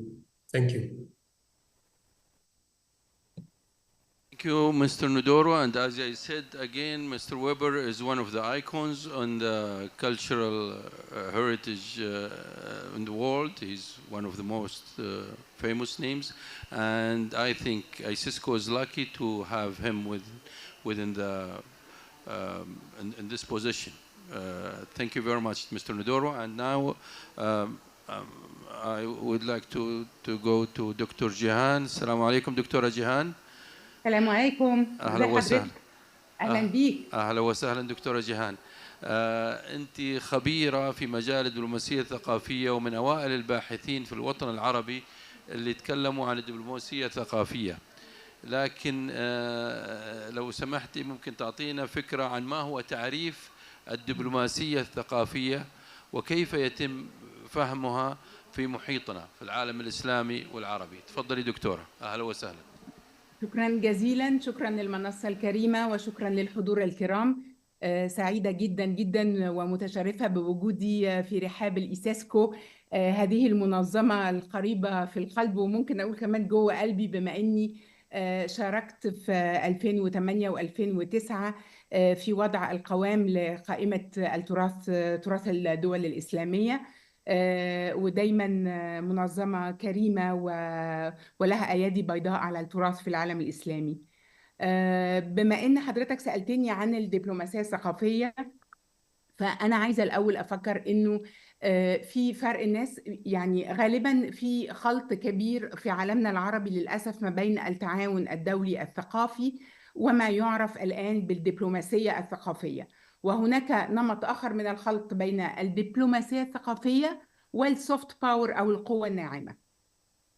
دعني أوضح للسادة الكرام الحضور الفرق بين الاثنين، بداية بالدبلوماسية الثقافية، وهي أداة فاعلة وبوق ثقافي في أوقات الأزمات السياسية. تتدخل الدبلوماسية الثقافية كذراع للدبلوماسية التقليدية في أوقات أزمات بين الدول وبين الحكومات. حضرتك بتتكلم وزميلي العزيز الدكتور وابر اتكلم عن السياحة والثقافة، والثقافة هي قلب وعقل الاستراتيجيات في الوطن العربي، وليس فقط في الوطن العربي ولكن في العالم بأجمع. الآن لم تعد الثقافة ترف أو لم تعد في المقام الثالث أو الرابع كما كانت عليه، وإنما هي انضمت في العقود الأخيرة وبالذات في العقد الأخير من القرن العشرين إلى مصاف القوى العظمى، فمثلها مثل السياسة، مثل القوى السياسية، القوى العسكرية والقوى الاقتصادية. الهيمنة على الدول عن طريق الثقافة والفكر هي أداة في منتهى الأهمية، ولعلنا جميعا في وطننا العربي من المحيط إلى الخليج نشعر بذلك ونعي أهمية الثقافة والقيام على هذه المنظومة. فهي منظومة حيوية، منظومة ديناميكية، ليست منظومة فقط تدرس في الأكاديميات والمؤسسات العلمية، وإنما هي منظومة يجب تفعيلها وسط الاستراتيجية السياسية للدول. عودة إلى الدبلوماسية الثقافية، بما أن حضرتك تفضلت وسألتني تعريفها، هناك مصطلح الدبلوماسية وهو المصطلح المتعارف عليه، وهناك الدبلوماسية التقليدية التي نعمل بها منذ إنشاء أقدم حقيبة للخارجية، وكان ذلك في مصر في بداية العقد في العقد الثاني من القرن العشرين. ولكن فيما بعد أصبحت الثقافة جاءت فعلا كآلة حرب، ولكنها آلة من نوع خاص ومن نمط خاص، يجب معرفة وإدراك أهميتها، وأهميتها ليس فقط في عالمنا نحن، عالم المنظمات الدولية والمنظمات الإقليمية، أو حتى في عالم المتخصصين والخبراء في الثقافة والسياحة، وهذه منظومة التراث الثقافي، ولكن أيضا هي منظومة جزء كبير منها جزء تعليمي وجزء تأسيسي. يجب أن ينشأ الطفل في عالمنا العربي على الثقافة وأهميتها. الثقافة معرفة للجميع، وطبعا يعني لو هنقول في وسط هذه الأحداث والتداعيات السياسية التي نعيش فيها اليوم، الثقافة بمعنى بسيط جدا هي يد تصافح وفكر يقبل الآخر، يقبل الآخر في الداخل ويقبل الآخر في الخارج. والثقافة أصبحت قلب وعقل السياسة الخارجية، وهي رأس حربة الأنظمة دلوقتي. أني أخاطب الآخر هذا فن من الفنون، فنون إدراك تاريخ الآخر وحضارته وكيفية التوجه إليه بحوار يكون حوار فيه ندية يقف المواطن أو المحاور أو الشخص الممثل للحكومة من علية ثقافة دولته ومن علية حضارة دولته، ومن هنا يكون الفرق وتكون المنصة متساوية بين الطرفين. هذه هو معنى الدبلوماسية الثقافية. شكرا جزيلا دكتورة جيهان. الدكتورة جيهان زكي هي أستاذ دكتور في علم المصريات، وتشغل منصب الرئيس التنفيذي للمتحف المصري الكبير. شكرا دكتورة جيهان على هذه التعريف الرائع جدا. أنا عايزة بس أصلح معلومة بعد إذن حضرتك. تفضل. أنا عضو مجلس النواب في لجنة العلاقات الخارجية ومسؤولة عن ملف الدبلوماسية الثقافية في البرلمان المصري، وأستاذ حضارة وباحث في جامعة السوربون في باريس. شكرا جزيلا دكتورة، شكرا للتصحيح.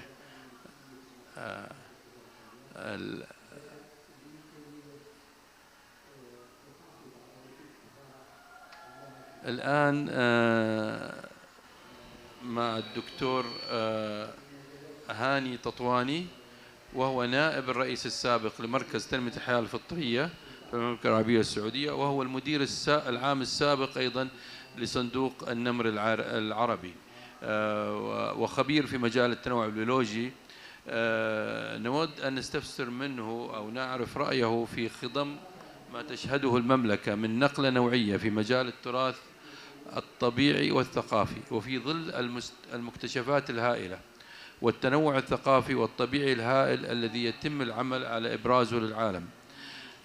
نأمل من سعادة الدكتور هاني أن يحدثنا عن هذا التنوع ودوره في الدبلوماسية الثقافية لإبراز تراثنا الطبيعي والثقافي لشعوب العالم. تفضل دكتور هاني. شكرا.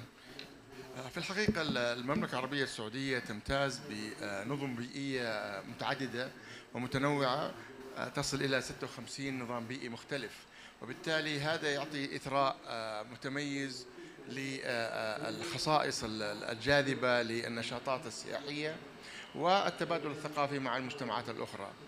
فبطبيعة الحال في النطاق الجغرافي الصحراوي الذي تقع فيه المملكة، فالارتباط النشاط البشري مع النظم البيئية جدا لصيق، وبالتالي عندما يكون عندنا سياحة على سبيل المثال ثقافية، لابد أن ترتبط تلقائيا بالثقافة أو السياحة البيئية أو السياحة المعتمدة على الطبيعة. وهنا يكون إمكانية هائلة لبث الرسائل الجامعة للقيمة الجامعة بين الأمم كلها من خلال الاستعراض المقومات الأساسية للمواقع الجاذبة للسياحة، وهذه تعطي فرصة أيضا لدعم وتنشيط النشاطات المحلية والمجتمعات المحلية للمشاركة في رسم صورة أستطيع أن أقول جاذبة لأنواع السياحة المختلفة التي ستستفيد بها منها المملكة. ولذلك أنا أعتقد التنوع الأحيائي في المملكة فريد، تنوع البيوجغرافي أيضا فريد، وبالتالي سيكون من أدوات الجذب الرائعة لتمكين سياحة ثقافية وبيئية جيدة وتبادل ثقافي مع المجتمعات الأخرى. شكرا جزيلا دكتور هاني. والآن مع المهندس يحيى الآل مفرح، نأمل أن تحدثنا عن التنوع الثقافي والطبيعي وسياحة الصحراء، وكيف يعزز هذا التراث من وجودنا على الخارطة العالمية وتعريف العالم بها. تفضل. يعطيك العافية سعادة المهندس. أول شيء شكرا على الفرصة الجميلة بلقاء الأخوة والأخوات هذا اليوم. حقيقة بالنسبة لموضوع السياحة الصحراوية، أو خلينا نقول وارتباطها بالتراث والتنوع الثقافي في المملكة تحديدا، ممكن نبدأ من نقول السياحة الجيولوجية الصحراوية في المملكة هي تمثل رافد مهم وقوي لمفهوم أو تعريف مفهوم التنوع الجيولوجي في المملكة اللي موجود عندنا، سواء كثبان رملية أو جبال، وديان، كهوف، تشكيلات صخرية عديدة. هذه يعني هي رافد مهم ورابط قوي لتنوع التراث الموجود في المملكة، سواء كان جيولوجيا أو حتى لو نتكلم عن التراث ببعده الاجتماعي والثقافي للدول. هي مسألة ثقافة مجتمعية ترتبط بكيفية تنظيم هذا الوعي في المجتمع. الحمد لله المراكز الوطنية موجودة، والهيئات والمحميات الآن في الدولة تقوم على حوكمتها وتشريعاتها. صراحة عملت نقلة كبيرة وثقافة مجتمعية أكثر من رائعة. خلينا نسميها نقول سياحة مجتمعية. هي في النهاية تبرز الجانب الصحراوي الجميل للمملكة. لدينا تنوع أكثر من رائع. كل جهة تقوم في سباق مع الزمن في إبراز هذا المفهوم بشكله اللائق فيه واللائق بمكانة المملكة حقيقة. تعاون الجهات. كنا قبل قليل في الجلسة السابقة نتحدث عن التكاتف بين الجهات، والجهة المسؤولة والجهة اللي ممكن تعلم أو تدرب أو تثقف. هي حقيقة حصيلة لابد تكون بين كل قطاعات الدولة. هو جهد كبير نعمل عليه جميعا، وحقيقة نجد حماس رهيب في كل الجهات.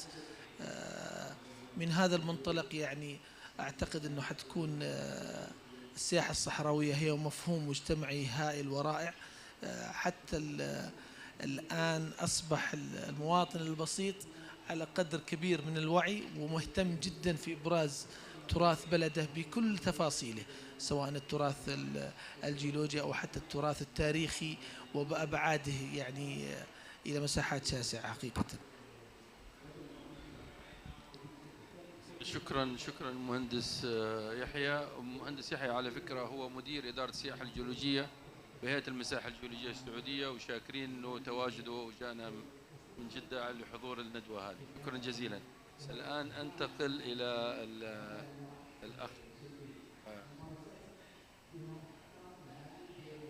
الأخ حسام التركي. الأستاذ حسام التركي مدير مبادرة الحدائق الجيولوجية السعودية والمنسق التنفيذي لمنتزهات سلمى وشمال الرياض الجيولوجية. وكان أنا أعرف شخصيا أنه هو كان الجندي المجهول، وما هو مجهول في الواقع، وراء تسجيل أول مواقع جيو بارك في المملكة العربية السعودية. المهندس حسام هو من المسؤولين عن إدارة هذا الموقع كله، لذلك هو مشغول جدا وأخذنا منه الوقت هذا، ونبغى يتكلم لنا عن السياحة الجيولوجية، لمحة عن خطط وتوجهات المملكة في هذا المجال، وكيف تؤثر هذه الخطط على نشر ما يسمى مفهوم السياحة الجيولوجية عالميا. وفي سياق الحديث عن دبلوماسية ثقافية، كيف يرى الأستاذ حسام أثر تعزيز هذه السياحة على وجودنا في خارطة السياحة العالمية؟ تفضل أخ حسام. أمسيكم جميعا بالخير، وأتشرف أن أكون ضمن هذه الكوكبة. وما شاء الله تبارك الله، سواء الدكتور جيهان أو الدكتور اللي تفضل قبلهم أو الأخوان الكرام اللي تفضلوا بالتنوع الغنى المملكة العربية السعودية. ممكن أنا أذكر قصة ممكن تكون تحكي نفس اللي قالوه بتلخيص عن تجربة صارت كان أول تدريب لي مع اليونسكو تقريبا في 2016-2017.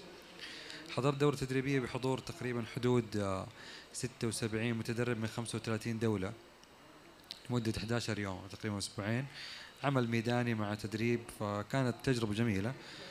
آخر يوم طلب مني هذا أنه لازم تقدم محاضرة عن المملكة العربية السعودية وتعرف فيها. فطبعا في ذيك الفترة كانت سبحان الله ليلة العيد، كان 10 أواخر تدريب رمضان، ليلة العيد ما في التواصل، الإنترنت ما معي، لابتوب ما معي ولا شيء. فكان تحدي، قال لي لازم الناس كلها تبغى تعرف ايش هي السعودية. في ذيك الفترة كان لسه السياحة ما فتحت يعني، فكانت يعني في تحديات. فجلست ليلتها أفكر ايش ممكن أقدم للناس هذه. فاستلهمت من الحديث الجانبي كان معاهم انه ممكن اعكس الصورة. يعني مثلا كان اغلبهم يقول لك السعودية صحراء، هذه الهوية حقتنا الصحراوية، وناس يقول السعودية بترول، وكان النساء يقول السعودية عباية سوداء وهذا، والجزء الثالث كان يقول لي كمل الجمال. فكانت هذه الصورة النمطية المكونة عند العالم. فقلت ليش أنا ما أكون أقول لهم أديهم المحاضرة عن طريق أشياء السعودية أعرفها بطريقة. فبدأت المحاضرة ب4 صور: جمل، نساء لابسين الزي السعودي والصحاري والبترول. قلت هذه السعودية في عيونكم، تعالوا أوريكم السعودية في عيوننا إحنا. قلت لنا البترول ديتهم التطور الحضاري اللي سويناه، ايش الانفراستراكشر، المطارات، المدن، القطارات، التطور الحضاري اللي احنا قدرنا نستفيد منه البترول. قلت البترول هذا سوى لنا نهضة حضارية استفدناها استغليناها على جميع الأصعدة. اديت لهم النموذج كذا تقريبا جولة. وقلت لهم الجمال احنا مو بس عندنا جمال، عندنا كائنات بحرية وطيور والتنوع الحيواني الموجود فيها. الديوز او الصحاري، قلت هذا الصحاري يعني هذه احد الثمات الجيولوجيه الاساسيه، ولكن برضو عندنا براكين وعندنا جبال وعندنا كهوف وعندنا شواطئ وعندنا جزر، فهذا التنوع.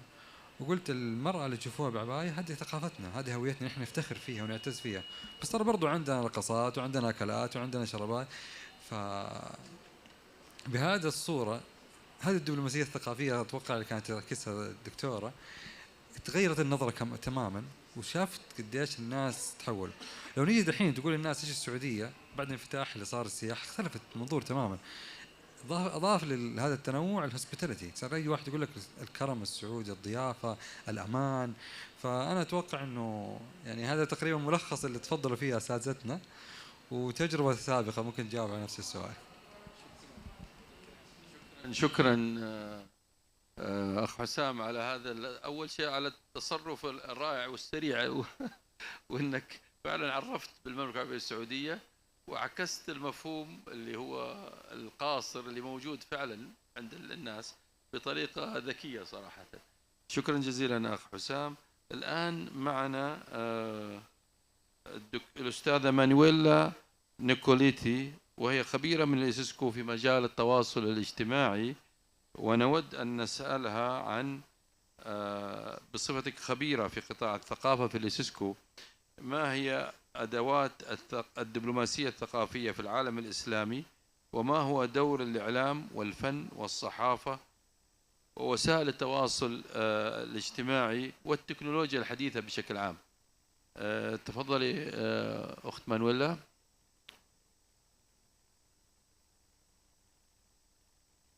هلو مانويلا، can you hear me؟ شكرا. عفوا، هلا وسهلا. شكرا جزيلا Dr. Mohammed Aidaros. I don't know if you can hear me. Yes, we can hear you. Good. Perfect. Thank you very much. Shukran jazilam. Assalamu alaikum. I'm very grateful for being here with you, discussing this important subject. In fact, I am from Brazil, and I've studied cultural diplomacy in my master's degree and in my doctoral degree, but from the point of view of communication. I was graduated in international relations, and then I went to study cultural diplomacy on communication studies. And that gave me a perspective of how to deal with cultural diplomacy beyond theory and in fact, how to practice diplomacy in the field of culture. Let's put it that way. But when I was invited to speak and to be here with you, I reflected on the idea of building bridges from tourism to cultural diplomacy. And I think there's a very important reflection on this subject, because if we think about tourism is also a reflection of our identity. It is what we've chosen to present to a foreigner of our country, right? It is part of our history. It is evidence of what happened in our territories. So this presentation is also a form of exchange. When we were speaking with Dr. Jihen Zaki before about the definition on cultural diplomacy, for me, as I studied there in Brazil, the base of cultural diplomacy would be to evidence, to present elements of culture being exchanged.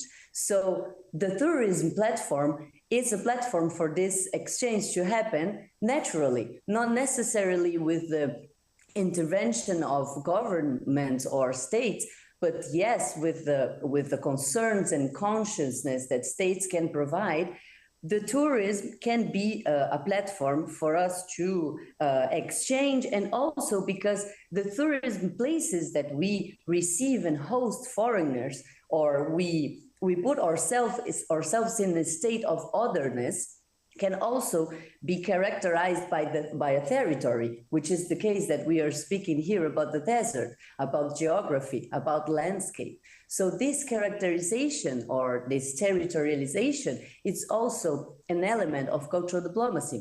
Cultural diplomacy is supposed to happen when we are in a space and time settled by a territory, a culture being exchanged, and different parties managing this process. So when we think about tourism, desert, and cultural diplomacy, I think we see a platform of space and time for these exchanges to happen, and also for the dialogue to happen about the concerns of that heritage, either natural heritage or tangible heritage or historical heritage. So perhaps these places of tourism, since they are naturally spaces of exchange and of otherness, of putting ourselves in otherness with other cultures, perhaps are also these spaces that could be providers or opportunities for us to reflect on how to take care together, as Dr. Induro was telling us about Notre Dame. I know that the whole combination of forces to rebuild Notre Dame was because of that, because this acknowledgement that every heritage in the world has to do with our history, no matter which country we are from. I'm sure everyone, when we go to be tourists in other countries, we can acknowledge how my country, my culture connects to the others, even if it's far away. Since, for example, my own example, I come to Brazil, I arrived here in Morocco, but I can reflect on my position as a Brazilian. What can I connect? Even if I don't have a connection from the past, I'm sure we can connect for the future. Thinking about the experiences we had there in Brazil on preserving the natural resources or the cultural heritage, and the other way around. So I think cultural diplomacy and tourism leads us to think about those bridges that we can build, connecting the theory and the ideas that the studies of cultural diplomacy brings us with the practical measures and managements that the tourism sector can help us. So for me here, I think the main challenges, the main reflections could be around that, around wearing cultural diplomacy glasses to think about heritage and tourism as an opportunity of collaboration. Thank you very much. Thank you very much, Manuela. And I would like now to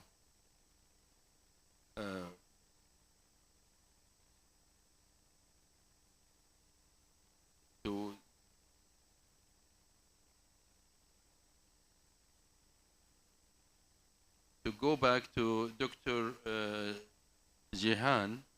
I would like to ask about تكلم بالعربي. ما هو دور أهلا وسهلا دكتورة جيهان. إذا ممكن لو تعطينا فكرة عن دور المتاحف في الدبلوماسية الثقافية، ومن منظور آخر كيف يمكن للدبلوماسية الثقافية أن تعزز التعايش والسلام بين الشعوب وخاصة في المناطق التي تشهد صراعات. تفضلي دكتورة. شكرا جزيلا على السؤال، وعايزة أشكر بالمناسبة دي الزميلة إيمانويلا على المداخلة بتاعتها الخاصة بالدبلوماسية الثقافية، لأن هي أشارت لنقطة مهمة جدا لما اتكلمت على كنيسة نوتردام، وقالت إنه الحكومات تكاتفت من جميع أنحاء العالم لإنقاذ هذا التراث المشترك وتراث البشرية. وده برضو أحد عناصر الدبلوماسية الثقافية الهامة. يمكن أنا ما كانش عندي وقت متسع إني أشير ليها، ولكن أنا برضو هأكد على إنه في أوقات الأزمات بتتجلى ما يعرف بالدبلوماسية الثقافية. في الأوقات العادية هناك ما يعرف بملفات التعاون الدولي الثقافي، سواء من منبر الحكومة أو من منبر المنظمة إن كانت إقليمية أو دولية. ولكن نتكلم عن لفظ الدبلوماسية الثقافية لما يكون الملف ملف مزدوج فيه الشق السياسي وفيه أيضا شق ثقافي، وتأتي هنا الثقافة للإلحاق بهذا الركب لفك المشاكل أو حل حالتها بشكل يعتمد على هنا بقى يعتمد على معرفة الآخر. وهأثب من ما أقوله عن معرفة الآخر لسؤال سيادتك اللي بتتكلم فيه عن منصات المتاحف. المتاحف هي منصات مفتوحة، يعتقد منا الجميع أنها منصات سياحية فقط. وفي الآونة الأخيرة تكلموا بالذات منظمة الإيكروم الذي كان يرأسها الزميل وابر، عملت كثير في هذا المجال لتأكيد وترسيخ فكرة أن منصة المتحف ليست فقط منصة زي ما بنقول في مصر للفرجة أو التأمل أو تأمل شيء جميل، ولكن أيضا لغذاء الروح والتأكيد على الهوية. وفي هذا الإطار التعليم والتوعية المجتمعية. المتحف ليس فقط منصة خارجية أو تهدف الحوار مع الآخر من يقطن خارج الحدود، وإنما أيضا لها دور داخلي ودور في غاية الأهمية.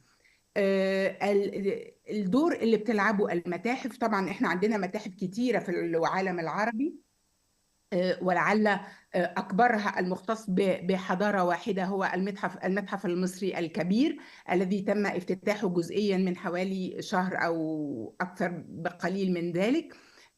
وهذه المنصة تعمل لتعظيم رؤية الحضارة المصرية القديمة، وهي حضارة نعتز بها جميعا في الوطن العربي وأيضا في القارة الإفريقية وفي الدول الإسلامية. ولكن هي أيضا صفحات تاريخ يجب إلقاء الضوء عليها من وقت إلى آخر، والتعامل معها والتعلم منها. والأهم من ذلك يمكن احنا بما أننا بنتكلم عن الدبلوماسية الثقافية، هو أن الشخص الذي يتعامل مع ملف سواء من الناحية السياسية أو من الناحية الثقافية يجب عليه أن يعرف ويكون على معرفة عميقة بتاريخه. وأعتقد أن هذا ينقص للأسف الشديد في عالمنا العربي وعالمنا الإسلامي، أننا نبدأ من اليوم وننظر إلى المستقبل. وإنما أنا في رأيي، وأعتقد رأي كثير من الخبراء والسادة الحضور، هو أن اليوم والمستقبل هو مبني بلا أدنى شك على الماضي، ومعرفة الماضي والتاريخ الذي نفخر به جميعا سواء في مصر أو في كل الدول الإسلامية هو ذخيرة اليوم وسهام المستقبل إذا أردنا أن نتكلم عن مجابهة الآخر الذي لا يريد لهذا البلد الخير. فأعتقد أن الثقافة هو جزء كبير جدا من أدوات التعامل للمستقبل، وليست فقط أدوات سياسية، وأكثر بذلك كمان ليست فقط أدوات اقتصادية، وأننا لا يجب أبدا أن نتحول إلى ثقافة مال، ولكن نعتمد على ثقافة التاريخ والحضارة. شكرا دكتورة جيهان، شكرا على هذا التوضيح القيم. وأود أيضا أن أعود للدكتور ويبر، يمكن يعطينا إجابة أيضا من منظور خبرته في المجال الثقافي الدولي عن الدبلوماسية الثقافية، وأيضا كيف تعزز التعايش والسلام بين الشعوب خاصة في المناطق التي تشهد صراعات. تفضل دكتور ويبر.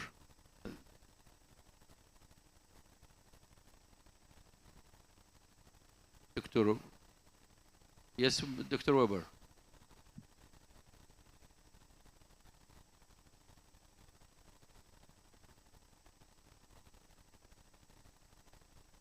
Dr. Weber, can you hear us?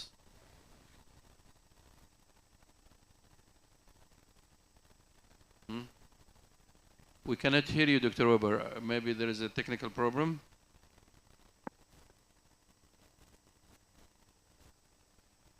Okay, we'll go back to Dr. Robert later once the technical problem is solved. So I'd like now إذا ممكن الآن أبغى أرجع أيضا للأستاذ حسام التركي واستفسر منه عن الفرص غير المستغلة للدبلوماسية الثقافية في السياحة الصحراوية وكيف يمكن استثمارها لتعزيز وجود العالم الإسلامي على الخريطة العالمية. وأيضا هذا السؤال موجه أيضا للمهندس يحيى. تفضلوا مهندس حسام، مهندس يحيى. طبعا انا حبدا ممكن من الشق الثاني. احنا قاعدين نجهز يعني منصات او مواقع متكامله للتجربه اللي تعكس التجربه السياحيه للمملكه العربيه السعوديه عن طريق الحدائق الجيولوجيه. الحدائق الجيولوجيه فكرتها احنا عندنا هدف طموح انه وزاره السياحه في 2030 ان شاء الله اذا ربنا اراد تقول انت تزور المملكه تجرب تعيش 13 تجربه سياحيه مختلفه. نتكلم تجربة سياحية مختلفة يعني متكاملة بكل ما فيها بكل عناصرها. احنا عندنا المملكة زي ما تفضلوا اخوان عندنا غنى جيولوجي، عندنا غنى ثقافي، وعندنا غنى بيئي. فهذا اذا قدرنا نحط انه نربط بين كل انواع العناصر هذه بتجربة متكاملة. انا كيف بقول تجربة متكاملة؟ يعني السياحة الجيولوجية اللي تصير في الكهوف مختلفة عن تصير في الأودية او تصير في الشواطئ من الغوص او تصير على قمم الجبال. فهنا ونفس الشيء لما قلنا 13 يونسكو جلوبال جي بارك هدفها انه البيز الجيولوجي مختلف زي ما تفضلنا تنوع، الثقافه او العادات والتقاليد من شمال المملكه مختلفه عن جنوبها، حتى في الغرب هتلاقي كذا عادات. فكل جي بارك لها ثقافه معينه، لها اكله معينه، لها شرب معين، لها طريقه تحدث مختلفه.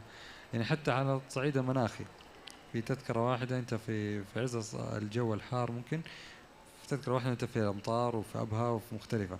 فهذا نتكلم عنه المنصات إن هي تكون تجارب مختلفة. ولعله يتكلم عن نوع السياحة الجيولوجية أخوي مهندس أبو عبد الله. كفيت ووفيت أخوي حسام، لكن ممكن أضيف يعني على ما ذكر الله يعطيه العافية. قد يكون هناك في خطوات يعني نعمل عليها في القادم الأيام زي ما ذكر مع وزارة السياحة أو الجهات ذات العلاقة في الدولة من حيث عدة أمور، أهمها أنه تنمية الوعي الثقافي والبيئي في المجتمع لأهمية هذه المواقع. ثانيا تنمية فكرة السياحة المستدامة، بأنه الآن من خلال الضوابط الموجودة في المراكز الوطنية والمحميات تساهم في المجتمع بأن الرحلة البرية أو الصحراوية تكون لها يعني معاييرها. استمتع بالمكان واتركه أفضل مما كان أنت وأسرتك أو أي زائر لهذا البلد الكريم. اثنين كذلك عند تعزيز مفهوم التبادل الثقافي زي ما قال أخوي حسام في تذكرة واحدة، تنوع في المملكة في أكثر من مكان. ممكن اللي في الجنوب يطلع الشمال، حتى لو كانت في السياحة اللي هي المحلية أبناء الوطن هم يتنقلوا في مناطق المملكة في عز البرد يروح منطقة معتدلة وبحر وشاطئ وأجواء جميلة، في نفس الوقت منطقة صقيع وبرد شديد في المملكة. فهذه كلها الحمد لله يعني من نعم الله علينا. كذلك مفهوم الحفاظ على الهوية اللي هو تراث البلد، يعني نعتز بهويتنا في كل مكان وإبرازها كهوية وطنية دولية. العالم أصبح يعرف ما هي الهوية السعودية من خلال هذه المناطق. زي ما قال أخوي حسام مفهوم الكرم الآن صار واضح ومعروف. سباق الراليات ما شاء الله عطلوا الناس عشان يكرموهم ويضيفوهم، وهذه ثقافة مجتمع يعني أصبحت محطات بغصب عنهم. كذلك الموجود الفعاليات في العلا وإبراز المعالم الجيولوجية اللي في المملكة، هذه كلها لها أبعاد ثقافية جميلة.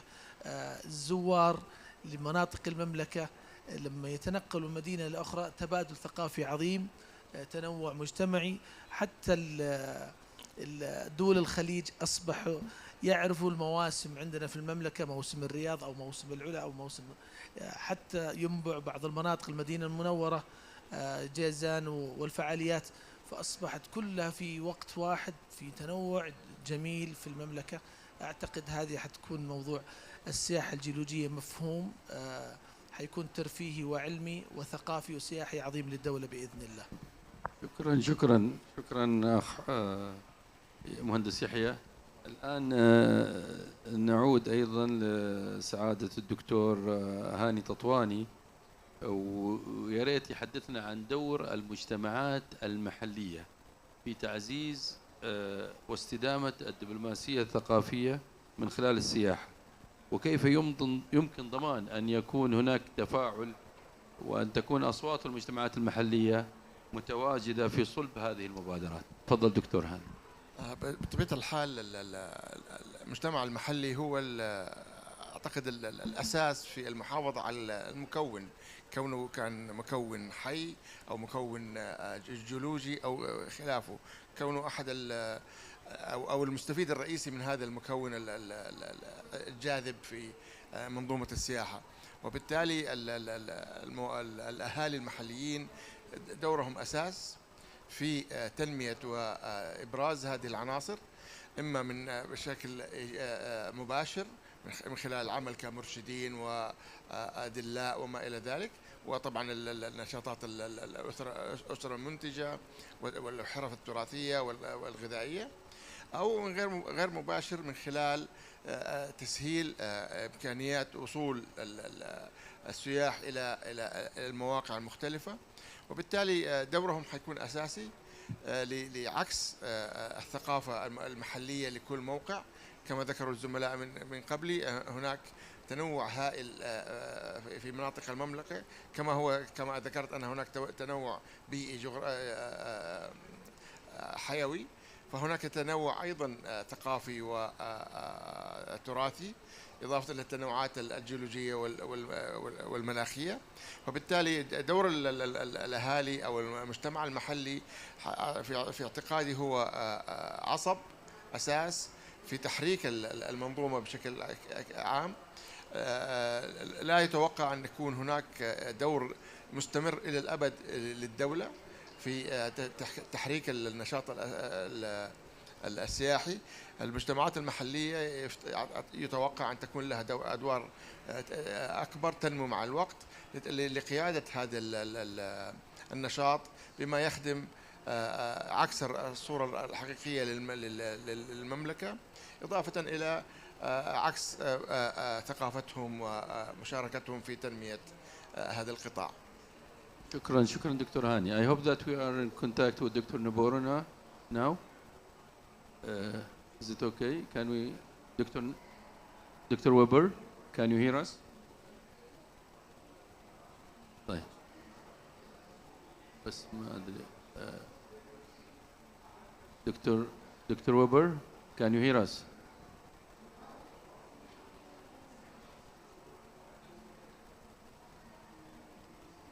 Okay, then I think I will give الآن ظهر في مشكلة تقنية. الدكتور ويبر ما هو معانا الآن، لكن الآن إذا ممكن أنا بطلب من المشاركين كلمة ختامية دقيقة لو سمحتوا. تفضل مهندس يحيى. خلي الدكتور هاني للأخير ختامه. تفضل دكتور يحيى. أنا أعتقد أنه ختاما موضوع حماية التراث الجيولوجي والثقافي للمملكة موضوع مهم، واعتقد الاخوان في المركز الوطني ما شاء الله بذلوا جهود رائعه من خلال اخوي حسام والزملاء والزميلات هناك، لكن هي جهود قطاعات الدوله مهمه جدا نعمل عليها لابراز مفهوم السياحه الجيولوجيه في المملكه بالشكل الذي يليق فيها، سواء كانت سياحه صحراويه خلينا نسميها او سميها ما شئت، سياحه بحريه، سياحه جبليه، سياحه المغامره. الناس بتحب المغامره من خلال مناطق نهاية العالم أو جبال طويق زي ما الأخوان هنا في المركز بيعملوها زيارات عليها. الآن المرشدين السياحيين يعملون في هذا الجانب. أعتقد أنه التحدي أنه كيف في نفس الوقت نبرز هذه الأماكن ونحافظ عليها واستدامتها. هذه نقطة مهمة، وأعتقد إن شاء الله بتضافر الجهود حتكون إن شاء الله معول بنا. شكرا مهندس يحيى. أخ حسام. أنا أتوقع ممكن اللي بدأ في هذا المجال كلنا كان بداية كان ممكن شغف ممكن حب، الآن صار واجب، صار يعني الموضوع ما صار إنه إحنا نبغى نحافظ على شيء ولا نبغى نسوي سياحة، هذا صار المانديت الأساسي. ولعل كلمة سمو سيدي ما قال لماذا نقبل أن نضحي بالطبيعة في سبيل التنمية. لما يكون قائد النهضة، قائد التنمية، قائد التطوير ينظر للطبيعة أساس، لا نقبل نضحي في سبيل التنمية، فصار هذا احنا واجب على كل واحد فينا إن احنا نحافظ وننمي ونطور ونحافظ بطرق مختلفة، وأبرزها هي السياحة الجيولوجية. شكرا جزيلا أخ حسام. Manuela, please, final statement, please. Manuela, you are with us? Yes, I am. Yes, please. Oh, Dr. Weber, he's with us also. Dr. Weber? Can hear us? Or? I don't think. Yeah, okay, go ahead, Manuela, please. I'm sorry, Dr. Mohammed. Can you please repeat the question for me? No, it is only a final statement from you. 1 minute, perfect. please. Okay, I'm sorry. We're having some troubles here with the translation. Well, I think it's a final statement. Again, thanking for being here among you, and also I'm writing down some insights here, listening to this perspective also about how tourism can be platform as for diplomacy. Because if we think about traditional diplomacy, as Dr. Jihan was telling us, traditional diplomacy has several elements that are required for it to happen, right? So protocols, meetings, treatments and agreements, this documentation around it, this not bureaucracy, but formality, we could say. And the cultural side of diplomacy, it's an opportunity for even diplomats to be in a situation of appreciation. And that's where we find otherness. So appreciation of the other and contemplation of the other, right, Dr. Jihan? So perhaps this landscape that we see with cultural diplomacy, even acknowledging or recognizing these moments of cultural diplomacy can put representatives and people that are in charge of really making the differences and the decisions about our heritage or our culture in a position of, we say in French, à l'aise, so more comfortable to reflect upon what really matters beyond perhaps the issues or the conflicts that we have among states. So when we reflect upon the tourism or the cultural platform, perhaps we can perceive and receive this effect of peace, or we could say, and thrive proposing agreements on that matter, on that subject, among this energy. So I think I would finish with that. Thank you very much. Thank you very much, Manuela. دكتورة جيهان، ممكن كلمة أخيرة لو سمحتي منك بشكل سريع؟ أيوة، أنا سعيدة جدا بالجلسة النقاشية دي، وفعلا لو كلمة ختامية هقول الاستثمار في الثقافة وإعادة صياغة مجتمعية حول الثقافة. الثقافة هي منظومة تبدأ بنشأة الإنسان وتنتهي بما يترك كتراث ثقافي، ما نسميه التراث الثقافي. فالاستثمار في الثقافة أنا رأيي أهم كتير جدا من الاستثمار في أشياء أخرى وقتية، فهو استثمار طويل المدى وعابر للأجيال وعابر للمكان والزمان. شكرا جزيلا. شكرا. وشكرا على الضيافة الكريمة. شكرا دكتورة جيهان. نبغى أيضا كلمة من سعادة الدكتور هاني تطواني. تفضل دكتور هاني. الله يعطيك العافية. أنا سعيد جدا أيضا أن أكون بينكم في هذه المشاركة. من وجهة نظري أنا كخاتمة علينا أن ننظر إلى قضية السياحة الثقافية كمنظومة متكاملة، كأحد دعائم الدخل القومي للمملكة والدول الأخرى بطبيعة الحال، وبالتالي وجود تقاطعات وتشاركات ما بين جميع العناصر وتنسيق ما بينها أعتقد سيكون جوهري في قيادة سياحة ذات أثر دبلوماسية جميلة للثقافة تعكس ما هي المملكة العربية السعودية وما هي الصحراء وكيف الاستمتاع بها. شكرا جزيلا دكتور هاني، شكرا جزيلا للأخوة المشاركين، وشكرا للأخوة الحضور الحاضرين معنا والحاضرين أونلاين. ما أدري يمكن في مداخلة من الأخ، تفضل. السلام عليكم ورحمة الله وبركاته. معكم محمد العرف، أحد مؤسسين مجتمع علوم الأرض بالرياض. احنا اهم شيء نركز عليه الان هو الجيولوجيا. لما تكلمنا عن الجيولوجيا فالجيولوجيا ليست فقط محتصرة على السياحة، انما في الجيولوجيا البيئية والتي يجب اخذها بعين الاعتبار لتربط ما بين البايوسفير ليكون جزء متكامل ويؤثر على السفيرات الأخرى بحيث أن نطلع في نتيجة ملهمة. فلذلك في بناء المحميات وبناء المنظمات يجب أن يكون هناك دراسة في الانفايرمنتال جيولوجي اللي هي دراسة الجيولوجيا البيئية التي ستكون مستدامة. وكما نعرف أن الجيولوجيا دائما هناك مصطلح معروف عندنا the past is the key of the future، فإحنا نستبق الأحداث من مئات وألاف إلى ملايين السنين، فلذلك نسعى دائما إلى صنع شيء مستدام. شكرا جزيلا. شكرا جزيلا. ويمكن هذه الفكرة برضو يمكن تكتبها لنا وترسلها للإيسيسكو ننسق إن شاء الله كيف نطورها. تفضل.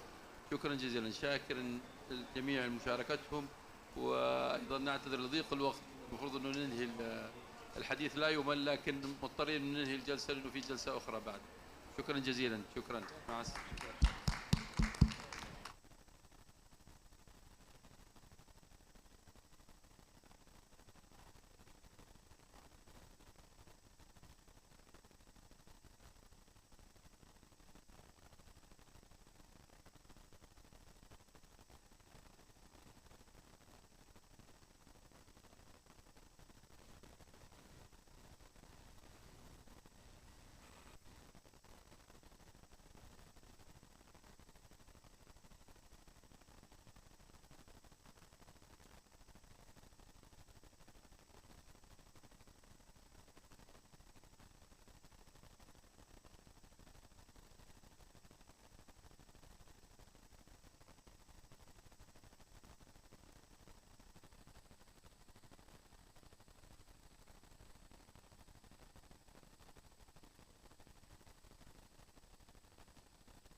Poster. Check.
Gentlemen, we are going to start our next sessions.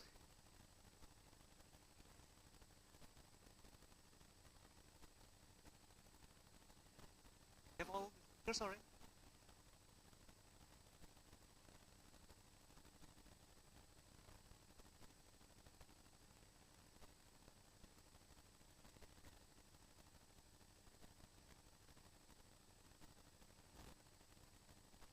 Check.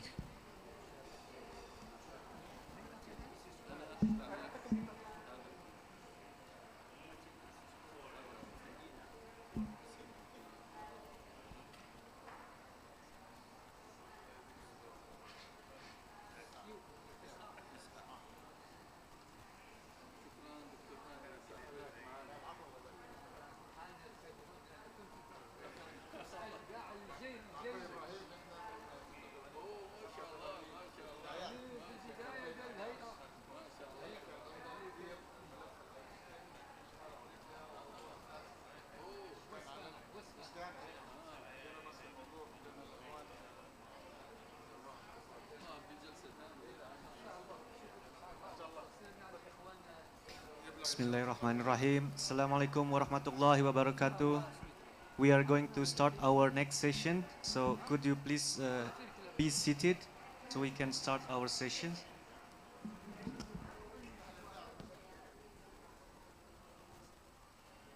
تفضل. Imad, Mr. Imad. We are still waiting for one last panelist that is going to join us very soon. Okay.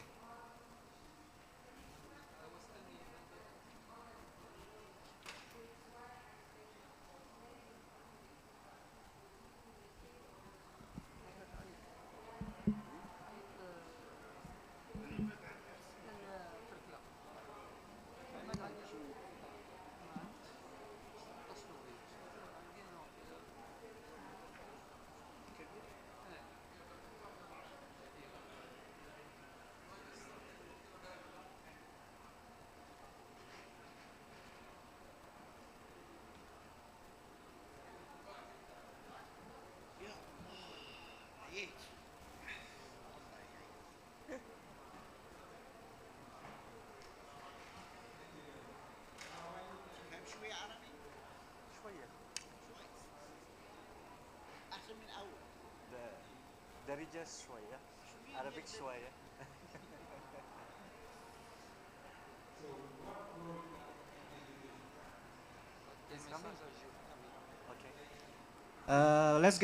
let's just get started while we are waiting. Mr. Imad will can join us later. Assalamualaikum warahmatullahi wabarakatuh. My name is Dr. Fahman Faturrahman. I'm from Science and Environment sector of ICESCO. I'm very happy today in these sessions that we are having our guests from Morocco. Actually, our headquarters also in Morocco, in Rabat. We are very grateful that Kingdom of Morocco has been kind enough to host our organization in Rabat. Today's session, it will be titled Reviving Mountain Ecosystem, an innovative model for restoring and rehabilitating pastoral meadows and enhancing the resilience of local communities. So this session is co-organized with IFRAN Mountain Model Association and also its partners organizations as well.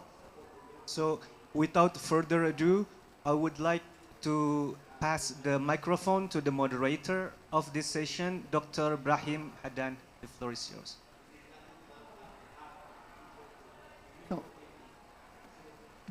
Thank you, Mr. Hatman. I invite the speakers now. Today will join us, and we are going to start by So we are talking about two topics. One, the rehabilitation of the pastoral meadow in the Atlas Mountains. That will be presented by Professor Moulay Idris Hashimi. And then we will have a special one on oases in the desert. And that will be presented by Dr. Abdul Ghani Maroufi. So let's start. I give the floor to Mr. Hashimi to start.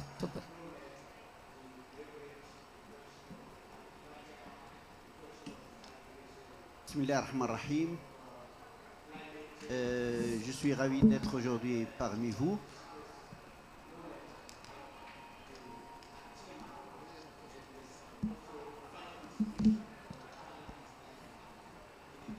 Donc, on va aujourd'hui partager avec vous une expérience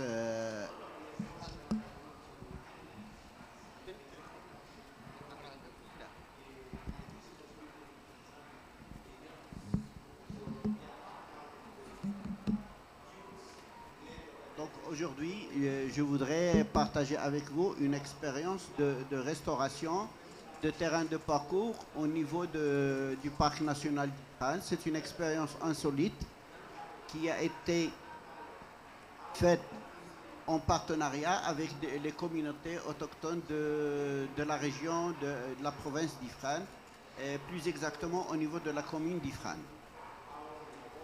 Donc, je vous présente le plan de mon intervention. Je vais essayer d'être bref sur certains points et m'étayer sur d'autres points. Donc, je vais passer par le concept de la forêt modèle. La forêt modèle, c'est un concept qui a été présenté par le Canada lors du sommet de la Terre en 1992 à Rio de Janeiro. C'est un modèle qui associe la durabilité à la gestion territoriale basée sur une approche participative et partenariale pour sauvegarder et pour gérer les écosystèmes. Ici, c'est le timeline de la forêt modèle. C'est une histoire qui a commencé en 2008 par le contact entre le gouvernement canadien et le gouvernement marocain. L'administration des eaux et forêts a été chargée de superviser la création d'une structure forêt modèle au niveau du Maroc, comme elle a été demandée aux 3 autres pays du Maghreb de superviser la création de forêt modèle. Donc, c'était un long processus qui passait par un diagnostic participatif, puis on est arrivé en fin de compte, le 13 février 2010, à la création de la forêt modèle qui associait tous les partenaires intéressés et impliqués par la gestion des territoires du parc national d'Ifrane. L'association forêt modèle, d'après le diagnostic établi, a mis en place son plan d'action qui comprenait des actions dans plusieurs types de domaines, aussi bien l'énergie. C'est là qu'on a pu mettre au point un four amélioré, un four qui réduit de presque les 2/3 la consommation du bois et qui améliore la qualité de vie pour les femmes au niveau rural. Aussi, on a mis en place des fours solaires, des chauffe-eau solaires au niveau du mosquée. Comme ça, on va initier le grand public à l'énergie solaire thermique. Aussi, l'association avait une approche genre. On a contribué à renforcer les capacités chez les femmes rurales dans le domaine des plantes aromatiques et médicinales. On les a formées et on les a fournies en matériel pour produire des plantes aromatiques et médicinales et extraire les huiles essentielles pour valoriser le travail qu'ils font. On a aussi travaillé sur des produits ou bien des cultures à haut potentiel, à haute plus-value, comme la culture du safran. On a été les premiers à introduire cette culture au niveau du territoire du parc national d'Ifrane. C'est une culture qui n'est pas d'un côté exigeante en eau et qui n'est pas exigeante en intrants chimiques et qui ne demande pas une formation bien spéciale. Le grand axe de notre présence en tant que forêt modèle, c'est de contribuer à la gestion des parcours et à réduire la pression pastorale sur les parcours de la région, dans la région du parc national d'Ifrane. Et c'est le vif auquel je vais vous parler lors de cette présentation. Bien sûr, en plus de la communication de la forêt modèle, aussi bien avec le grand public, la communication concertation avec les utilisateurs du territoire qu'avec les scolaires. Comme vous savez, le territoire du Royaume du Maroc, c'est un territoire qui est riche du point de vue géographique, avec des reliefs qui sont très différents, et cela nous donne des écosystèmes qui sont diversifiés. On compte cette zone biogéographique, 39 types d'écosystèmes différents, et bien sûr une grande richesse biologique au niveau de ces territoires.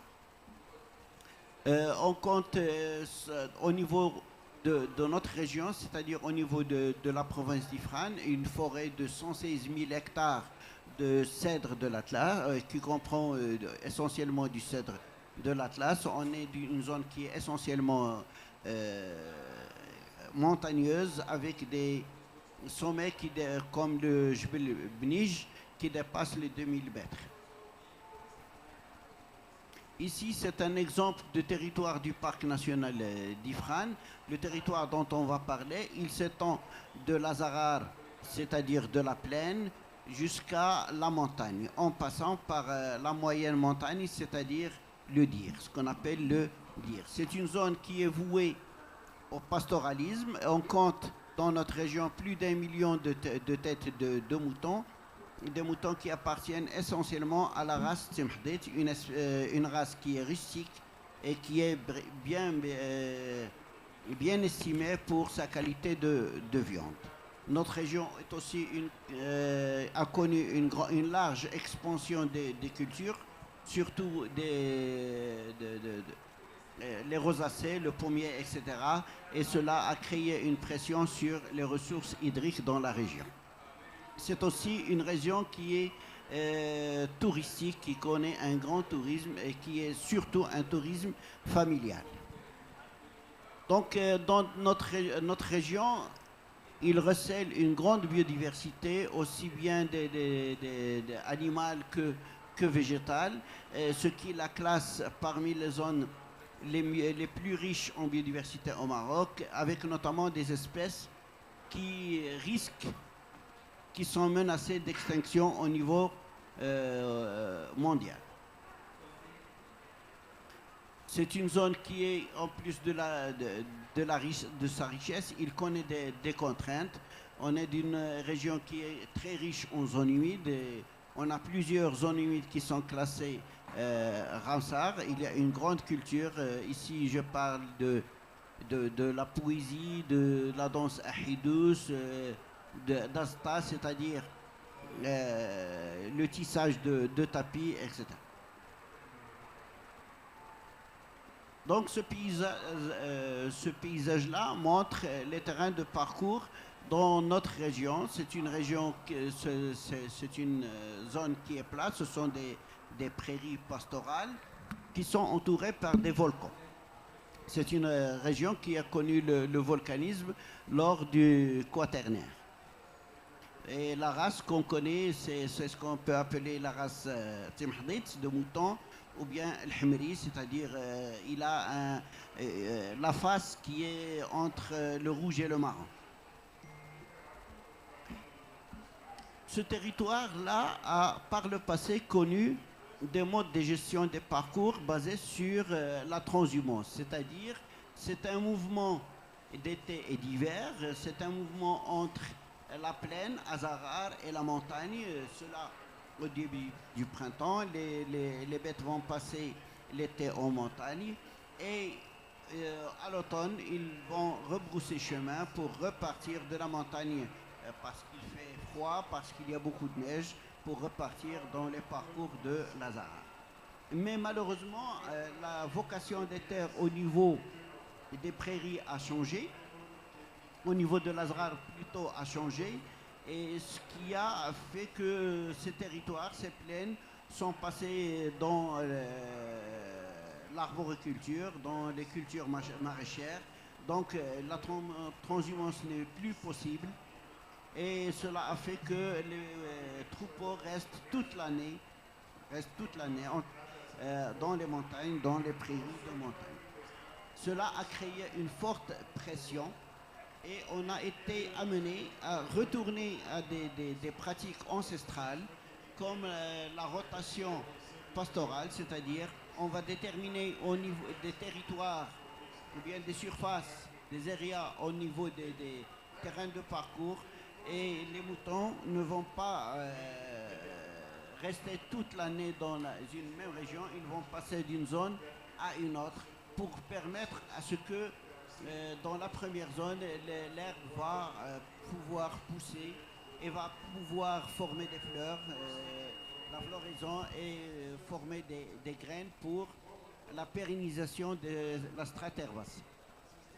Après, il va y avoir un retour et ainsi de suite. Donc, c'est ça le principe de la rotation pastorale, et c'est une rotation qui existait dans le territoire depuis longtemps. C'est une pratique ancestrale qu'on appelle chez nous l'Agdel. Agdel, ça veut dire la rotation pastorale, et il permet de réduire la pression pastorale dans ces régions-là. Donc nous, pour rétablir cette rotation pastorale, on a été amené premièrement à établir une concertation, une large concertation avec la population, et dès son adhésion à notre projet, on a mis en place des abreuvoirs, comme vous voyez, des abreuvoirs pour que les troupeaux puissent trouver de l'eau sans avoir à retourner dans la région qui a été fermée. Bien sûr, la mise en place de la pratique de l'Agdel ne peut pas réussir si on ne met pas en place des gardiens qui vont superviser et surveiller le respect de ces mises en défense. Donc les moutons vont passer d'un territoire à un autre sous la supervision de ces gardiens. Sinon, tous ceux qui ne vont pas respecter cette loi ancestrale qu'on appelle Azrf, ils seront obligés à faire nourrir un certain nombre des membres de la tribu.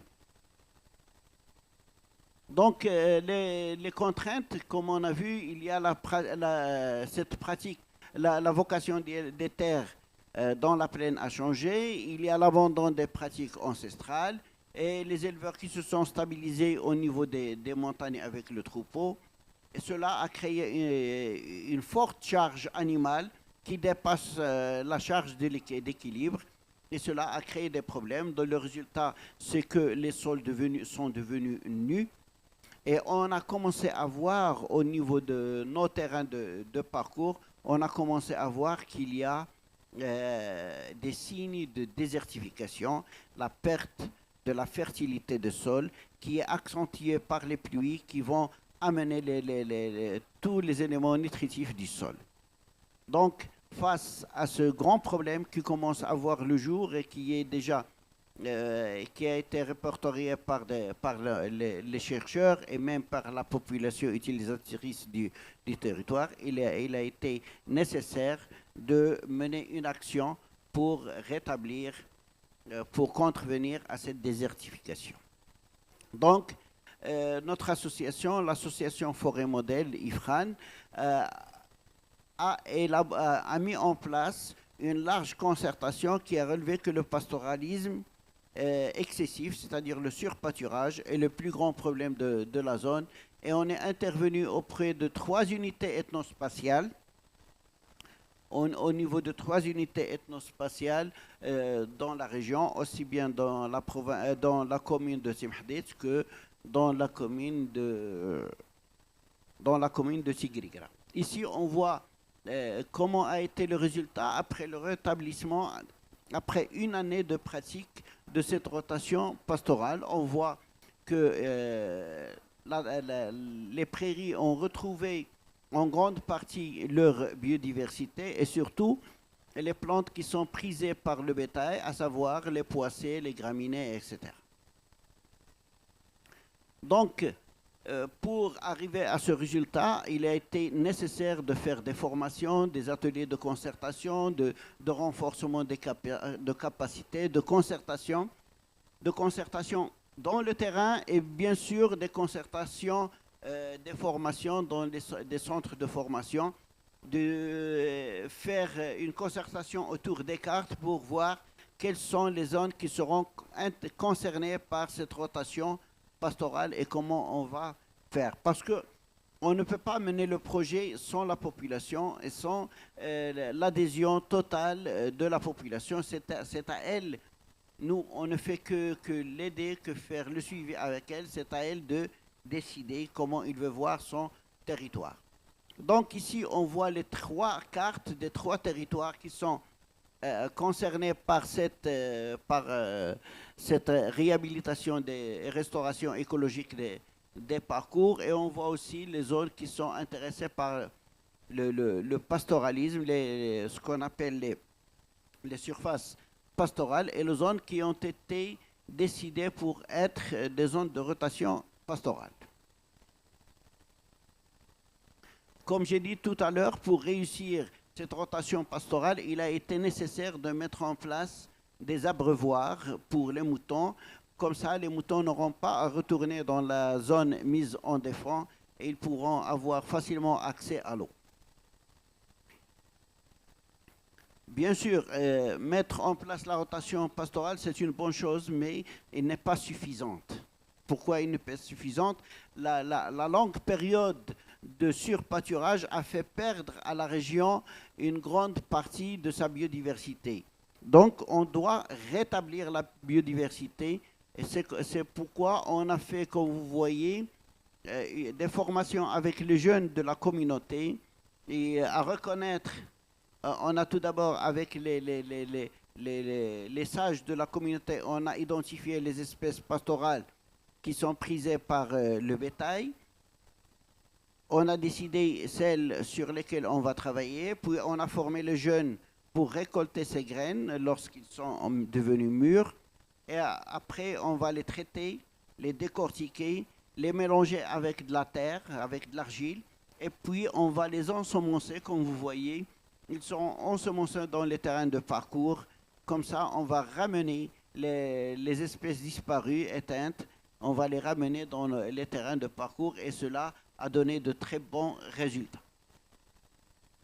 Donc vous voyez, c'est un projet, oui, c'est un projet environnemental, mais qui est aussi basé sur l'étude scientifique. Vous voyez, il y a 3 zones qui sont délimitées, ce sont des zones repères, au niveau desquelles on va faire le suivi de l'évolution de la biodiversité au niveau des 3 territoires concernés par ce projet. Ce suivi a été fait aussi bien par nous, en tant que membres de l'association, mais sous la supervision de chercheurs dans le cadre de leurs études d'ingénierie ou bien dans le cadre d'études doctorales pour faire le suivi de comment a évolué la biodiversité aussi bien floristique que faunistique. Dans un deuxième temps, on a fait des formations avec la population elle-même, avec les utilisateurs du territoire, pour qu'ils apprennent quels sont les indices qui sont utilisés pour évaluer et estimer l'évolution de la biodiversité. Ici, on voit Sibne Issa, l'un des responsables de l'association autochtone, avec des membres de son association qui sont en train de faire le suivi et d'estimer la couverture végétale et l'évolution de la biodiversité spécifique. Voici voici la liste de toutes les espèces présentes dans le territoire et quelques-unes des espèces qu'on a considérées qu'ils ont disparu et qui sont prisées par le bétail et qu'on a voulu faire réintroduire de manière naturelle. Donc, comme vous voyez, dans ce projet, dans cette action, on s'est basé sur deux approches. Une première approche Ce sont des solutions fondées sur la culture à travers la mise en place d'une rotation pastorale et des solutions fondées sur la nature par la réintroduction des espèces qui sont éteintes et qui se trouvent dans la zone. Donc, quand vous voyez, l'effet de cette approche a été positive, non pas seulement pour la flore, non pas seulement pour les plantes, les végétaux, etc., mais aussi pour la faune. Et on a vu au niveau du terrain, lorsqu'on se promenait pour faire le suivi, on voyait que le retour des papillons, le retour des oiseaux, des reptiles, etc., beaucoup d'espèces, et vous avez ici les chiffres de combien la diversité spécifique a évolué pour toutes ces espèces-là. Et vous allez bien sûr le graphe pour parler des insectes, de la phytofaune et des oiseaux. Donc, de manière globale, on voit que la strasse herbacée pérenne, c'est la strasse, c'est-à-dire les plantes herbacées qui passent plusieurs années et qui sont telles les meilleures plantes à structurer un terrain de parcours. Leur indice a évolué beaucoup, aussi bien de la richesse spécifique que pour la couverture végétale, donc la production en plantes qui sont prisées par le bétail. Comme vous voyez ici, avec les utilisateurs du territoire, c'est-à-dire ce qu'on appelle l'association sylvopastorale, de gestion sylvopastorale, on fait toujours le suivi et vous voyez que par le passé, on ne voyait pas des plantes qui arrivaient à ce stade avec des épis qui disent que ce sont des graminées. Par la suite, lorsqu'on a vu que ce projet a réussi, on a voulu le pérenniser. Comment le pérenniser? C'est de structurer cette population sous forme d'une communauté gardienne et identifier le territoire comme un territoire de vie ou bien comme on appelle les APAC, c'est-à-dire les aires du patrimoine autochtone et communautaire. On est passé par donc c'est un territoire qui est géré par une communauté utilisatrice et cette gestion elle est basée sur une loi coutumière, c'est la loi, comme on a dit tout à l'heure, lorsqu'il y a une infraction de pastoralisme, c'est la communauté qui va faire le rôle du tribunal et décider de la taxe que la personne doit payer. C'est pas en argent, c'est faire nourrir un certain nombre de gens selon la gravité, ça peut être 12, 24, 36, etc. Et cette gouvernance-là a un effet positif aussi bien sur la conservation de la nature, sur l'état et le bien-être de la communauté. Donc, on a commencé cette identification en territoire de vie. On a passé par l'étape de la reconnaissance par les pairs, au niveau local, la reconnaissance au niveau national et maintenant on est dans l'étape de la reconnaissance au niveau international. Et bien sûr, avant et après, c'est quelque chose qui a fait une grande évolution au niveau de la couverture végétale, au niveau de la biodiversité, au niveau de plusieurs critères, ce qui a consolidé l'adhésion de la communauté à ce projet, à cette reconnaissance, et a provoqué à ce qu'il y ait une contagion positive, comme on est dire.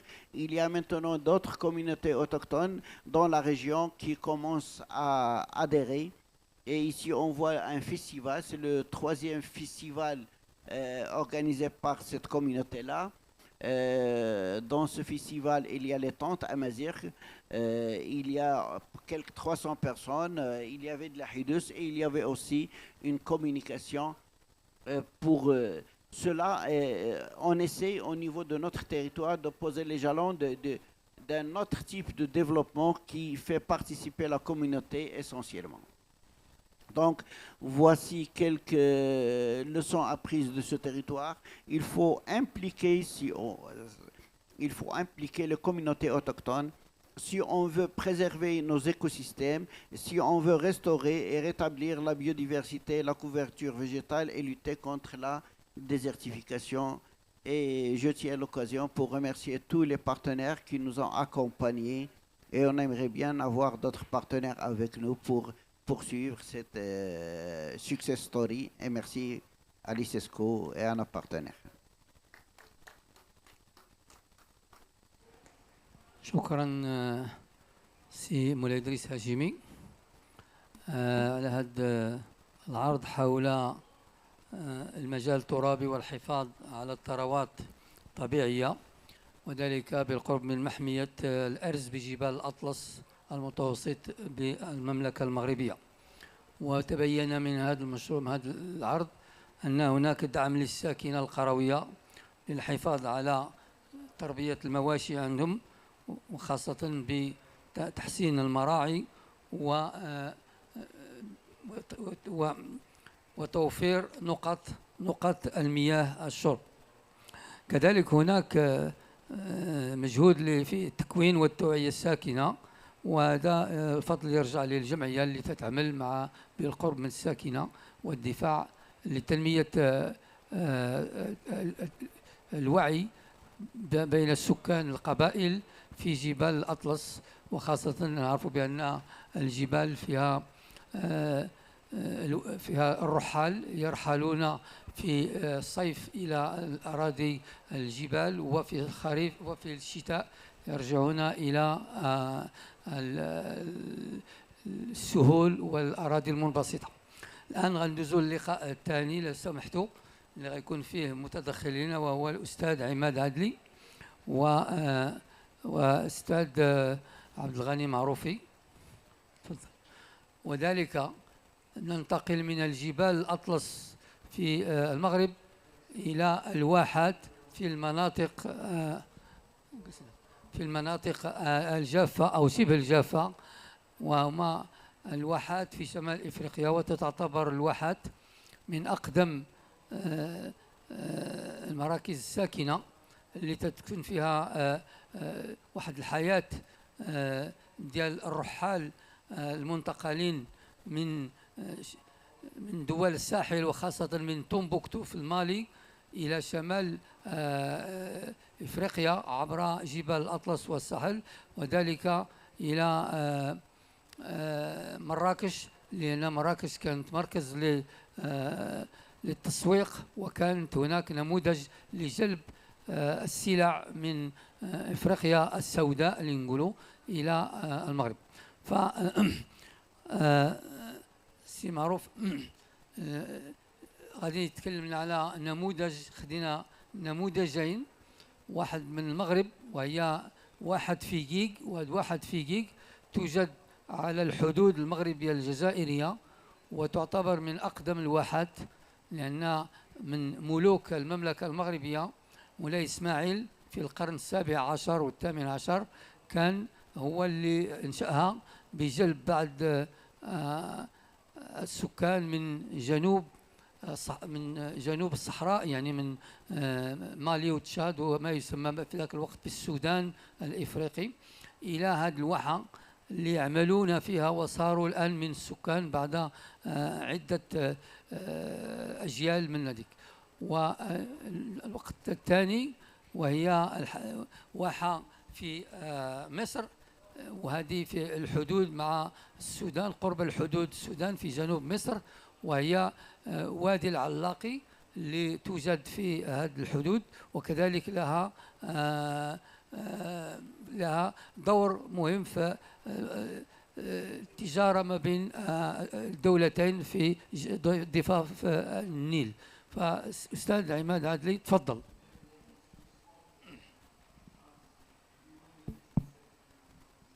شكرا أخي الدكتور إبراهيم حدان على هذا التقديم. سعيد أني أكون موجود في جناح الإيسيسكو، البافيليون الجميل اللي موجود في زاوية جميلة وكورنر جميل هنا في الكاب 16. الحقيقة أنه ما سأقوم بعرضه هو يرتبط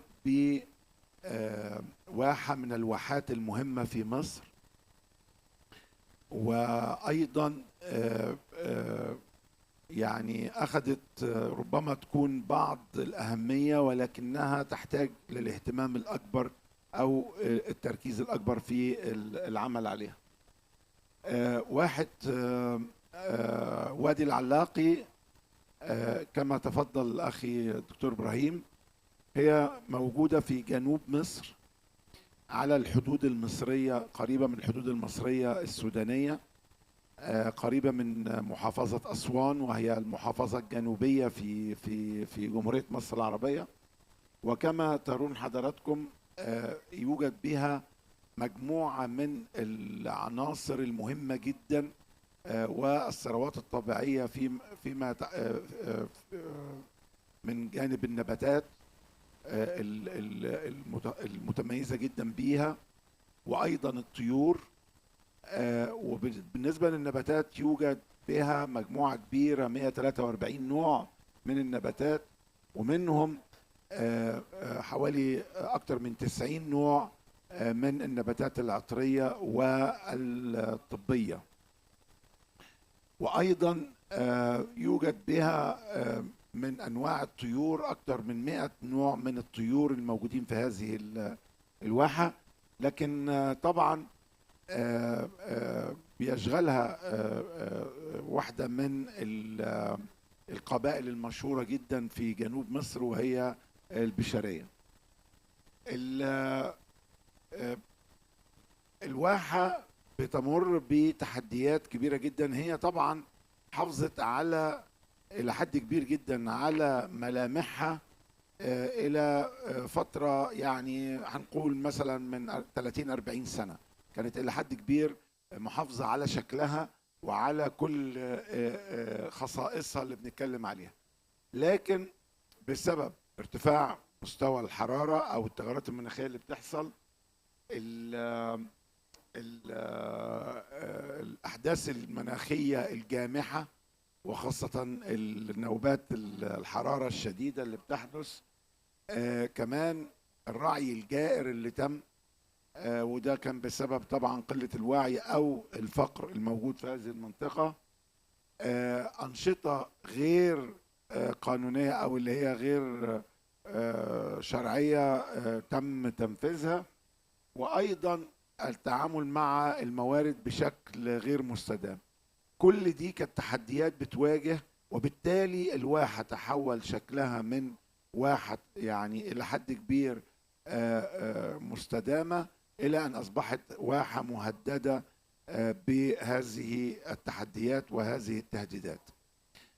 كان القرار من جانب العاملين في مجال البيئة وخاصة وزارة البيئة أنه أصدروا القرار الخاص بتحويل هذه الواحة إلى محمية طبيعية. وزي ما بقول أنه هذه الواحة بتواجه طبعا التحديات اللي بتواجه النواحي الخاصة بالتنوع البيولوجي، سواء كنا بنتكلم على النباتات أو بنتكلم على الطيور، لكن كمان بتأثر كمان، وتحديات بتأثر على المجتمع نفسه اللي عايش وفي هذه المنطقة، وخاصة أنه ظروفهم المعيشية صعبة جدا. النتيجة لكده أنه ملامح التصحر وتدهور الأراضي في هذه المنطقة بدأ يظهر بشكل كبير. وعشان كده بقول وضعت وزارة البيئة أهمية خاصة لهذا الموضوع، وأطلقت الواحة كمحمية.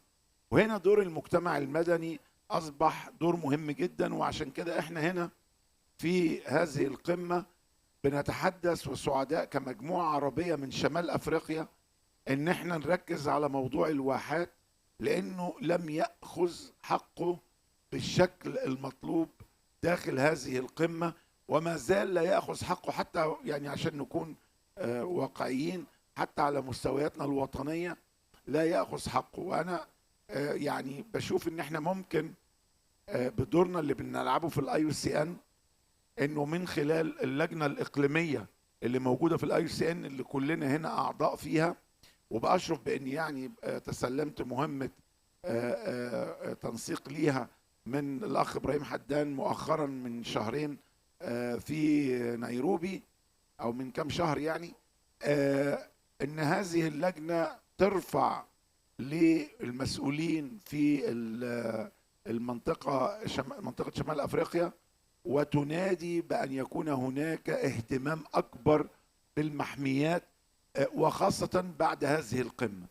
وأعتقد أنه لمصلحة بلادنا ولصالح استدامة المجتمعات المقيمة والمستفيدة من هذه الواحات يمكن أن يكون هناك بعض الإجراءات التي نقوم بها، ويمكن للمجتمع المدني أن يكون المبادر، يمكن المجتمع المدني أن يكون هو المبادر بتنفيذ أنشطة لتحقيق الاستدامة ولمواجهة تدهور الأراضي وتدهور هذه الواحات التي تعتبر بكل المقاييس يعني قطع من الجنة. في الأساس هي كانت قطع من الجنة بالشكل اللي خلقه بها ربنا عشان تكون عايشة في استدامة وفي تناغم ما بين كل الموارد الطبيعية، ولكن بسبب الظروف الاجتماعية والظروف الاقتصادية بدأنا نعمل أنشطة.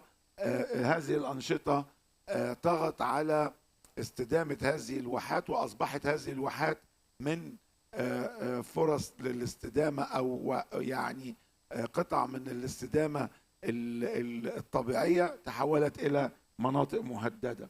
عشان كده بنضع كثير من التوصيات أو نقدر نقول عليهم الخطوات العملية اللي يجب أن يتم اتخاذها، وده الدور اللي ممكن تلعبه منظمات المجتمع المدني للحفاظ على هذه الواحات. لازم نرفع مستوى الوعي. طبعا أنا عارف كويس قوي إن المجتمعات، وبنتكلم تملي على الانديجينس نوليدج، بنتكلم على المعارف التقليدية، وربما نتعلم وكثير من الأحيان نتعلم من هذه المجتمعات اللي عندها هذه المعارف. لكن عندما يعني يكون في تعارض ما بين البقاء وما بين الطبيعة، البقاء طبعا بيكون أقوى، لأن المجتمعات عايزة تعيش، عايزة تجد فرصة للبقاء، وإحنا كمان عايزينها تبقى، لأن جزء من التنوع وجزء من خصائص هذه الواحات وقوتها في تميزها بهذه المجتمعات. وبالتالي مش أبدا من مصلحتنا إن هذه المجتمعات يعني تهاجر أو تترك هذه المناطق. احنا عايزينها تعيش داخل المناطق دي وداخل الواحات، وتبقى في تناغم. هي بتنمو هذه المجتمعات، شبابها وكبارها، نسائها ورجالها مع أطفالها، وعشان كده لازم يكون في هذا التناغم. لازم نبقى عندنا المشروعات وعندنا الأفكار وعندنا الابتكار اللي يخلينا نعمل أنشطة تساعد هذه المجتمعات على إن حالتها المعيشية تتحسن، وفي نفس الوقت لا تؤثر على الموارد الطبيعية، ونحافظ على هذه الموارد وأيضا ننميها.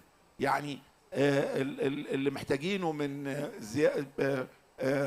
إكثار النباتات يتعمل، وده مشروع على فكرة. عندنا مشروع بنحاول نعمله دلوقتي الحالي، إنه نكسر النباتات اللي موجودة بعد ما بدأت يحصل لها اندثار. نكسر أيضا من الفرص اللي بتتيح للطيور إنها تبقى ولا تهاجر، وأيضا نوجد مشروعات.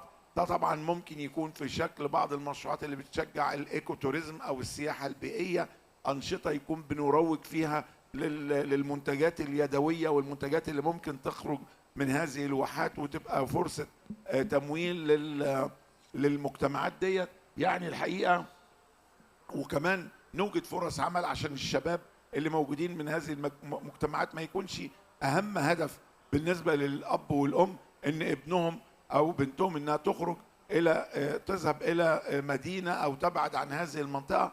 فده كل ده هيكون أعتقد من التوصيات اللي احنا ممكن نحطها في شكل مشروعات صغيرة يقوم بها المجتمع المدني في دولنا في شمال أفريقيا، عشان نقدر نبين أو نقدر نعمل شيء من التحسين الظروف اللي موجود بتعاني منها هذه او بتواجهها هذه الواحات، وتبقى التحديات اللي احنا بنتكلم عليها تتحول الى فرص حقيقيه لتحويل هذه الواحات الى واحات مستدامه، بدل ما هي واحات مهدده بالاندثار او واحات مهدده بانها تختفي من على الخريطه بتاعه شمال افريقيا.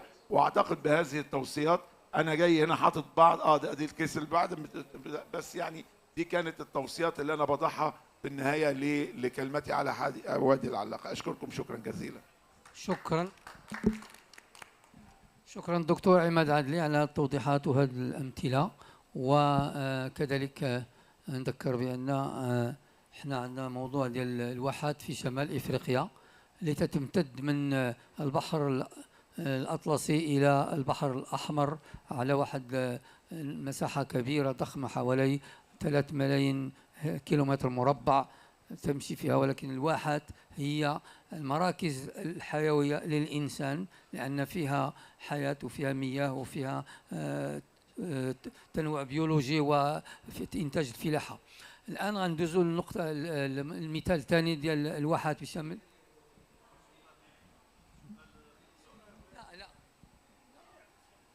السؤال التالي حيت نتكلموا على الواحات كاملين. لأن موضوع الواحات لأن واحد في مصر واحد المغرب الآن، وواحد تونس ما كاينش، ما حضرش معنا الأخ من تونس. أعطي الكلمة للدكتور عبد الغني معروفي باش يتكلم لنا على واحة في شمال إفريقيا وخاصة في المغرب اللي غيتكلم عليها. تفضل السي معروفي.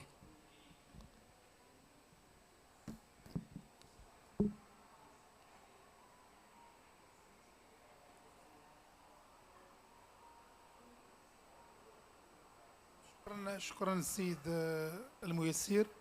اعتقد انه الان يعني بعد تقديم التجربه النموذجيه والمثاليه ديال واحة وادي العلاقي، هي نموذج حقيقي للواحات يعني في المناطق الصحراويه.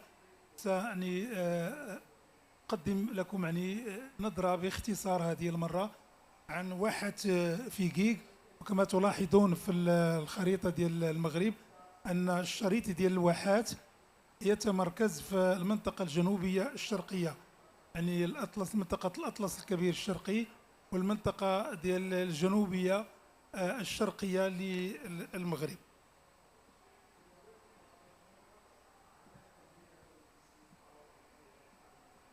واحة فيغيغ هي واحدة من الواحات، أقدم الواحات في المغرب، يعني وجدت منذ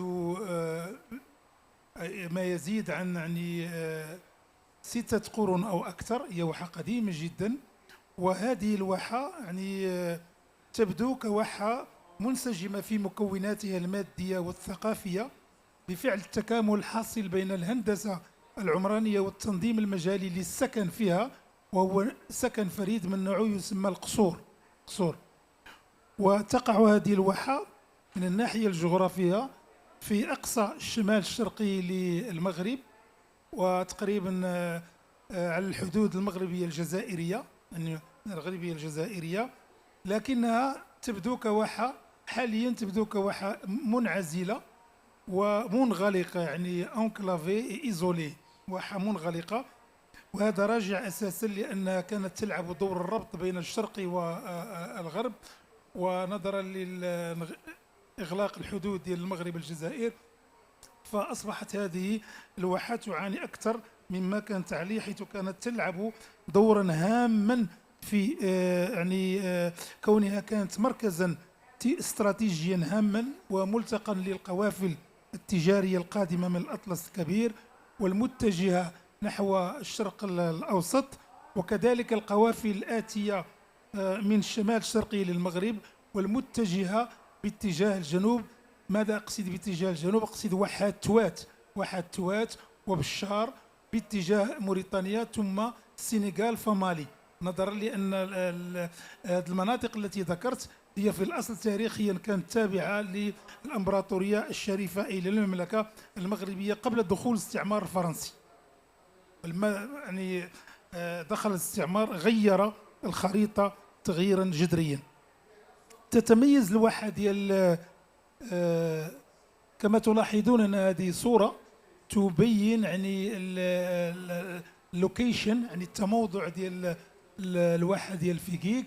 وتلاحظون أن هذه الواحة تقريبا يعني مكونة من مجموعة من القصور التي تحدثت عليها، أو السكن الفريد من نوعه الموجود في هذه الواحة، ولا يوجد في واحات أخرى في المغرب. وأهم يعني سكن وهو السكن ديال القصور ديال الزناقة الموجودة في المنطقة الجنوبية يعني الغربية بالنسبة للتموضع ديال الواحة. كما أن هناك قصور أخرى، ومن قصور العبيدات في الشمال والوداغير وولاد سليمان والمعيز، ثم الحمام الفوقاني والحمام التحتاني. وتلاحظون حسب المفتاح ديال الخريطة إضافة إلى هذه القصور هناك يعني نمو ديموغرافي يعني وعمراني، يعني ريسنت بيلدينغ يعني عمراني. ثم المجالات المحاطة بالخط الأخضر هي تعكس البالمري، يعني الأشجار ديال النخيل المثمرة. وهناك يعني الجرف، لأن المكان الذي توجد فيه الواحة هو عبارة عن منخفض، وهذا المنخفض منقسم إلى قسمين: منطقة سهلية فيها القصور ديال الزناقة، ومنطقة يعني في شكل هضبة في الشمال التي أشرت إلى القصور الموجودة فيها. ما هو نظام الريف؟ نظام الريف في الواحة تتميز واحة فيكيك بكونها ذات نظام ري تقليدي مبتكر ومتوارث ومتكيف مع جفاف المنطقة ومع أثر التغيرات المناخية. ويسمى هذا النظام بنظام الخطارة، وهو يعني نظام يعني يدرج حاليا في إطار ما يعرف بالتراث اللامادي، يعني immaterial heritage، تراث لا مادي. والخطارة هي تقنية لتعبئة المياه وتوزيعها على المستغلات الفلاحية. دونك يتم يعني تعبئة المياه يعني لاكويفر سيرفيس، ثم يتم يعني نقلها عبر الاكسافيشن كونز، ثم تتوجه الى غايه ما ان يتم تجميع المياه في الريسبشن بيسن، ثم توزع المياه على يعني الفلاحين في الاراضي ديالهم. اذا تقنيه لتعبئه المياه وتوزيعها على المستغلات الفلاحيه للواحه بشكل متساوي وديمقراطي. يعني هناك واحد المنهجيه في توزيع المياه تحترم كل الفلاحه وتمدهم بالمياه الكافيه في اطار من الانصاف والعداله في الاستفاده من الموارد المائيه.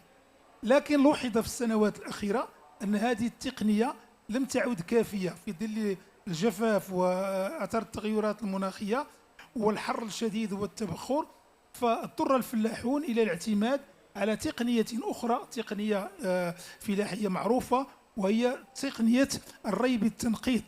يعني تقنيه الري بالتنقيط، وحاليا يتم يعني ري 5400 هكتار بهذه التقنيه، وسيتم تنفيذها الى غايه 2030. ما الغايه من هذه يعني الري بتقنيه التنقيط؟ الهدف منها وهو العقلنه ديال استعمال الموارد المائيه بالشكل الذي يمكن من اقتصاد 12 مليون متر مكعب سنوي، لان المغرب في الحقيقه يعني أصبح في السنوات الأخيرة وحوالي 6 سنوات وكذلك حتى في العقود الماضية يعاني كثيرا من قلة الأمطار وسكارسيتي، ووتر سكارسيتي، يعني من ندرة ديال المياه ومن الجفاف، وهذا أثر على النشاط الفلاحي في المغرب بصفة عامة وعلى الواحات بصفة خاصة.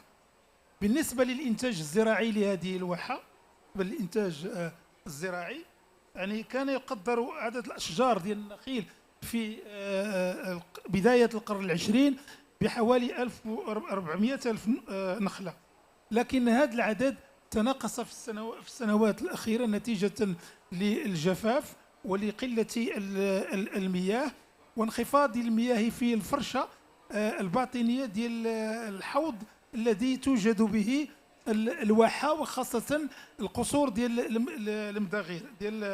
المداغير. الآن يعني تنتج هذه الواحة العديد من أنواع ديال التمور، ومن أهم هذه الأنواع نوع يسمى أزيزة. ونوع يسمى بوزيد، ونوع الثالث يسمى أسيان. ويعتبر صنف أزيزة من الأصناف ديال التمور الفريدة من نوعها والتي تختص بها واحد فيكيك، حيث أن هناك حوالي 26 ألف نخلة تم غرسها من هذا الصنف، كما أن الإنتاج منها يصل إلى غاية 665 طن، أي ما يوازي كقيمة مالية 90 مليون درهم. وبالإضافة إلى ذلك تتميز الواحة ديال الفيكيك بنوع من الأصناف ديال الأغنام ذو جودة عالية، وهو نوع يعرف بنيغيل وهي سيتون راس أوفين. بالنسبة لإنتاج التمور كما تلاحظون، يعني بالنسبة للمساحة المغروسة بأشجار النخيل تبلغ حاليا 2627 هكتار، وحسب المعطيات ديال مديرية الفلاحة الجهوية بمنطقة الشرق يقدر الإنتاج بواحد فيكيك السنة ديال 2023-2024 بحوالي يعني 8000 طن، وتنتج داخل الواحة في واحات يعني عبو الكحل وعين الشواطر وعين الشعير وبوعنان. ويعتبر إنتاج التمور بالنسبة لواحة فيكيك إحدى دعامات الأساس لاستراتيجية الجيل الأخضر Generation Green، وتساهم يعني مديرية الفلاحة بتعزيز إنتاج التمور عن طريق يعني تعزيز الشبكة الهيدروفلاحية لإقليم فيكيك. فيما يخص الآن الواحة، نظرا لكل هذه المميزات التي تميز بها واحة فيكيك، فهي تعد اليوم على المستوى الدولي من بين 60 موقع واحي معترف به من لدن منظمة الأغذية والزراعة الفاو، نظرا لكون هذه الواحة يعني ذات نظام ري مبتكر في مجال التراث الفلاحي والعالمي. وقد حصلت في هذا الإطار على جائزة من طرف منظمة الأغذية والزراعة، هي الجائزة المعروفة بسيبام، وتم يعني تسليمها لرئيس جماعة يعني فيكيك من طرف وزير الفلاحة يعني السابق. إضافة إلى ذلك يعني فإن واحة فيكيك يعني تنفذ مشروعين كبيرين. المشروع الأول هو البرنامج الوطني لمكافحة الجفاف، وقد أطلق هذا المشروع أو بدأ الاشتغال به في يوليوز 2024، كما أنها كذلك تقوم بتنفيذ خطة للتنمية الاقتصادية للواحة بمبلغ يصل إلى 5.58 مليون درهم. فيما يخص المخاطر، الآن ننتقل إلى المخاطر. العفو، فيما يخص يعني المخاطر التي تتهدد واحة فيكيك، تواجه يعني المنظومة الواحية لفيكيك في ظل العولمة وأثر التغيرات المناخية، وكذلك الجفاف وندرة الأمطار والعزلة، العديد من المخاطر التي يمكن القول أنها تفرمل الاقتصاد ديال الواحة، وكذلك تهدد استدامة الرصيد الإيكولوجي. من بين هذه المخاطر نجد أولا الجفاف drought desertification and drought، يعني أحد المهددات الأساس نتيجة لشح الأمطار والحرارة المرتفعة والتبخر ولمظاهر تدهور التربات والتصحر، وكذلك لانتشار الترمل في كل جوانب الواحة، مما بات يهدد من ممارسة الفلاحين للزراعات وزراعاتهم داخل الواحة. كذلك هناك تدهور للبنيات التقليدية، وخاصة البنيات المتعلقة بالفلاحة وبالري، وهناك الاستغلال المفرط للموارد المائية في ظل الجفاف وتراجع مستوى الفرجة الباطنية الأوفر اكسبلويتيشن اوف ووتر ريسورسز. هذا يعني مشكل الآن أصبح مشكل كبير. ولعل من أهم المشاكل التي تعاني منها واحة فيكيك وهو يعني مرض البيوض يعني ديسيزز. وهذا المرض في الحقيقة أثر في اقتصاد يعني الواحة، وتسبب في تناقص إنتاج التمور، وأدى إلى موت أشجار النخيل بمعدل 4 إلى 12% سنويا، كما دمر أزيد من 50% من أشجار النخيل ذات الجودة العالية، وتسبب نتيجة لذلك في فقدان الموارد الفلاحية للموارد عود مالية بالنسبة للفلاحين، وهو ما أدى بهم إلى يعني وقف نشاطاتهم، والبعض منهم اضطر إلى الهجرة خارج الواحة. وأخيرا يعني حتى لا أطيل كثيرا، فإن هذه الهجرة التي عرفتها يعني واحة فيقيق كانت في اتجاهين. الاتجاه الأول هجرة داخلية، أي داخل إقليم فيقيق وفي المنطقة الشرقية بصفة عامة، وخاصة وجدة وبركان والنواحي كلها، وهجرة خارجية وأغلبها يعني أغلب السكان ديال الواحة فيقيق والمنطقة الشرقية متعلقون بالهجرة إلى فرنسا، والبعض يهاجر إلى الدول الأوروبية الأخرى كألمانيا وهولندا وإيطاليا. وعموما فإن يعني واحة فيقيق يعني أصبحت من الواحات يعني التي تعاني من مشاكل كثيرة ومهددة يعني كمنظومة واحية، مهددة كمنظومة واحية في يعني أن تصبح في المستقبل القريب إذا ما تواصلت هذا الجفاف وهذا التصحر وهذا الترمل والهجرة ديال السكان، من الممكن في يوم من الأيام أن تصبح مجرد تراث لا مادي تاريخي نتكلم عنه ونذكره يعني ونحكيه للأجيال المقبلة. ونحن نريد إن شاء الله أن تهتم يعني أن يهتم مؤتمر الأطراف لاتفاقية يعني الدولية لمكافحة التصحر وتدهور الأراضي، أن يهتم في المستقبل بالمنظومات الواحية، وبأن يبرمج في الأجندة ديال المؤتمر أنشطة تهتم بالواحات وتهتم بساكنة الواحات وتهتم باقتصاد الواحات وتهتم ب يعني التفكير في استدامة الواحات، لأن هذه الواحات تشكل برير، تشكل واحد الحاجز، حاجز ضد التصحر، ويعني حاجز للاتقاء والتخفيف يعني الميتيجيشن والتخفيف من أثر التغيرات المناخية، حتى نسهم في استقرار الساكنة، لأن الساكنة إذا لم نوفر لها ظروف الاستقرار حتما ستهاجر، وستهاجر إلى مدن غير مستعدة لاستقبالها، وستظهر مشاكل يعني أخرى على مستوى المدن لأنها لم تكن مهيئة لاستقبال المهاجرين. ولذلك نأمل أولا من السلطات الوطنية المحلية، وثانيا من المنظمات الدولية المختصة أن تقيم شراكات ديال التعاون على أساس يعني إبراز القيمة يعني الإيكولوجية والبيولوجية والاقتصادية لهذه الواحات كما قلت، كحاجز ضد تصحر وتدهور الأراضي والجفاف الذي أصبح يشكل يعني ما يعرف ب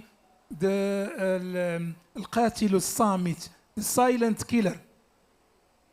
شكرا سي معروف على هذه العروض القيمة، وتنظن بأنك وصلت للتوصيات، وإذا كان شي سؤال يمكن نفتحوا اللائحة، إلا ما كانش هذه الساعة 5 يمكن نختموا. وإنما أستاذ عماد عدلي راح شكرا.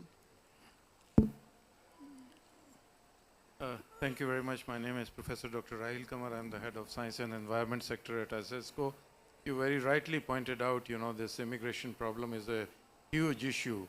And I've seen data that by 2030, 70% of the population will be living in urban areas. So what do we do with rural areas? One of the colleagues yesterday, he said, in order to keep youngsters in the farms, they were providing them with satellite TV and all that so that they would stick around. But that is not the solution also. The satellite TV they can have in the city also. So how do we retain this manpower into the rural areas so that our rural infrastructure does not get destroyed? Otherwise, if the youth of tomorrow leaves, we won't have any farming, we won't have any, oases or whatever. So yeah, everybody will leave. So what do we do to retain these individuals? Okay, thank you. Say Hatman. Thank you so much. It was very interesting presentations from all the panelists. I'm very much excited about this. And also, it's very alarming when you were saying about the drought and extreme events that is affecting this oasis ecosystem. So what is my question is, in the future, due to this climate change, all these extreme events, drought, it will be intensifying. So what do you think is the interventions that we can do to make at least the harm to the ecosystem is lesser and the people will be more resilient? Also, if we think about this pastoral land, maybe during the drought season there will be no food for grazing the animals as well, right? Maybe you can also give insights about that. Yes, thank you. First, I give the pastoralism, and then you go to this. Pastoralism, أحسن. Voilà question dernière.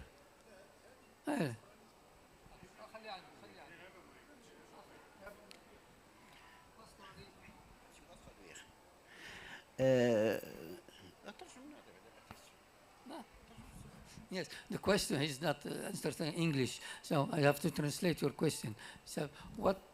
Because with avec la sécheresse, il y aura plus de plantes pour pâturer, et que ces nomades là qui doivent pâturer dans le pastoralisme, qu'est-ce qu'ils vont devenir? Est-ce qu'il y a une autre solution?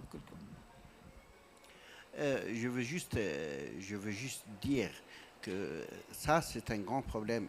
Et déjà, à travers le monde, on commence à le voir. Et au Maroc, on commence à le voir. Le prix de la viande a augmenté d'une manière exorbitante. Et malgré ça, les éleveurs n'arrivent pas à répondre à leurs besoins. Pourquoi? Parce que avec les changements climatiques, avec la réduction des précipitations, premièrement, il y a une faible production au niveau des terrains de parcours. Et deuxièmement, il y a le prix des fourrages qui a augmenté de manière exorbitante. Donc cela a fait que cette filière est devenue une filière qui est très très très risquée. Et on voit une grande compétition qui vient de l'intérieur. On voit qu'il y a l'importation de la viande qui commence à venir de pays comme le Brésil, comme l'Argentine, un peu à travers le monde. Donc, cela risque, si on va se poser la question, et en fin de compte, si cette filière va s'éteindre au niveau du Maroc et un peu au niveau du Maghreb, du nord de l'Afrique et un peu partout dans le monde, quelle sera la conséquence? On aura droit à des moutons qui sont presque industriellement engraissés un peu partout dans le monde avec des aliments qui ne sont pas du tout naturels. Donc c'est ça le grand risque, et on va lancer ces gens-là dans les villes, vers la migration, vers d'autres pays. Donc ça, c'est un problème. Ça, c'est un problème. On va les envoyer sur les routes. Donc, une autre migration politique qui peut-être ne va pas se terminer dans les frontières des pays, ça va passer d'un pays à un autre. C'est pourquoi on a besoin de revoir nos stratégies, de revoir nos politiques, de revoir nos approches. Comment on peut encourager ces éleveurs à sauvegarder leurs prairies, à sauvegarder leur territoire et à en profiter, eux et leurs troupeaux. Et comme ça, ils vont participer à assurer une sécurité alimentaire du territoire. On ne va plus être dépendant, au moins pour les viandes, de l'étranger et de l'importation en ces temps de guerre.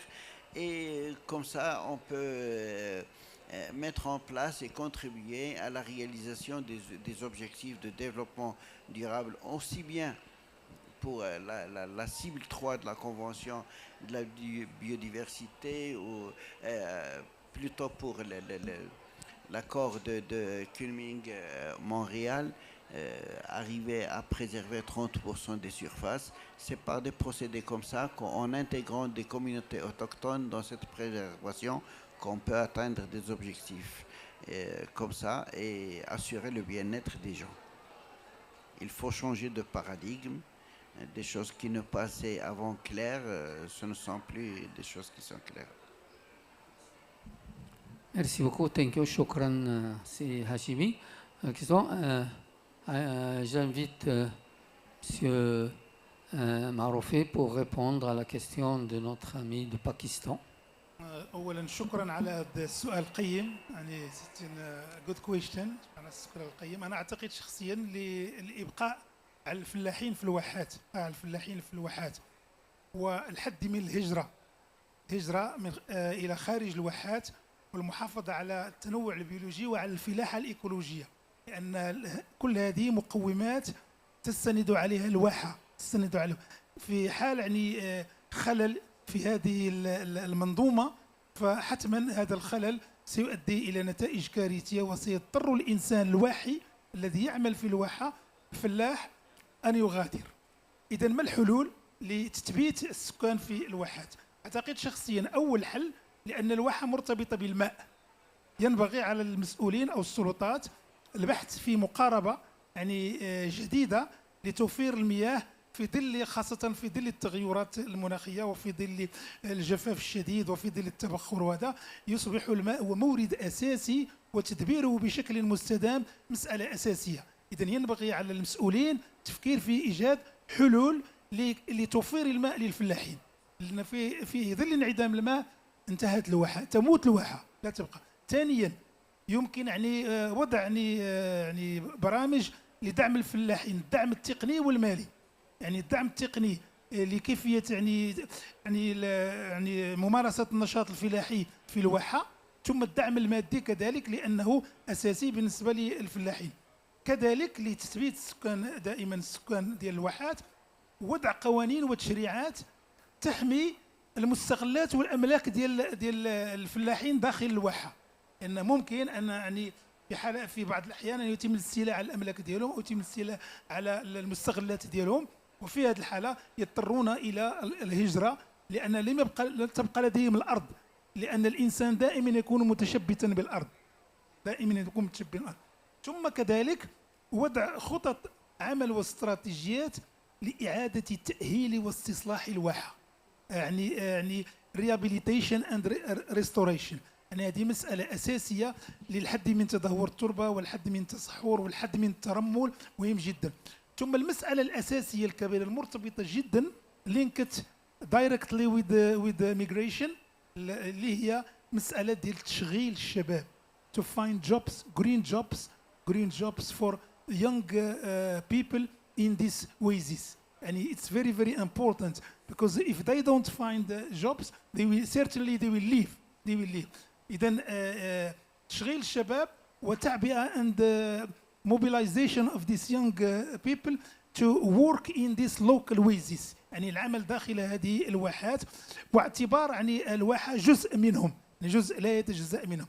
ثم وهذا مهم أيضا تشجيع السياحة البيئية، ضروري أن تكون هناك مشاريع ديال السياحة البيئية، ولأن هذه السياحة البيئية أيضا سيتم بناء عليها تشجيع المنتوجات المجالية المحلية، ثم كذلك الصناعات التقليدية المحلية كذلك، وهذا سيدر مداخيل على الفلاحين، ويدر مداخيل على العمال، وسيدفعهم إلى البقاء في الأرض، ولا يفكرون أبدا في الهجرة. ثم هناك مسألة أخيرا، ممكن تنظيم كل هذه القضايا وهيكلتها عن طريق وكالة لتنمية الواحة، تتكلف بتنمية الواحة وبترقيتها وبتطويرها، ويعني التفكير في خلق شراكات للواحة، سواء على المستوى الوطني بارتنرشيب، سواء على المستوى الوطني أو كذلك على المستوى العالمي، لجعل الواحة تبقى صامدة ويبقى سكانها فيها، وتكون واحة مستدامة تخدم الاقتصاد الوطني. شكرا سي معروف. أعطيك كلمة لسي عدلي. No, that's okay. طيب, thank you very much. I'm following on this question because it's a very good question, and I think anyone who is attending this conference should have in his mind or her mind that, you know, what's going to happen if we continue the same business as usual, because the situation will be much worse. So definitely, my answer is in a number of things. Number one, we have to acknowledge that without science, we are not going to solve, we'll not find solutions. We will have to adapt, first of all. The definition is we have to adapt because people have to survive. But we need also people to understand, like if we are talking about 1.5 degrees and we still do not find the North is not putting at least 80%, because they are responsible for 80% of the problem, at least they take responsibility of 80% of the solution. If they don't take the 80% of the responsibility of the solution, we are not going anywhere. But at the same time, we have to build our capacities and our communities to be adapting, because I think with science we can have seeds that could be also able to live with the extreme, So the science will help us. Technology, definitely we need technology. Of course, without water, there is no oasis. So to have the water exist and to continue having the water and to protect the water, you need science, you need the technology, you need financial resources, you need the capacity development. But most important is the ethics, the ethical solidarity. This is a moral solidarity than even thinking about what is the good for my country and not that. This is why I'm saying that it's, the solution is, unfortunately, when you talk about technology and you're talking about finance, the developed countries are responsible for that, and the developing countries are the victims of that. So, but we will not wait. And what I'm saying in my country, in Egypt or in the region, in the Arab region where my network comes from, I say we cannot wait for the funding to come, because our oasis, our lands will not wait until the solution comes. So we have to take at least the minimum. For first step for adaptation is that people, they know what are the threats. They know what are the challenges and what are the problems they are facing. This is the first level of getting adapted, and then with the minimum we have or the maximum we can do, if I can say this, the maximum we can do, we have to work on the elements of adaptation for building the resilience of the community. And this is why I just came from another session that was between 2:30 and 3:30. We're talking about strengthening the role of civil society. But we cannot strengthen the role of civil society without having a very clear indicator of how much we are going to support the civil society. We cannot only keep saying it in the corridors and in the meetings that we want to support the civil society. But how much you are putting in this, for the communities? If you are only talking about it and you are not putting anything, where is the direct finance for the communities? So I'm putting here that at least 70% of the global finance should be directly given to, direct finance to communities. If I have 70% of the global transactions of funding going directly to the communities that are suffering, we will not see here people who are saying that our island is disappearing or our land is dying. But put direct financing for the communities that are affected. Thank you very much for the question. Thank you. So we hit to the end of this side event. So I want just to make kind briefing. So one of our recommendation will be to preserve the water resources in the oasis. It's important for the life and the perennity of the oasis. Then to restore the degraded land by the sand or by storm of sand, and to preserve these hotspots in the desert. Third is to preserve the biodiversity of the hotspot, but also the capacity of producing food for the habitant of the oasis, because they need to get some food to preserve. And also, as people, we have to provide some jobs for young, but as you said, or the young live out, and only the elder, they keep the house just to there, and as it with they waiting that the younger send them some money to survive. And then at international level, we recommend that the CCD Secretariat include WISES in their program, because we have been here, we didn't hear about WISES except our presentation here, but nobody was talking about the WISES, and we know the WISES are everywhere, even here in Arabia, in Gulf, there is WISES. And then also, we recommend that United Nations include in the decades of ecosystem restoration the WISES, because they are not included. Yesterday I was in a side event here by United Nations, and decades they didn't talk about the WISES. This was for preservation.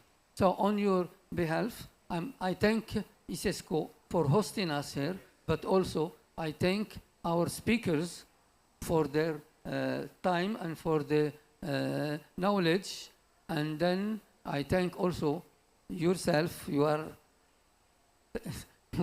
are following our presentation, sitting in front of us, and I congratulate you that you are here from maybe from 9 in the morning and you are still sitting.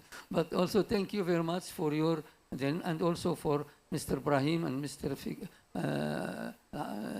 Iman, and also Al-Arbi, qui join us. And thank you very much. And maybe we can take a picture. I don't know what is the rule of here. So everybody is here. Take the picture. Thank you very much.